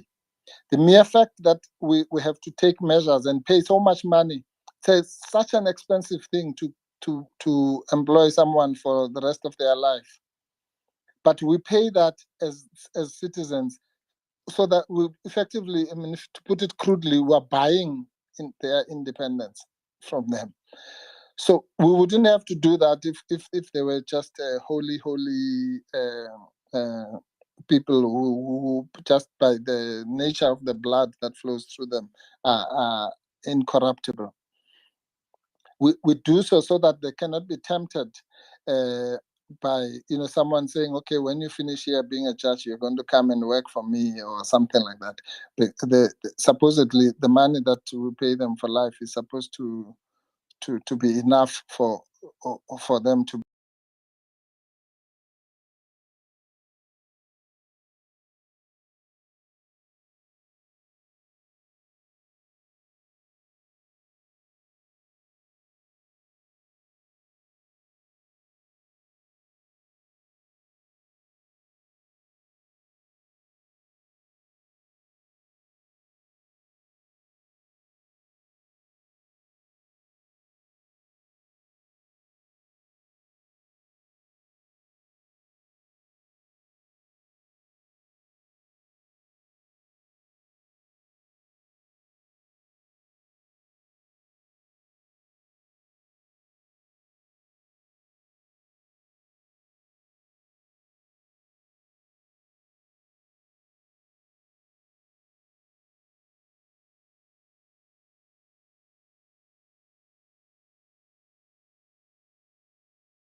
we want them to do a commission on the Gupta network, as it was called those days.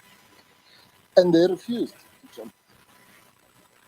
And now when this thing came, it came with this all-encompassing broad mandate and basically targeting all sorts of people. So you're not sure what was the actual game here. And listen to me carefully. We have, somebody said Matsela Koko is here. Now I'm going to give you the names of black executives who are probably some of the most shining examples of excellence of what we have produced in the past 25 years or so, such as Matsela Koko, Brian Mulefe, Lucky Montana, Tom Moyane, Siyabonga Kama, Dudumieni, Arthur Fraser, Yake Kwinana, and so on. Now, these people have all been rubbished and vanished into nothingness for so-called state capture.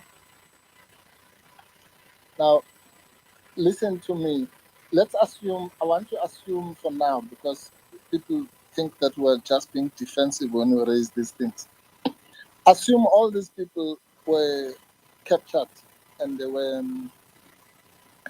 part of the Gupta network and all sorts of things. Assume so. So then what must we do now? Must we then condemn these people and their families and their children for life?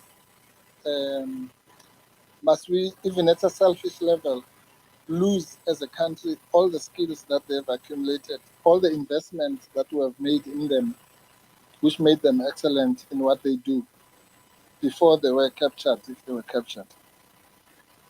So we need to think in those terms and stop just being, easy, placid, and to be influenced by noise.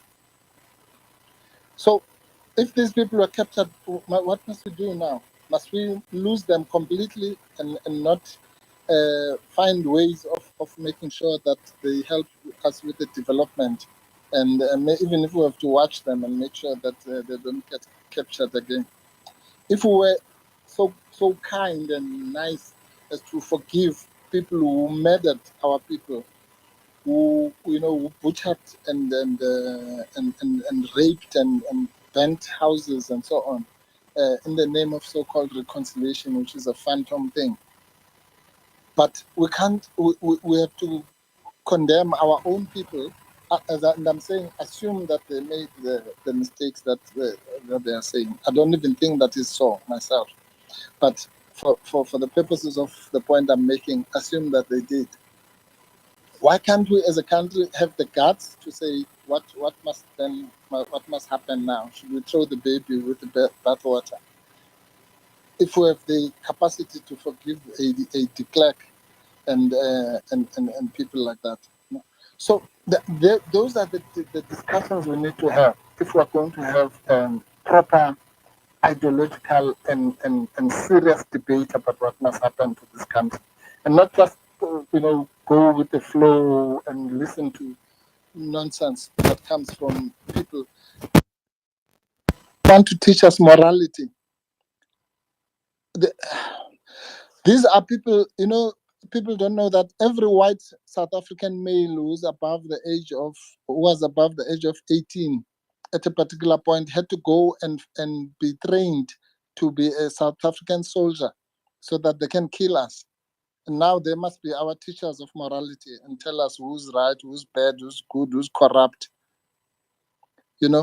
So that's our task, is to educate our people so that they don't just get hoodwinked by the enemy so easily. We can't be told by the DA and people like that and the so-called NGOs who's a good black and who's not a good black. We must decide that for ourselves. Okay, Comrade Kyle, I think this one makes my blood to boil.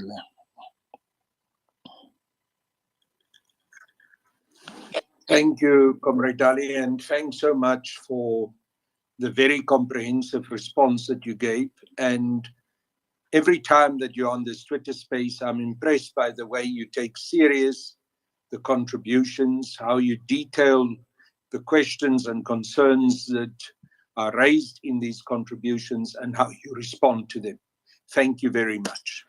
I want to hand over to Comrade Tsepo Gadima, if he's still on the Twitter space. He was a moment ago here, but he seems to have fallen off again. But I think it's fine. If he's not here, we have had some very, very good inputs from our contributors and also from Comrade Tsepo. I want to thank him because, to a very large extent, he conceptualized this particular Twitter space. And he brought Johan Root and Justin Lewis in. And I think their personal life experiences, what they were referring to, the detail with which Johan spoke, was really very revealing for all of us. There's a huge challenge that we all face in this country. And it's a challenge that plays itself out in the judicial system. Comrade Dali, can you just mute, please? It's a challenge that plays itself out in our judicial system. It plays itself out in our economic system, actually everywhere. And that is that we have never really transformed our society. I said this morning in an input that I made that South Africa got democracy, but we never got justice, and we never managed to get rid of racism, and we never managed to restructure our economy so that the majority of Black and especially African people can be in control of this economy and can determine their own destiny. And these are the challenges that we have to address. If we fail to address them, things will just get worse. But if we address them, as Comrade Dali said, we will have to do so with radical thinking and with a huge amount of courage. Because we must be prepared to make the sacrifices that are required. But at the same time, we must be prepared to show the comradeship that are required. And this brings me to a short statement that I wanted to make. I have once or twice responded to the issue on Twitter because it was raised, sometimes out of concern by people who are well-meaning, but I think more often by those who are not well-meaning and were actually trying to attack and undermine us. I think it is very important that we must show solidarity with each other, and that we must be prepared to support each other, especially when we become the victims of selective prosecution and the manner in which the state has been used and abused for partisan political reasons. In my own personal instance, I've had to go through some of the difficulties of going to court and sometimes sitting in the courtroom with one or two people behind me on the public gallery.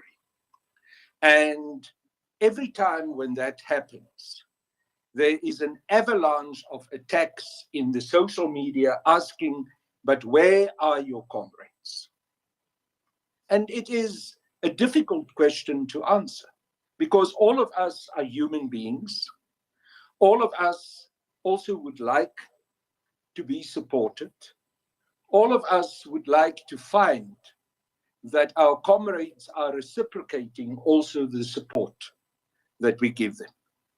But my response under all those circumstances was, look, I support my comrades who go to court because of the principles that are involved, not because I necessarily want them in return to come and support me in my court case. But the issue that we need to be concerned about is, what does comradeship mean?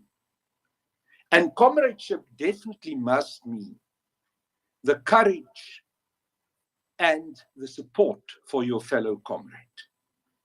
I listened to what Comrade Shezi said when he was referring to those comrades who are still going through legal processes after last year's July uprising, and the lack of support that they receive. If we are not, and here I want to conclude what I wanted to say about this, but if we are not prepared to walk the second mile with our fellow comrade, if we are going to be very individualistic about caring about our own persecutions and prosecutions, and not the prosecution and persecution of my fellow comrade, and not caring whether that fellow comrade is managing and surviving and is able to continue, if we do that, we undermine our own strength. Because our strength ultimately has to be on the basis of comradeship and loyalty. If I do not know, so to speak, that my comrade who is right next to me will support me in these trenches and will be there for me, and especially at times when I may be weak or my fellow comrade may be weak, that we will be there also to take, together with that comrade, the wrath that is being unleashed on us. Then we have no right to turn around and to say to someone, you should not be afraid. We can only do that if we protect and give cover, if we make it possible for comrades not to be afraid. So comrades, I just wanted to say that tomorrow I'm back in the Escort Magistrates Court. You heard that from Comrade Shezi. Farcical COVID-19 continuing of persecution. 5th time that I'm appearing there now. And I've got little hope that the application that we have filed with the court for this matter to be dismissed will be dismissed. Not because there's merit in the case, but because the politics of the situation doesn't allow it. I want to remind you of our next Twitter space, which is next Wednesday on the 29th of June. It's going to be an interesting one because I've invited the Russian ambassador to join us and to come and talk to us about Russia and specifically also about the war in the Ukraine. There's a lot of misinformation about what is going on in the Ukraine. I saw some of my fellow friends and comrades the last few days were at the Russian embassy and were briefed by the Russian ambassador. I'm sure they benefited greatly from that. I'm sure they also know, those of them who are in this Twitter space, that the ambassador is a very thoughtful person with great insight into the situation that is going on in the Ukraine and is able to also present the cause with which Russia moved with that limited military operation into the Ukraine very well. I want to thank all of you for having been present here tonight, and of course again to our guests and to everyone who have dedicated so much time. You know, we started at 5 o'clock, it is now 9:45. This is indeed a marathon session. But I thank you for being prepared to take the time to listen and to speak. And my apologies, as always, to those many other participants who have requested to speak, but who have not had the opportunity. We will continue to try and find a balance between the number of speakers and the long sessions that we are having. I'm greeting you, and I play out with another song of Mzwakhe Mbule, also very appropriate for the juncture where we find ourselves now. Comrade Ali, yes? I'm sorry, man. I know you're signing out. I forgot at the beginning to, when you were asking me about the Freedom Charter rally in Kliptown, to tell you that I thought I was going to break the news here but I see it's already been out. That former SG of the ANC made a surprise visit at our rally, and it was a great moment of political tolerance. So somebody said these tough times will produce their own leaders, and nature doesn't allow for a vacuum. I'll just leave it there. Thanks. I'm very happy that that happened, and I think it is exactly the kind of gesture and action that we need in our current juncture in our politics. Thanks for sharing that with us, Comrade Ace. I'm playing out with Mzwake Mbule, who is singing about that the people will never be defeated. Good night.